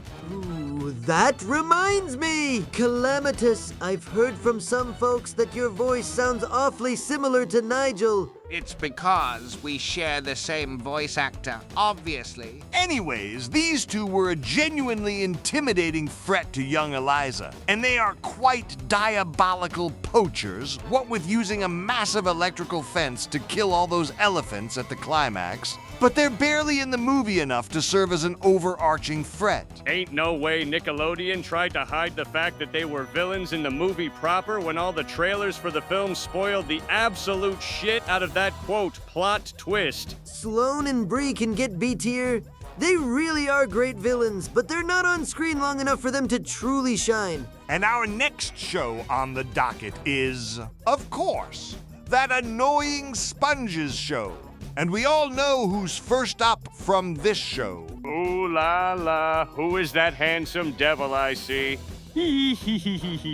Never laugh like that again. In any case, of course we had to get to you, Plankton. You guys had better put me in S tier, or else I will vaporize you all. I mean, where else are you gonna go? You're the first certified S tier villain of the docket. You're a genuinely active threat to SpongeBob and his crew. You're usually the main antagonist in almost all of the games. And need we say anything about your villainous role in the first SpongeBob movie? Yes, Plankton. There's a reason why I chose you as one of the members of the evil syndicate. The only other person who could match you in terms of villainy would be Karen. Karen? What's so great about her? Isn't she not the one who usually gives you your villainous schemes to begin with? You may have brains, Plankton, but your computer wife has even bigger brains. And I don't think I need to mention that the Plankton movie showcases how much of a genuine threat Karen can be if she wasn't tethered to you all the time. Oh, fine, whatever. Go ahead and put Karen in S tier too. And next is Krabs! What the fuck is he doing here? I mean, didn't you say earlier that he has his villainous tendencies too? Yes, but he's still my arch nemesis, and he's still loyal to SpongeBob and his motley crew of morons. Eugene Krabs can go into not a villain tier. He has his jerkish moments, but at the end of the day, he's not a villain. But here's a proper villain next up. The Flying Dutchman. I was quite surprised at how much exposure this guy got last year in terms of being a main villain in major projects. First, he was the main villain of Titans of the Tide alongside King Neptune, and then he got to be the main villain of Search for SquarePants, where he's even voiced by fucking Mark Hamill of all people. He's quite the devilishly evil individual. I remember recruiting him as one of my many bosses back in the story mode of All-Star Brawl 2. However, he's only now gaining more notoriety thanks to Titans of the Tide and Search for SquarePants. Sounds like the Dutchman gets A tier. He's not as memorable as Plankton and Karen, but he's getting scarily close. And now we've got some movie villains. Next up is Dennis. This is that ruthless mercenary you hired to kill that meddlesome sponge and starfish from the first movie. His appearance does help to bring down the jovial happiness by quite a considerable margin, and his breakdown near the end was quite scary and threatening. But he doesn't have much else of a character outside of that. Dennis's threatening nature helps him get as high as B tier. Still a good villain, but just not that memorable of a character. And next up, okay, I thought we were only including cartoon villains. Who the hell is this live-action person? That's Burger Beard the Pirate. He's the main villain of Sponge Out of Water. Right. I keep forgetting that later SpongeBob movies include live-action characters as main villains. Trust me, Burger Beard is as peak as later movie villains go. It's all downhill from here. I did have to do that horrid T-Om work with SpongeBob and his gang to take him down, and he did mellow out in the end and turns into Painty the Pirate for some bizarre reason. But he did still prove his mettle as a villain. He managed to use that freaky magic book to steal the Krabby Patty formula, and he even gave us some trouble after we got to use the book to turn into superheroes. I suppose he can get C tier in that case. I don't really care. Next up is Poseidon, the main villain of Sponge on the Run. This Neptune wannabe was just plain boring as a villain. All he does is kidnap snails and uses their slime to make his face all beautiful and shit. And again, he's redeemed in the end anyways, so who gives a shit? D tier sounds perfect for him, in that case. Next is, who is this Danny Trejo-looking asshole? El Diablo, also from Sponge on the Run. He's a glorified roadblock villain in a sequence that's already one great big roadblock. Just as quickly as he's introduced, he's gone in an instant. Just whack this mistake in F tier. Fair enough. And rounding out the movie-exclusive villains, it's Wanda Sykes? Tsunami, hailing from God's biggest mistake on this green repugnant earth. Otherwise known as Saving Bikini Bottom, the Sandy Cheeks movie. Oh dear lord, this bitch was insufferably annoying. Her only motivation for her villainous acts is that she loves fish. What kind of villainous motivation is that? At least that boring Shek had some sort of villainous motive. This whore just wants to uncomfortably love fish for all eternity. Oh, and she's all of a sudden revealed to be a cyborg near the end. Why? Who fucking knows? Ah, such mind-melting stupidity. Settle down, gentlemen. Let's just put this horrible, pathetic excuse of a villain in F tier and move on to the video game exclusive villains. Plankton? Again? No, you idiot! It's Robot Plankton, the final boss of Battle for Bikini Bottom! I mean, there's nothing inherently special about this clanker. He only served to usurp the actual Plankton at the end of the game, and he has no clear personality outside of just being a robot version of Plankton. Sounds like he's C tier. Next up is Prawn. He's nothing inherently special either, but the amount of surprising notoriety he has is impressive. Despite being a mini-boss in Battle for Bikini Bottom, he grew popular enough to not only make another boss appearance in the Cosmic Shake, but is also the first video game character to make a proper appearance in the main show, even if it's only a cameo. He's still a mini-boss at the end of the day, and he hasn't made any major villainous appearances yet. He can go in C tier alongside Robot Plankton. And the second to last SpongeBob villain we have is Seymour Scales, the main villain of SpongeBob's Boating Bash. This guy was just your run-of-the-mill scam artist. I still haven't forgiven this bastard for scamming me out of my money just to scam that porous freak into getting a fake-ass license? Seymour gets D tier. Sure, his sharky appearance is threatening, and his boss fight in Boating Bash was a challenge, but he's quickly a forgotten footnote in the history of SpongeBob characters. And the final SpongeBob villain for the list is Madame Cassandra, the main villain of the Cosmic Shake. I will admit Cassandra has quite a lot of villainous potential, but her only purpose was to trick that cheesehead into using Nicktoons bubble soap to cause all that freaky cosmic jelly to tear Bikini Bottom apart. She barely does much else until the very end of the game, where she manages to turn Squidward into a freaky jelly abomination. That whole boss fight was leagues easier than the final boss in Battle for Bikini Bottom. Madame Cassandra can go in C tier.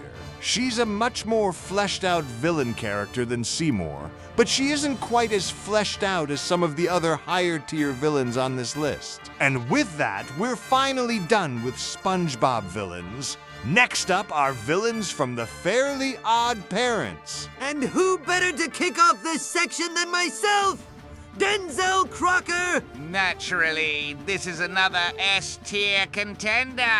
Your obsessive drive to expose the truth about fairies to the world and harness their powers to conquer the universe truly makes you quite the menacing, intimidating threat. Not to mention that you are the most common threat to young Timothy and his hapless winged duo, with the fair Victoria coming in at a dangerously close second. This bitch is psycho crazy and I love it. Vicky has shown time and time again that she can be a truly menacing villain when given enough power. Just look at her in Channel Chasers and, spoiler alert, Dice of Destiny. Sounds like Vicky can get an S tier as well. Next up is Francis, another common threat for Timothy, but he's just your stereotypical bully character. His only memorable villain role was in The Big Superhero Wish, where he took on the form of the bully. That kid is mondo scary, even by my standards. I remember one day when I tried to discipline him, and he immediately bench pressed me and used my arms as toothpicks. I'd say Francis can get C tier. Like Vlad said, just your stereotypical bully with no other shining character moments. And now we've got Jorgen von Strangle. Ooh, yes. I remember trying to take over his body and harnessing his power in one of those Power Hour specials. I believe it was the second one, if I remember correctly. Jorgen is an authoritative dickhead, and he especially acts like a total jackass to young Timothy. Regardless of his strict, jerkish nature, he is the protective force keeping Fairy World and the existence of fairies safe from any potential villains. In other words, he goes into not a villain tier. Next is, oh, damn it, Remy Bucks aplenty. I've been getting so many requests from that brat to join the syndicate, but I just don't think he's evil enough to warrant a spot. Being jealous over some twerp hooking up with a girl is not a valid excuse to start villainy. Please, let me in the syndicate. I can show you I have what it takes to be a true villain. I have all the money in the world to pay for all kinds of henchmen for the cause. For the last time, kid, no. You only want to join us to get back at young Timothy for dating that Trixie girl. Besides, who needs monetary gain when you've got powerful ghost energy on your side? Tell you what, kid, name one truly villainous thing you've done in your minuscule appearances in the show, and maybe we'll consider it. I can do you one better and name 2 villainous things that I have done. Not only did I subject that poor riffraff Tana and his moronic friends to my military school, I also fooled that buck-toothed freak into thinking I was his friend so that he could lose those fairies of his. My hatred for Tana doesn't just stem from his stealing of Trixie away from me. I want that boy to suffer just as I have. Welcome to the party, kid. We all want Turner to suffer greatly. Wait a second, didn't you form a truce with Timmy at the end of one episode? That was only to get back at that blasted Cupid for making us do his godforsaken shopping when it was supposed to be a goddamn treasure hunt! Okay, calm your ass down, kid. Sheesh, if we let you join the syndicate, will you please stop shouting? Oh, yes. Very much so, please. If we're done with all this yammering, young Remy goes into C tier. C tier? Why the fuck am I in C tier? You're barely in the damn show, that's why! You were only in a grand total of 5 episodes and your goal the whole time was to just take Turner's fairies away from him. I suppose that is fair enough. Next up is the anti-fairy trio of Anti-Cosmo, Anti-Wanda, and Erep. Anti-Cosmo is the most memorable of this ghastly trio, hands down. I distinctively remember teaming up with him during the second Power Hour special. He's quite the cunning, manipulative mastermind. Definitely something that the actual Cosmo is not. Anti-Wanda, on the other hand, is insufferably stupid and annoying. I'd argue she's even more intolerable than the original Cosmo. And then there's Fu Irep. Not gonna lie, the overexposure this little shit got in later seasons was quite annoying. He's even less memorable than Pooh Perry. What is with their name changes? Is there something that I am missing? When the characters reappeared in the sequel series, A New Wish, they changed their names because Poof was seen as a derogatory term for homosexual males in many regions of the world. Gotta love political correctness, am I right? Back on track. I'd say that Anti-Cosmo gets A tier, and Anti-Wanda and Era both get D tier. And now we've got 2 villains from the Wishology trilogy of specials, the Darkness and the Destructionator. The Darkness was quite intimidating in the first 2 parts, but by the end of the 3rd part, it's revealed that it's not a truly villainous force. It just wanted friends. After Turner pacified it, it transformed into the Kindness. The real villain of Wishology was the Destructionator. Not gonna lie, the whole henchmen defying their leader and usurping their role as main villain thing was quite interesting to see. It reminds me of that stunt Karen pulled in my own movie. The Destructionator truly pulled out all the stops to become the most dangerous and threatening villain in the whole Fairly Odd Parents canon. And, like La Sombra, he's another Nickelodeon villain to actually die. Indeed, a true masterclass in villainy. I'd vouch for an A tier for the Destructionator. I frankly do not care about this special. It was bad enough that I didn't get a part, but, that lowlife Turner got to actually kiss Trixie in it. God, truly my worst nightmare. Are you actually going to provide insightful comments, or are you just going to keep yapping on and on about how much it sucks donkey dick to be you? Again, back on track. The next villain is... oh, god damn it. Another live-action villain. Who even is this? Hugh J. Magnate. He is the main antagonist of that god-awful Fairly Odd movie, Grow Up, Timmy Turner. Oh, for fuck's sake, if they needed a filthy, stinking, rich conglomerate villain for this movie, then why in the holy name of fuck did they not just pick me? In any case, this schmuck is just as forgettable as Shek, and just like Shek, Hugh J. Magnate should go into F tier. And rounding out the Fairly Odd Parents villains from the video game Shadow Showdown, it's the Chamberlain's Shadow. It's quite a novel concept that someone's own shadow becomes the main villain.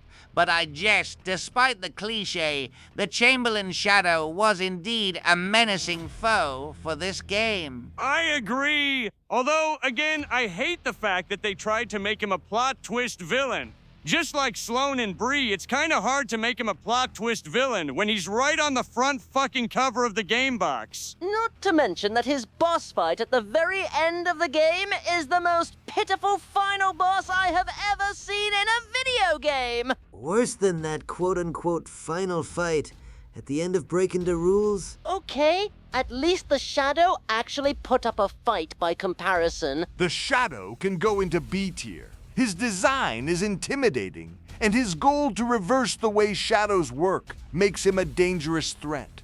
But his status as a plot twist villain is lacking, and his boss fight is ridiculously easy. And now we're done with all the Fairly Odd Parents villains. Holy shit, we're half an hour in and we're nowhere near done with this ranking. We've still got a lot of villains left to rank. Then let's keep at it. Our next show is Invader Zim, and it stands to reason that the first villain we have to rank from this show is Dib Membrane?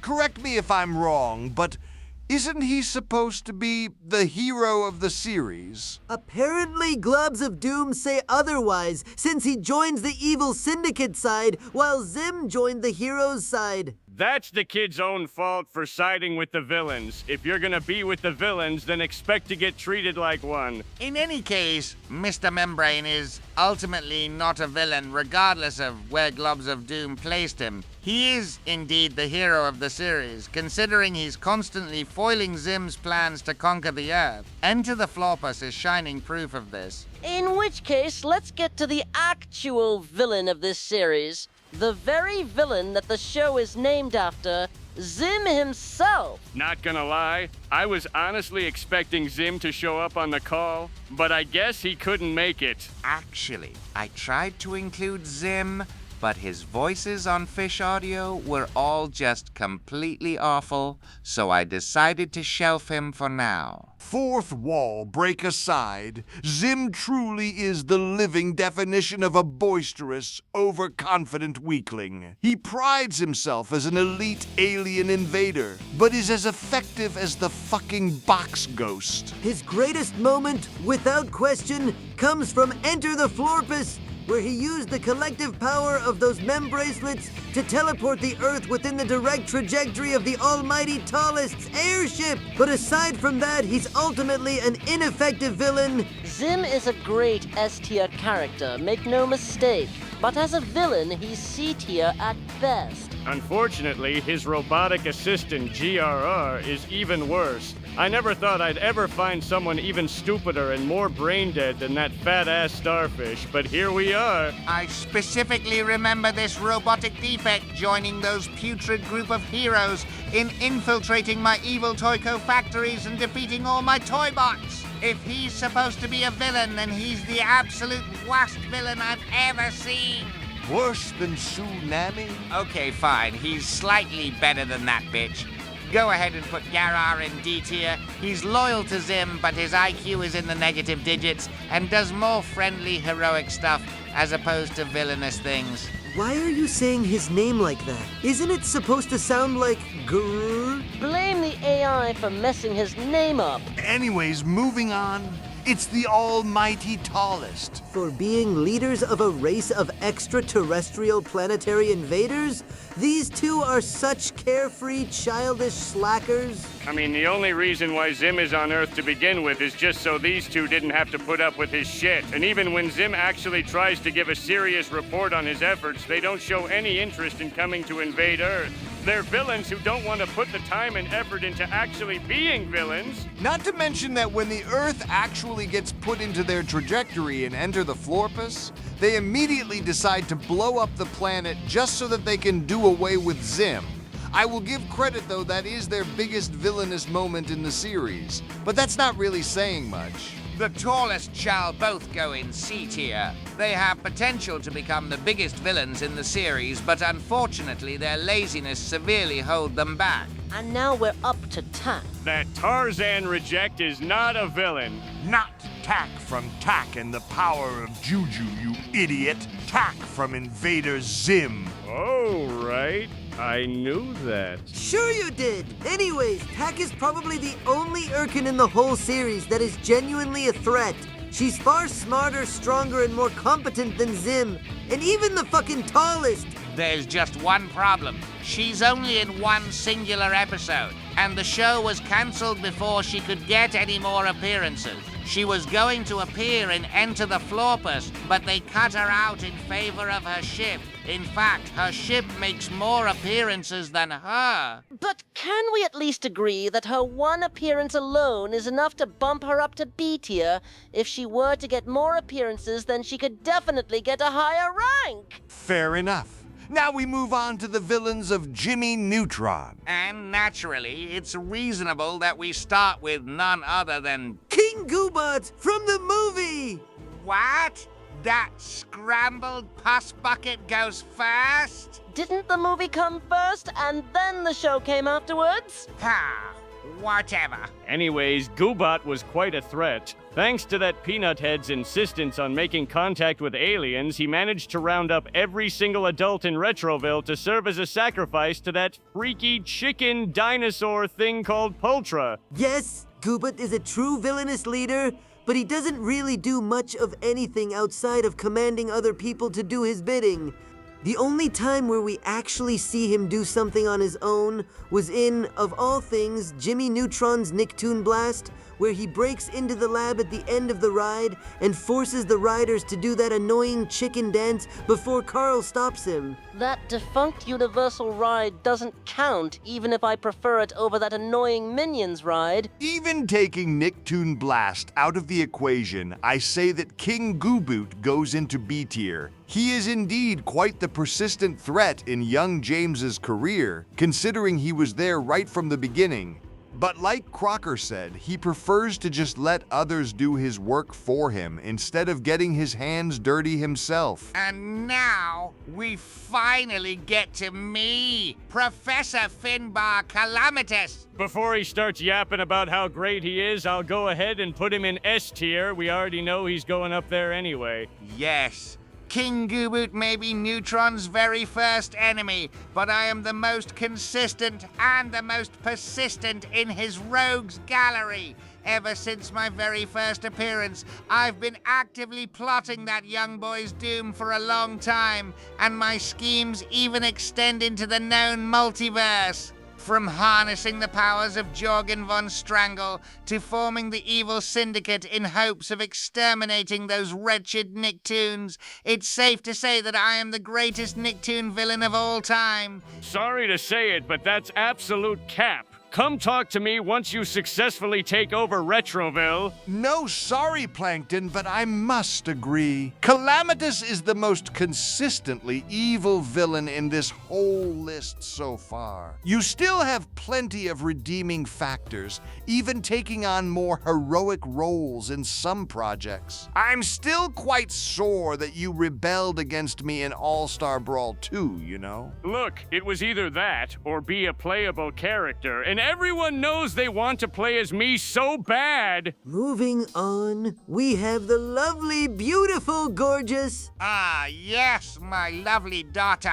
I love my precious ragamuffin to bits, and always cherish the moments where she gets to shine as a villain. I even allowed her to take my place in Globs of Doom, since I was preoccupied with other things at the time that game was being made. She's quite the living definition of a femme fatale, but obviously G-rated for the kiddies. She's another active threat for Jimmy, but she doesn't have as many appearances as you do, Calamitous. Surprisingly, the rich brat makes a good point. Her piddly appearances hold her back from S tier, but Miss Gorgeous can still go in A tier, for when we do get to see her in action, she's still as consistently evil as her father.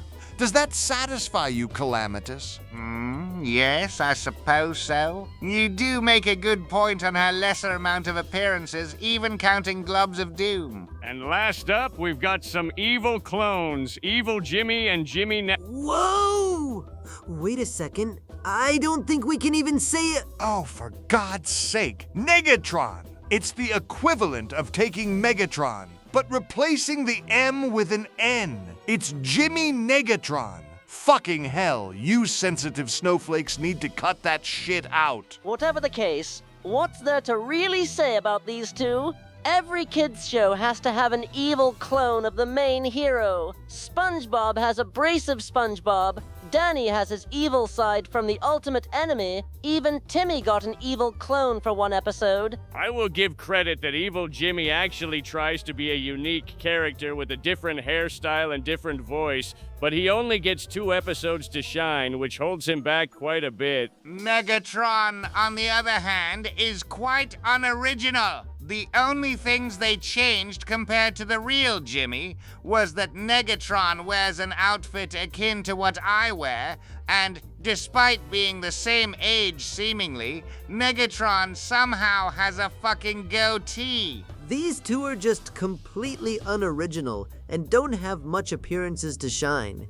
Evil Jimmy gets a slight edge for his design and voice, but he gets no higher than D tier. And Negatron, for his complete unoriginality, goes straight into F tier, alongside his home game. And now, representing the main antagonist role for My Life as a Teenage Robot, it's the lovely and imposing Queen Vexus. She may not have as many appearances as the rest of the main antagonists we've already went over, but every single time she appears on screen, you can expect her to be at the top of her game. Hell yeah, Karen should be taking some fucking notes. This is how you make a perfect female robot villain. I heard that, Sheldon.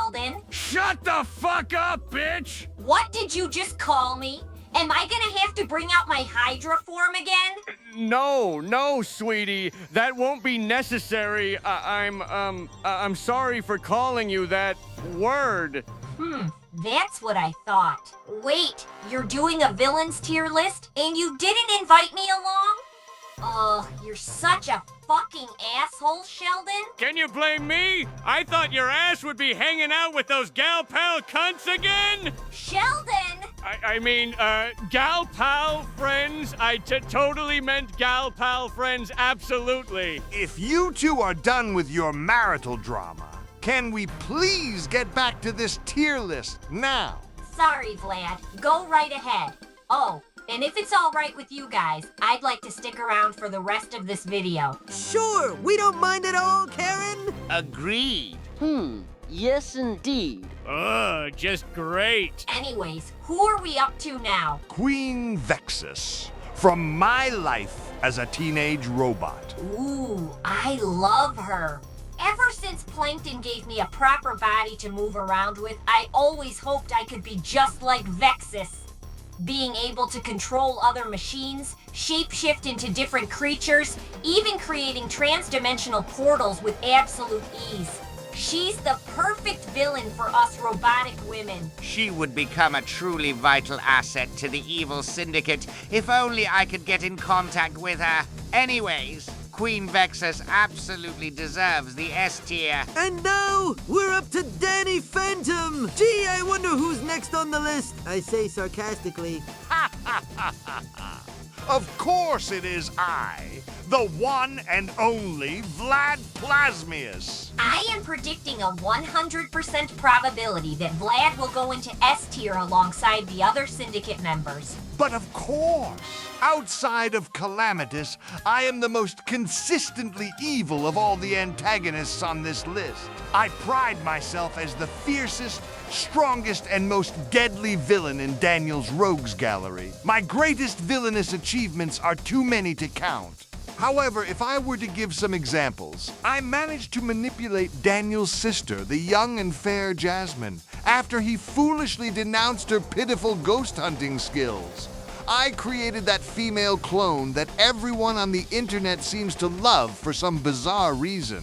Oh, and of course, I was the one who managed to kidnap and control the minds of all those hapless fools back in Nickelodeon All-Star Brawl 2. Yes, you're the strongest and most powerful villain around. Let us move on, please. The next villain on this list is Nikolai Technus. I mean, Technus was a great villain and all, but seriously? He has much less appearances than Vlad, and yet they made him playable instead in Globs of Doom? I mean, I could accept Beautiful Gorgeous taking Calamitus's spot, considering they are related to each other, but yeah, no, I don't understand why they replaced Vlad with Technus. I am still pissed that those worthless hacks sidelined me in that game.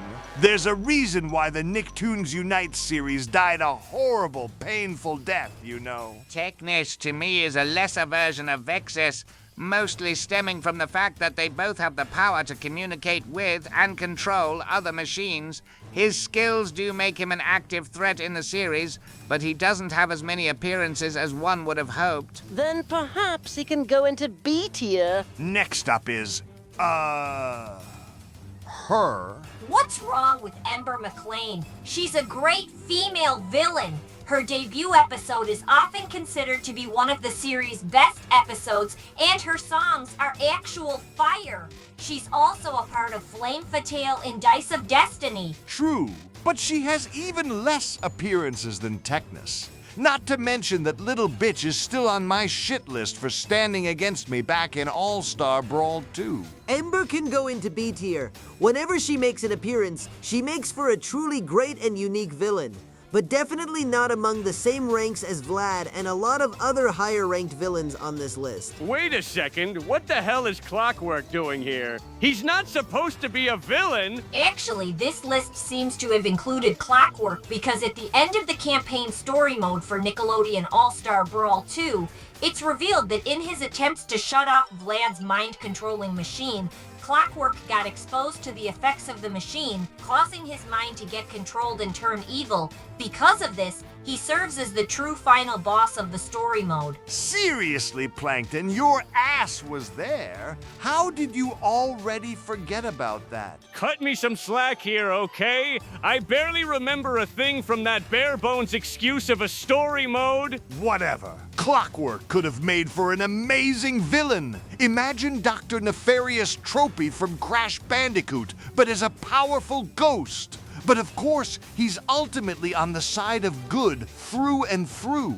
In other words, he's not a villain at all. And now, we have two major villains from Avatar: The Last Airbender, Fire Lord Ozai and Princess Azula. Talk about a diabolically despicable pair of villains, even by Nickelodeon standards. I know that all of us here have committed quite the number of atrocious crimes in our respective shows. Okay, most of us anyway.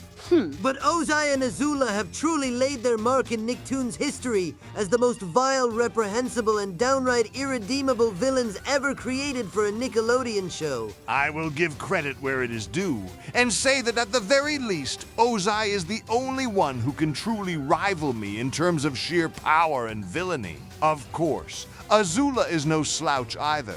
She has been a constant threat for Aang and his crew, not to mention rounding out Dice of Destiny's Flame Fatale as the third and most strongest member of the trio. However, I still remember that she fought against me during my multiversal mind-controlling conquest.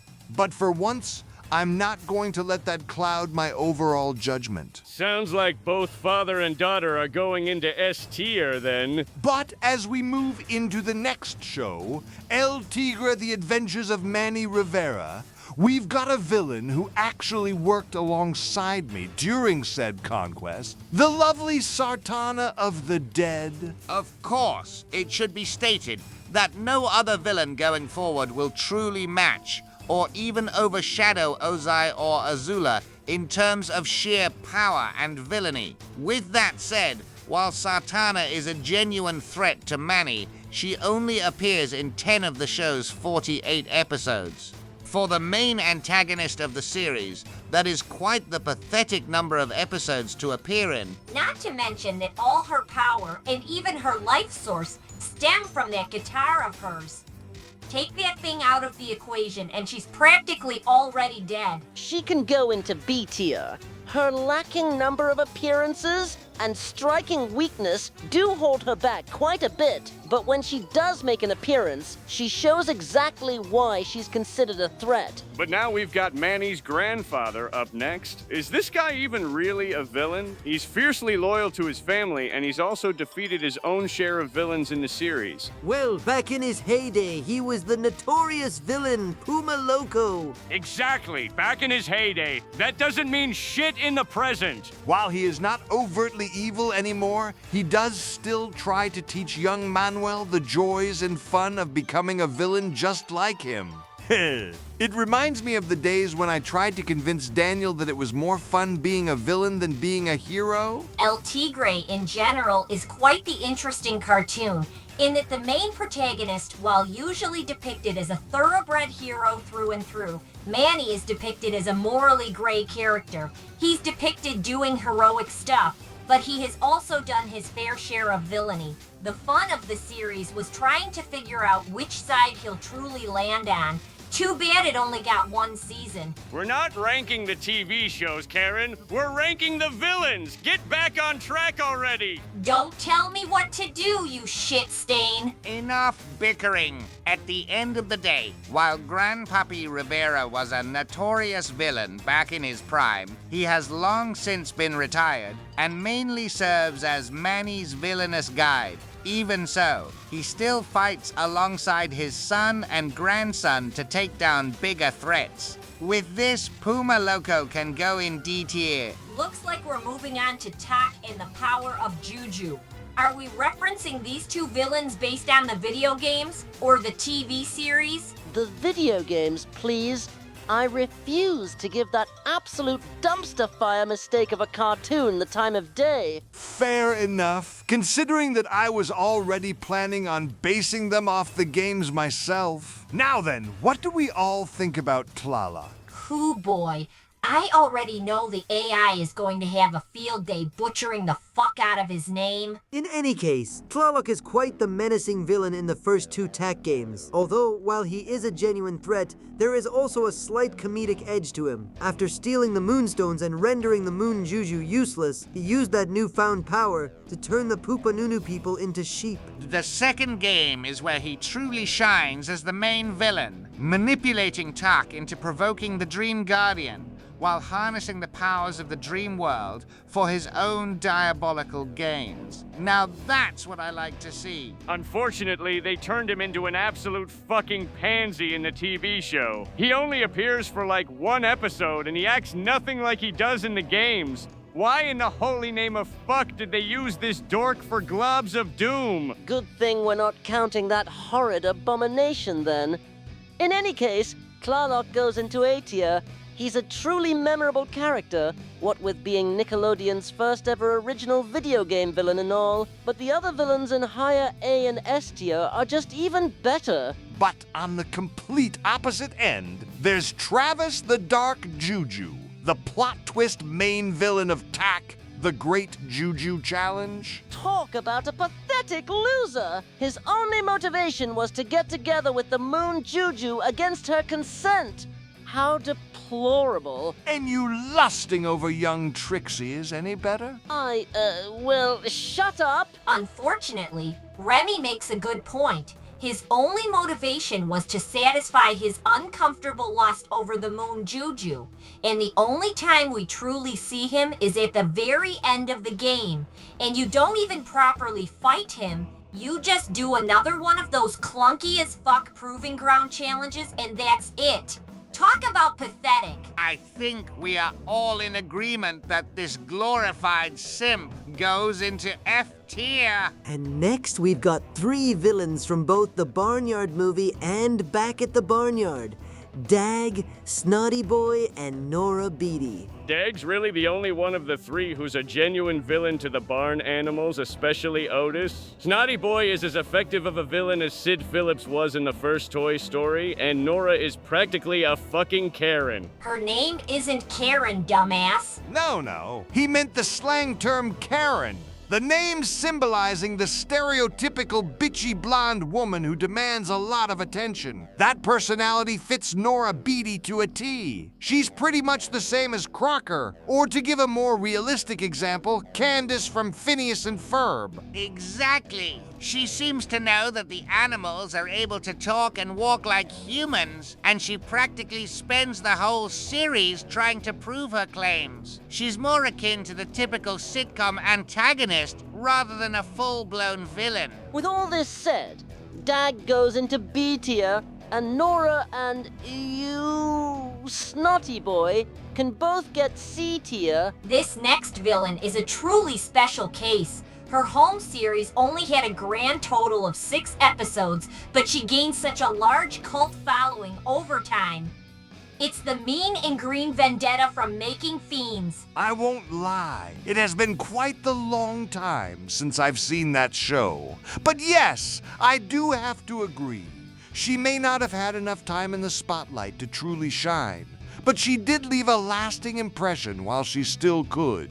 Her knack for creating her own villains at such a young, prodigal age demands a high amount of respect. Absolutely! It's a real shame we can't see any more of what she might cook up next, but what she lacked with time, she more than made up for it with her devilishly cunning nature. Go ahead and put some respect on her name and give Vendetta an A tier. Unfortunately, we once again divert to the complete opposite side of villainy, because now we're up to Dorcas, the main villain of Planet Sheen. Of course it should serve to stand that a truly abysmal spin-off show starring the dumbest, most brain-dead character of the original Jimmy Neutron series should also have an equally abysmal villain to go alongside it. I don't remember a single thing about this absolute dork of a character, and I'm all the more thankful for it. Obvious pun aside, let's not dwell too much on this pathetic failure and drop him into F tier. And now we've arrived at the second to last TV show docket of the list, and the final Nickelodeon cartoon made by Butch Hartman, Tough Puppy. Didn't he also make Bunsen is A? Don't mention that in my presence, lest you want to get sent to the scrap heap. Anyways, since Tough Puppy has a lot of antagonists, we'll only cover the 3 most consistent antagonists of the series. Those being Verminius Snaptrap, the Chameleon, and Birdbrain. I won't lie, these guys are capable villains. But given the wacky, outlandish nature of the show, it should stand to reason that these villains are mostly comedic foils to the heroes, and they really aren't necessarily memorable villains, combined or individually. Snaptrap only gets a slighter edge over the other two, considering he's actually the leader of the Diabolical Order of Mayhem, or Doom for short. Plus, he's even voiced by a transgender person, Maddie Taylor. Bonus points for the inclusion. This villainous trio can all go in B tier. Again, they are capable of doing villainous things, but they're mostly used for comedic fodder a lot of the time. And it looks like the final show to cover for this list is The Loud House? This show has villains? Apparently, yes. And it looks as though the first two from this show are two of young Lincoln's own sisters, Luann and Lynn Loud. These two are not villains. Lynn just acts rough and tough towards her siblings, but she still loves them all the same. And as for Luann, she only becomes comically evil during April Fool's Day. Every other day of the week, she's still quite sweet and prone to making puns whenever the situation calls for it. But it looks as though we've got actual villains for this show, stemming from two of the movies. Firstly, there's Morag from the Loud House movie. If you were to tell me a while back that the Loud House of all shows had an actual greater scope villain, along with dragons and witchcraft being real in this perpetually down-to-earth, slice-of-life show, I would have dubbed you as more crazy than I am. Morag genuinely surprised me with how devilishly evil she is. She's the perfect foil for the Loud family. Someone who just wants peace and quiet, and goes to extremely aggressive and violent lengths to have it. She's the first antagonist to truly threaten the family's lives. I'm quite impressed, honestly. Not to mention that her villain song is actually quite an earworm. It's got nothing on my villain song, though. I didn't even know a Loud House movie existed, let alone two of them. But from what you've described, it sounds like Morag can get an A tier. And our final villain exclusive to a TV series, it's Fifi Doofus, the plot twist main villain of No Time to Spy, a Loud House movie. Seriously, a slice of life series with a fucking spy flick? Jeez, is this the Loud House or that weird Cars series? She might have been a bit too obvious, but she was still an effective plot twist to the story! No Time to Spy in general is a far more superior movie compared to the Netflix movie. The idea of there being secret agents and Bond-level villains surprisingly fit this series more than fucking dragons and witchcraft! Again, another surprising villain from this series. She may have a cliché motive, considering her husband was launched into space and presumed dead, but she was still highly effective in her role, giving the family the same fate that Myrtle gave her husband, while also crushing Lincoln's spirit, was quite satisfying to see. Looks like Fifi Doofu is going into A tier alongside Morag. Phew! Are we finally done with this list? Not just yet. We have just 4 more villains to tackle, and then we'll finally be finished. These last 4 villains are predominantly exclusive to certain crossovers. Firstly, from Jimmy Timmy Power Hour 3, The Jerkinators, it's surely the quote supervillain young James and Timothy created for the sake of having a villain to fight. The only time Shirley actually becomes villainous is when those two twerps hurt his precious whittle feelings and he starts throwing a glorified temper tantrum. Jimmy and Timmy were way too distracted coming up with powers to give him that they forgot to actually make him evil. All it takes to pacify him is for those two to give him an apology and boom, not a villain anymore. Simple and to the point, I like it. And now, we've got the main villain of Nicktoons' Battle for Volcano Island, the Margu. The Margu was quite interesting to me. A truly original Nicktoons villain created specifically for the game series, and quite the imposing one at that. He doesn't have that much screen time, but his design and boss fight truly help him stand out quite a bit. I'd say we can put the Margu in B tier. But an original villain who isn't as interesting is up next. Globulus Maximus, the main villain of Globs of Doom. He is responsible for sending out all those freaky morphoid creatures and invading our worlds, forcing a lot of us villains to team up with our rivals. But his bitch ass suddenly gets redeemed in the end because he was misunderstood, and for some bizarre reason he decided to transform into Sponge Glob. In other words, Globulus Maximus isn't really a villain. And finally, our last villain for the list. It's, who in the actual fuck is that thing? That is Lord Nitro. He's the main villain of the arcade racing game Nicktoons Nitro. Does he have any powers outside of racing skills? We don't know. Does he have any memorable lines of dialogue? Nope. What's his backstory? Again, we don't know. Well, is there anything you do know about this critin? That he's nothing more than F-tier garbage. Well, this is certainly a disappointing way to end this video off. It's not like it can get any worse than— All right, I'm back, and... Hey, wait a second. What the fuck are you all doing in our voice chat?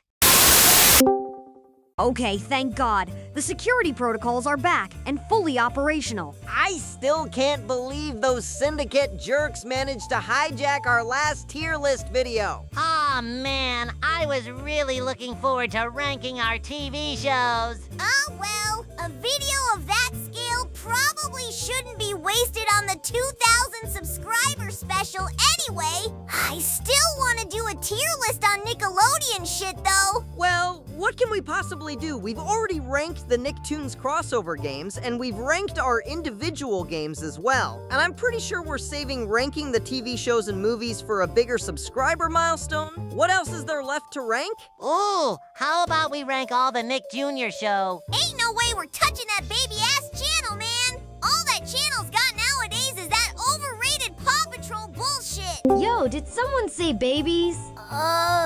Who the hell are you, dude? Come on, you guys seriously don't remember me. It's me, Tommy Pickles. Isn't Tommy supposed to be like 2 years old or something? I was 2 years old, but now I'm all grown up.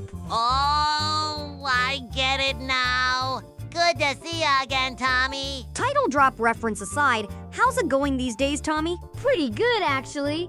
I've been meaning to join this Discord server thingy for a while now. Hey, wait a second. I just had a great idea. Now that Tommy's here, how about we rank all the Rugrats games? Hey, that's perfect timing considering Limited Run Games are working on re-releasing some of those games for Switch and PS5. Huh, man, this is going to be one long nostalgia trip for me. I kinda wish I could invite Chucky, Phil, and Lil for this, but I'm sure you guys don't want this to feel too overbloated. Yeah, after we had so many characters for both our subscriber milestone videos, we'd much appreciate it if we could stick to like 5 or 4 characters this time around. That's fair enough. Maybe if you guys start uploading playthroughs of some of these games, then we could bring the whole gang. Even that absolute bitch Angelica? Dude, she's not so antagonistic anymore. She's much more chill nowadays. All right, gentlemen, let's settle down. We've got the tier list up and ready. As usual, we're going in chronological order, and as an added bonus, we will include the one and only game based on the All Grown Up spin-off series. You boys ready? Not yet. One sec. I'm ready! Well, obvious catchphrase coining aside, our first game on the list is Rugrats, Search for Reptar for the PS1. Oh wow, our very first video game adventure. Even today, this was such a fun trip down memory lane. Especially considering all the levels in this game take inspiration from episodes of the original show. Too bad that the game controls like absolute dog shit. Whoa, that's a little too harsh, Tim. I don't think the controls are that bad. The character movements nearly feel like those god-awful tank controls that plagued a lot of early 3D platformers. It takes forever to turn your character around. And the jumping momentum is just atrocious. Yeah, sorry, Tommy. But I gotta side with Timmy on this one. The controls, and especially that fucking camera, all feel like they're actively working against the player in most cases, but the presentation and faithfulness to the source material is still very impressive for a PS1 game. Yeah, it kind of reminds me of Breaking the Rules. It's definitely an amazing game in terms of turning the show into 3D, but it is still held back by some gameplay flaws, especially considering that even with the wonky controls, the game is ridiculously short and easy. In that case, can we at least settle for a B tier? I can acknowledge that this game is totally rough around the edges, but it was undeniably a fun passion project for the fans of our show. Even the credits said that they did it for the kids, so that's gotta amount to something, yeah? I'm cool with the B tier, honestly. It's really not that bad of a game, but it's definitely held back by the bad controls. Haven't had much to say, but I agree with everything you boys have said. B tier for Search for Reptar. But oh man, this next game is a real bummer. The Rugrats movie for the Game Boy. Oh god, my ears are still ringing from that annoyingly loud sound design. I literally had to turn off the volume just so I could get through the game without my ears bleeding. But even then, holy shit, this is a much worse game! The screen crunch is just awful, and the controls are incredibly floaty. It really sucks that this was the best that THQ could do for a game based on the Rugrats movie. That said, though, I kinda had a better time playing this game than I did with Legend of the Lost Spatula. At the very least, I would say that the Rugrats movie game gets D tier, purely because I've played much worse games. Yeah, that's fair. I'm down with this getting D tier. And now we're up to the Rugrats adventure game, released by Broderbund Software for Windows PCs. This game is such an absolute bitch to get running. You pretty much need to break out your grandma's dusty-ass Windows 95 machine, or have a master's degree in computer science to run a virtual machine capable of even running this game to begin with. And the worst part of it all, it's not even worth the hassle, because this game is just so frustrating. Oh, I hate to say this, but I have to agree. I played a lot of great point-and-click games growing up, but coming back to this one really pissed me off. What kind of point-and-click game restricts you from keeping items in your inventory? The fun of those games are being able to store as many items as you can, so you could potentially solve any item-related puzzles later on with ease. And I did not need that annoying-ass bitch Angelica yelling in my ear the whole damn game! But at the very least, the presentation and voice acting make up for the restricting and annoying gameplay. It's obviously more cheaply made, but it still feels like playing through an actual episode of the Rugrats show. I will give them credit. The presentation does save this game from getting F tier, but the restrictive gameplay and downright laborious methods in order to just play this damn game in the first place ensures that it gets no higher than D tier. Sounds fair to me. And now we've got another Broderbund Rugrats game, that being the Rugrats Movie Activity Challenge. Oh yeah, this was released at the time that a lot of franchises had those quirky little activity center games. I fondly remember playing the Toy Story one with Mom and Dad growing up. Unfortunately, though, I haven't really played this one. From what I have seen, it's a cute little collection of mini-games inspired by scenes from the movie. Definitely much more inoffensive than the adventure game by a long margin. It is the more superior game based on our first movie, but that's not really saying too much. I'd say we could put it in C tier. It's not a bad activity center game, but again, I'll take the Toy Story one over this any day. Didn't really have much to comment on, considering I haven't played this one either. Same here. But thankfully, we've got a game that we can all properly talk about. Rugrats! Scavenger Hunt for the Nintendo 64! Oh yeah, this is when we tried to make our own Mario Party clone. It's nothing too spectacular, but it was still pretty fun. Honestly, I have to agree. Again, it's not beating out Mario Party by a large margin, but if you want a Rugrats-themed party game, you could do far worse than this. That one board where everyone gets turned into Reptar is absolutely cursed as hell, though. That shit's bordering on the uncanny valley. On God! I'd say we could put Scavenger Hunt in C tier. It's still a pretty good game, but there's not much replay value that helped make the Mario Party series so well known. That's fair to me. And now we've got Rugrats Mystery Adventures.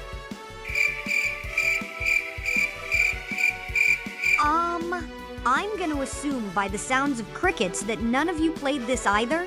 Nope. Nada. I honestly forgot this even existed. I haven't played this either very well then. Let's skip this one and move on to Rugrats Time Travelers for the Game Boy Color. Seriously? You guys have nothing to say about this one either? Oh no, I played this one. But, what is there for me to say? It's quite literally the same exact game as the Rugrats movie, fundamentally. Same ear-piercing sound design, same floaty and clunky controls, etc. So, in other words, this game goes into D tier too? Right, got it. Can we have a game that we can actually comment on now, please? Thankfully, yes we do! It's Rugrats Studio Tour for the PS1. Ooh, now we're back on track. It uses the same engine as Search for Reptar, but they improved the controls and also provided a more original storyline as opposed to just recreating episodes of the show in game form. I gotta admit, traversing around that movie studio was a lot of fun. Even though we kinda had to do it in order to get Dill out of that safe, even as a baby, my bro's always getting into trouble. I did have a lot more fun with Studio Tour than I did with Search for Reptar, admittedly. With that said, though, the endgame was absolute bullshit. You basically spent the whole game gathering enough keys to open the safe and rescue Dill, only for the game to reveal another locked safe door behind it, and now you have a 1 in 25 chance of picking the right lock. And if you pick the wrong one, you gotta go back and get another key in order to try again. Ugh, that shit was so frustrating. And all for what? A half-assed excuse of a final boss level where you run away from a Reptar animatronic? Yeah, I gotta admit, the endgame did stifle my enjoyment for this one quite a bit. Still, it's a vast improvement over Search for Reptar, so at the very least, Studio Tour can get a high B tier. Oh, sweet, merciful Christ above! That bitch got her own lineup of games? Unfortunately, yes she does. We've got 3 games to tackle here. Totally Angelica for both the Game Boy Color and PS1, and Totally Angelica Boredom Buster for PC.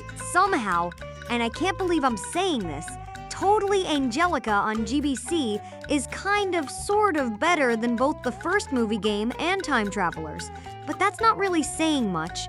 The screen crunch is still a massive issue, and there are far better games on the handheld that I'd rather play instead. But the PS1 version is slightly better. It controls much better, and the presentation is a vast improvement. And the soundtrack is actually pretty damn good. Boredom Buster, on the other hand, yeah, nah, this ain't it, Chief. It's trying to be another activity center game, kind of like Activity Challenge, but it's even worse in my opinion. If it were up to me, and me alone, I would instantly whack all 3 games into F tier. But you guys made some valid points with the Game Boy Color and PlayStation versions. I'd say we could put the PS1 game into C tier, the GBC version in D tier, and Boredom Buster into F tier. Sounds good to me.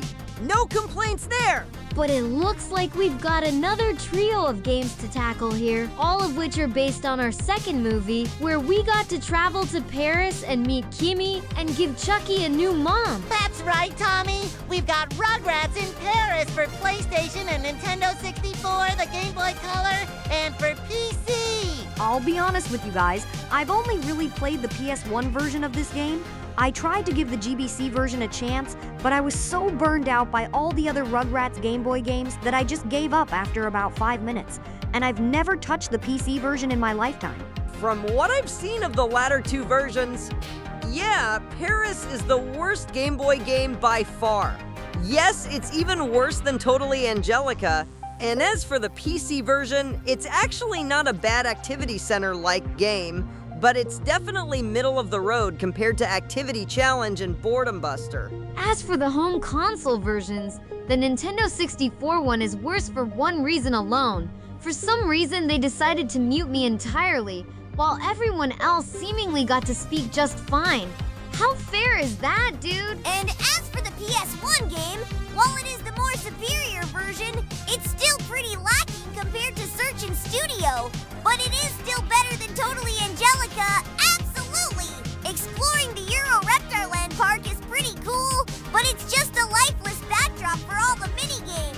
was still pretty cool that we got to actually fight that French piece of shit Jean-Claude as Reptar like in the movie.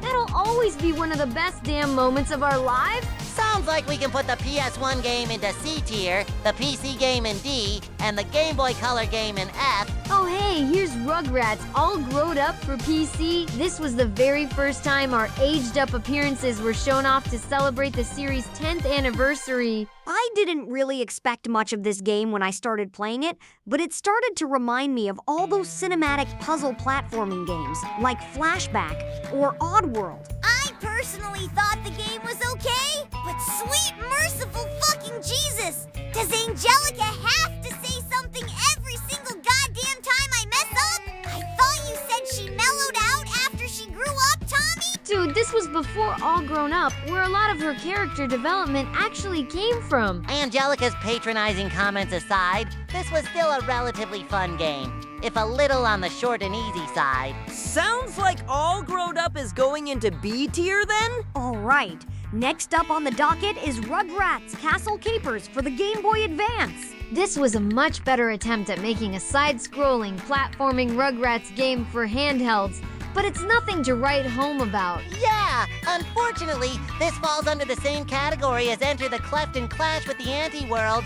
Definitely not bad games, but still quite forgettable and generic. Why the hell are you using my games as examples here? In any case, Castle Capers can go into C tier. It's more so a generic handheld tie-in to the next game on the list. Oh man, Rugrats Royal Ransom was such a fun time. I think we finally got a high-ranking game for this list, guys. Sorry, but I'm gonna stop you right there, Tom. Ugh, Timmy, for once, can you just shut up and let us rank this game where it deserves to go for once? I swear, you've done this shit in our first and second tier list videos. Just fucking knock it off already. Will you shut your smart-ass mouth up and just hear me out? I won't deny that this is indeed the best game of the list so far, but it's still not without some glaring issues. First and foremost, the difficulty is so inconsistent. If you're playing on Baby Easy, it's downright boring in some places, but if you're playing on either Rugrat Medium or Reptar Tough, it's borderline frustrating to play. It's like I said in our third tier list video, how the hell is a game about diaper pissing babies so fucking hard? And the other biggest issue, there's no auto-saving feature, and in order to save the game, you have to be on the Play Palace in order to do so. And if you manage to get a game over after blowing through all your tokens and forcing every baby out of the Play Palace and didn't think to save no matter how far you got, you have to start over from the very beginning of the fucking game all over again. Yeah, okay, that's a very good point.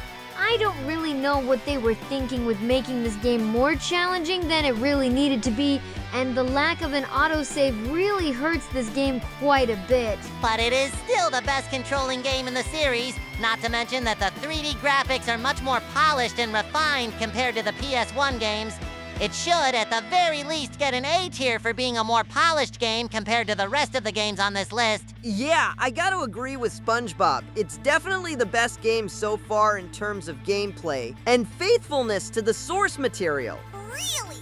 After all those complaints I said, we're giving this game A tier? To be fair, Timmy, you can't expect your ramblings to make a difference every time. Fine, whatever. I guess I can live with that. Unfortunately, though, we're right back to mid with this next game, Rugrats I Gotta Go Party for the GBA. Did they seriously make a toilet joke on the title of the damn game? In any case, this game is pretty much false advertising. It's not really a party game like the title implies, but it's more so another minigame collection that just happens to be party-themed. And like all the other minigame collection games of ours, the minigames range from average at best and mediocre at worst. It's still relatively okay for a minigame collection game. For the most part, I'd say this game can go in C tier. And it looks like we're not quite done with Rugrats party games just yet, because up next is Rugrats Munchin' Land for PC. Don't you mean Munchkin Land? No, he said the name correctly. Why the hell is it called Munchinland, though? Your guess is as good as mine, dude. Anyways, I've only recently come across this game. It's definitely another Mario Party-like game, but it's single-player only. What's the point of making a game like this if you can't even play it multiplayer with your friends? I won't lie, that is highly disappointing. It really defeats the purpose of even playing this game if you can't even be bothered to include a multiplayer mode. At least Scavenger Hunt bothered to include a proper multiplayer mode on much older hardware. You know you royally fucked up when an N64 game does a much better job at being a party game than an early 2000s PC game. Munchinland deserves a D tier, in my opinion. Agreed. Not even the whole Wizard of Oz aesthetic could save this absolute disappointment. Absolute disappointment is definitely what I could say about the movie these next two games are based on. Rugrats Go Wild! Okay, I know it's objectively the weakest movie in the trilogy, but it was still a pretty fun watch. Let's save that for our movie tier list. We're here to focus on the games, those being Rugrats Go Wild for PC and Game Boy Advance. Truth be told, I never got the chance to play the GBA version, but from what I have seen in gameplay, it looks like it's the same game as on PC. So maybe we should group both games together. Sounds fair to me. In any case, this game was just okay to me. The overhead exploration of the island's pretty neat, but of course, it's yet another minigame collection where said minigames are either average or outright dull. But as crazy as this sounds, I did have a lot more fun playing this compared to the other movie-based games from our series. I'd say the Rugrats Go Wild game can get a C tier. It's pretty good and harmless, but there's much better games from our series by comparison. Fair to me, I guess. And now we've come to the second to last game for this list. And for fuck's sake, another girly game starring Angelica? Yep, I did say we were going to talk about the one and only All Grown Up game released for consoles, that being All Grown Up Express Yourself for the GBA. I will give credit. This game does try to implement some kind of story to mask the fact that this is yet another minigame collection game. Sheesh, how many of these kinds of games have we covered so far? It is definitely much more oriented towards a female audience, that's for sure. There really isn't much us males could really talk about with this one, to be fair. I honestly think it's alright. For what it is, it's pretty much inoffensive as a tie-in game for girls. I think Express Yourself can get a C tier. I can live with that, I guess. But now, we're up to the final game for this list, and as of now, the latest Rugrats game. It's Rugrats Adventures in Gameland. I was honestly so surprised that they made a whole new Rugrats game in 2024, and even basing it off the original series, not the reboot. What's even more surprising to me is that those absolute mad lads actually made a whole cartridge for this game to be played on an actual NES system. Yes, we're apparently still getting NES games in the year of our Lord 2024. And the game itself is a simple yet fun side-scrolling platforming game that adapts the show very well. The way you can switch characters and pick up and throw enemies reminds me of Super Mario Bros. 2. With that said, though, sweet fucking mother of Doug Demadome, owner of the goddamn Demasdale Demadome, this is probably the most brutally challenging game of this entire catalog. Seriously, if this is supposed to be a kid's game, then shouldn't it be easy enough for a kid to pick up and play? At the very least, even on the easiest difficulty selected, this is still one of the hardest games Nickelodeon's ever put out. But we all know why they made this game so brutally difficult. Much like a lot of these old school NES games, it's extremely short. Probably the shortest game we've ever talked about in any of these tier lists with only 6 whole levels. So to pad out the length, they decide to ramp up the difficulty significantly. And speaking of the length of this game, there's one great big issue regarding it.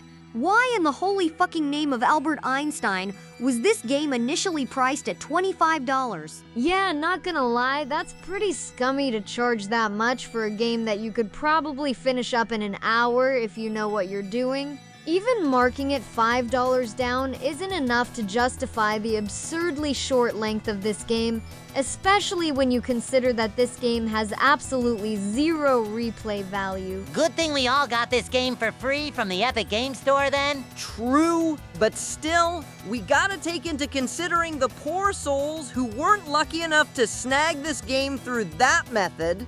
While I still think that Adventures in Gameland is still pretty damn good, and possibly even the best Rugrats game on the list, the absurd price point is a huge issue that can't be overlooked. Oh yeah, this game is really damn good and definitely worth recommending for fans of the original series and just fans of retro NES-styled platformers in general. Just, wait for a sale and please don't pay full price for this. Trust us, you're going to get disappointed thanks to the short length of the game. If this game isn't getting S tier, then I'm cool with an A tier. Well, that's the tier list. And wait a second.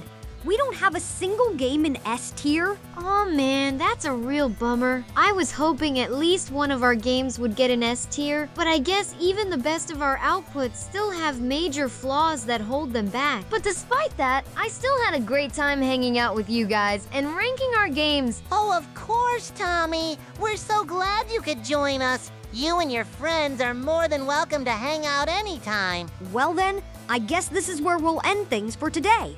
Thanks for watching, Wait just 1 second, chumps. The lock says you're not done yet. Ugh, damn it, Locke. You didn't tell me you were gonna pull this shit. Whoa, whoa, whoa!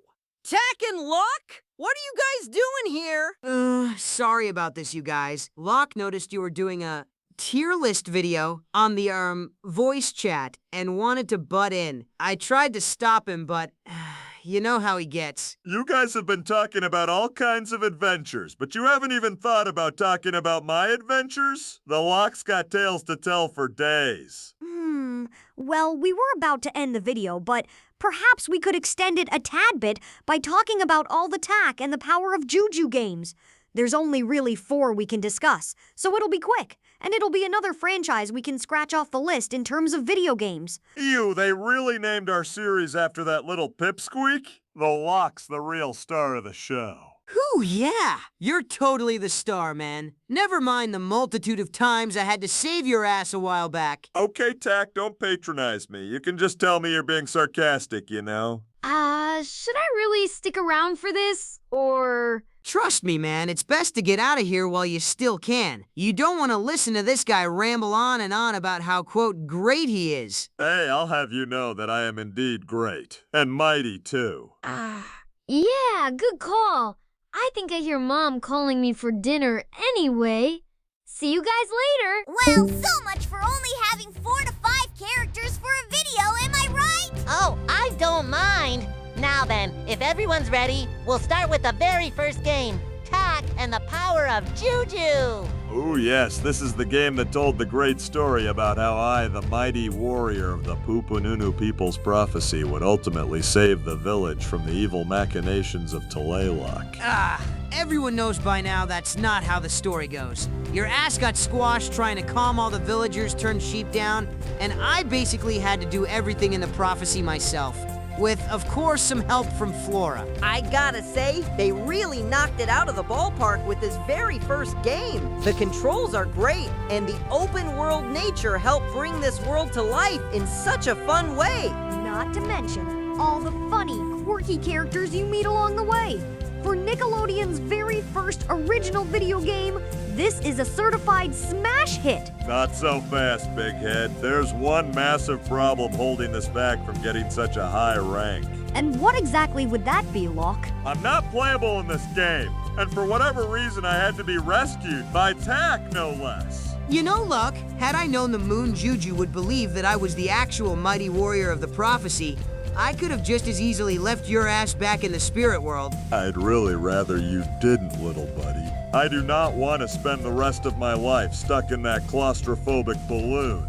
Surely it can't be worse than getting Resurrection's revenge, right? Don't remind me of that. Anyways, there's one actual big problem that holds my first adventure back from getting the highest rank for me, having to gather all of those fucking Yorbles. Oh, God, I hated having to do that. I wouldn't be so mad if the minimum needed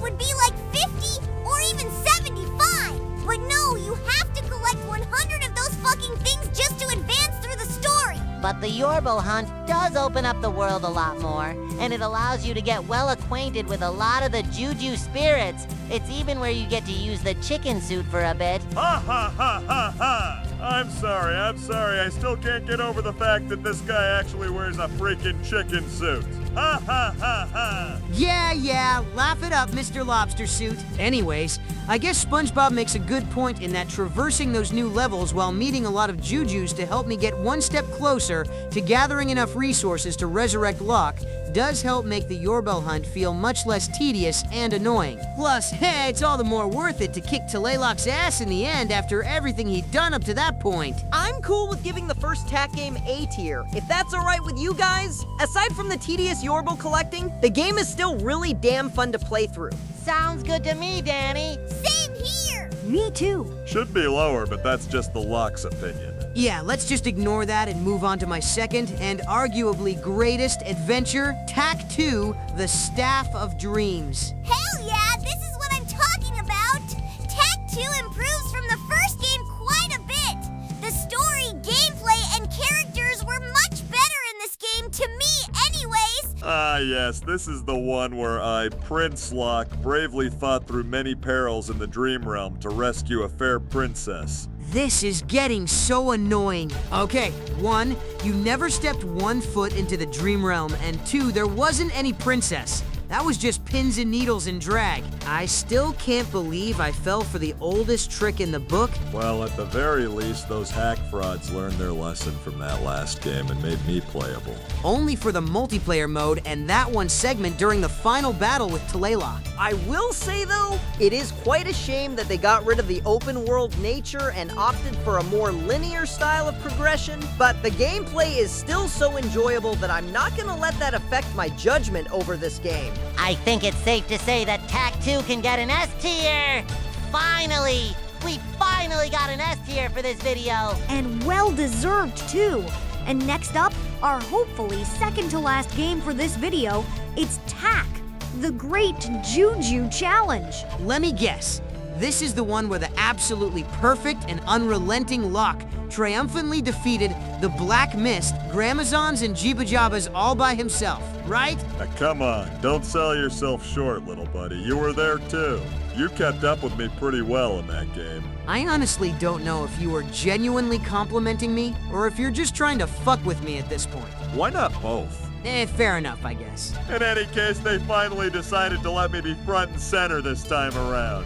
It feels so good to finally showcase that I truly had what it took to be the mighty warrior. Yeah, Locke and I may butt heads a lot of the time, but this game does prove that, at the end of the day, we really do make one hell of a great team. Damn right we do, little buddy. With that said, though, while the Great Juju Challenge is still a damn good game, it's unfortunately the weakest game in the trilogy for me. What are you talking about, kid? The one game where I finally got to be fully playable from start to finish, and it's the weakest one? How come? Well, to be fair, Locke, this game is so much more linear than even the previous game, and the fact that you pretty much need to rush through the stages in order to get the best time and score against the other teams to progress feel a little overwhelming to me. Not to mention that instead of proper boss fights against the other teams, you have those clunky as fuck proving ground challenges where you have to drive those glorified tanks around the arena. That was honestly the worst part of the game for me. And I don't think I need to mention that the plot twist villain revealed at the very end is just absolutely pathetic. Oh yeah, that Travis guy. Yeah, that guy was a total loser compared to Talaylock. But can we at least all agree that this is the funniest game in the whole trilogy? Not to brag, but hee, I think we did a pretty damn good job at making people laugh here. Oh yeah, absolutely! This game had me rolling on the floor for a good few minutes at times. While it is the weakest entry gameplay-wise, it's absolutely the funniest game in terms of the story and characters. I'd say we could put the Great Juju Challenge in A tier alongside the first TAC game. But unfortunately, my series had to go out with an absolutely abysmal train wreck with this last game, TAC and the Guardians of Gross. Wasn't there also a Nintendo DS game called Mojo Mistake? Do you really think I would want to subject myself to that torture after enduring this piece of shit? Fair enough, I suppose. That god-awful TV series was bad enough, but the fact that they had to make a game based on it, and even had the balls to label this as TAC 4, just pisses me off to no end! I didn't think the series would get even more linear with each entry, but Guardians of Growth sure proved me wrong. The controls are incredibly clunky, the graphics and presentation is a massive downgrade, and what is going on with the story here? Seriously, dude, I hate the fact that that horrendous show turned me into an absolute slacker and jerk, and they completely amped it up to the point where the entire reason the titular Guardians are loose is because I didn't want to follow Jibulba's orders to just clean up a shrine. For once, the Lock is glad he's only reduced to a non-playable role here again.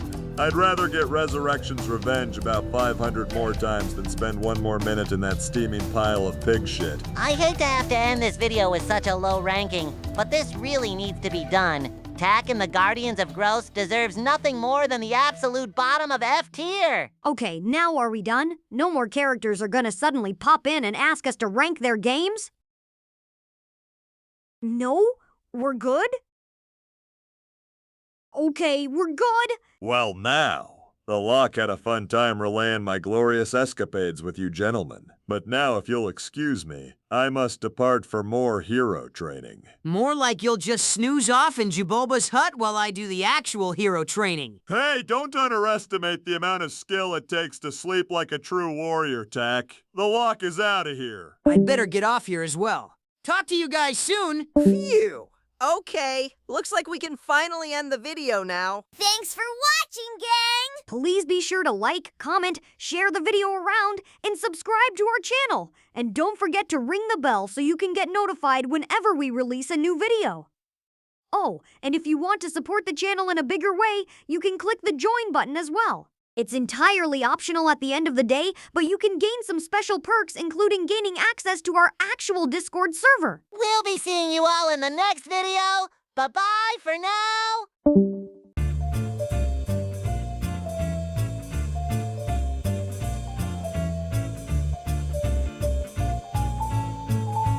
And here's a shout out to our amazing slime superstars. Mr. Wario 360, Jedi Padawan Daniel, Cordell Grace, Ray the Awesome Dude 8455, Kingly Gamer YT, and finally, Ryan Vanilla 198. Thanks again for the support. See you next time. Got a blast.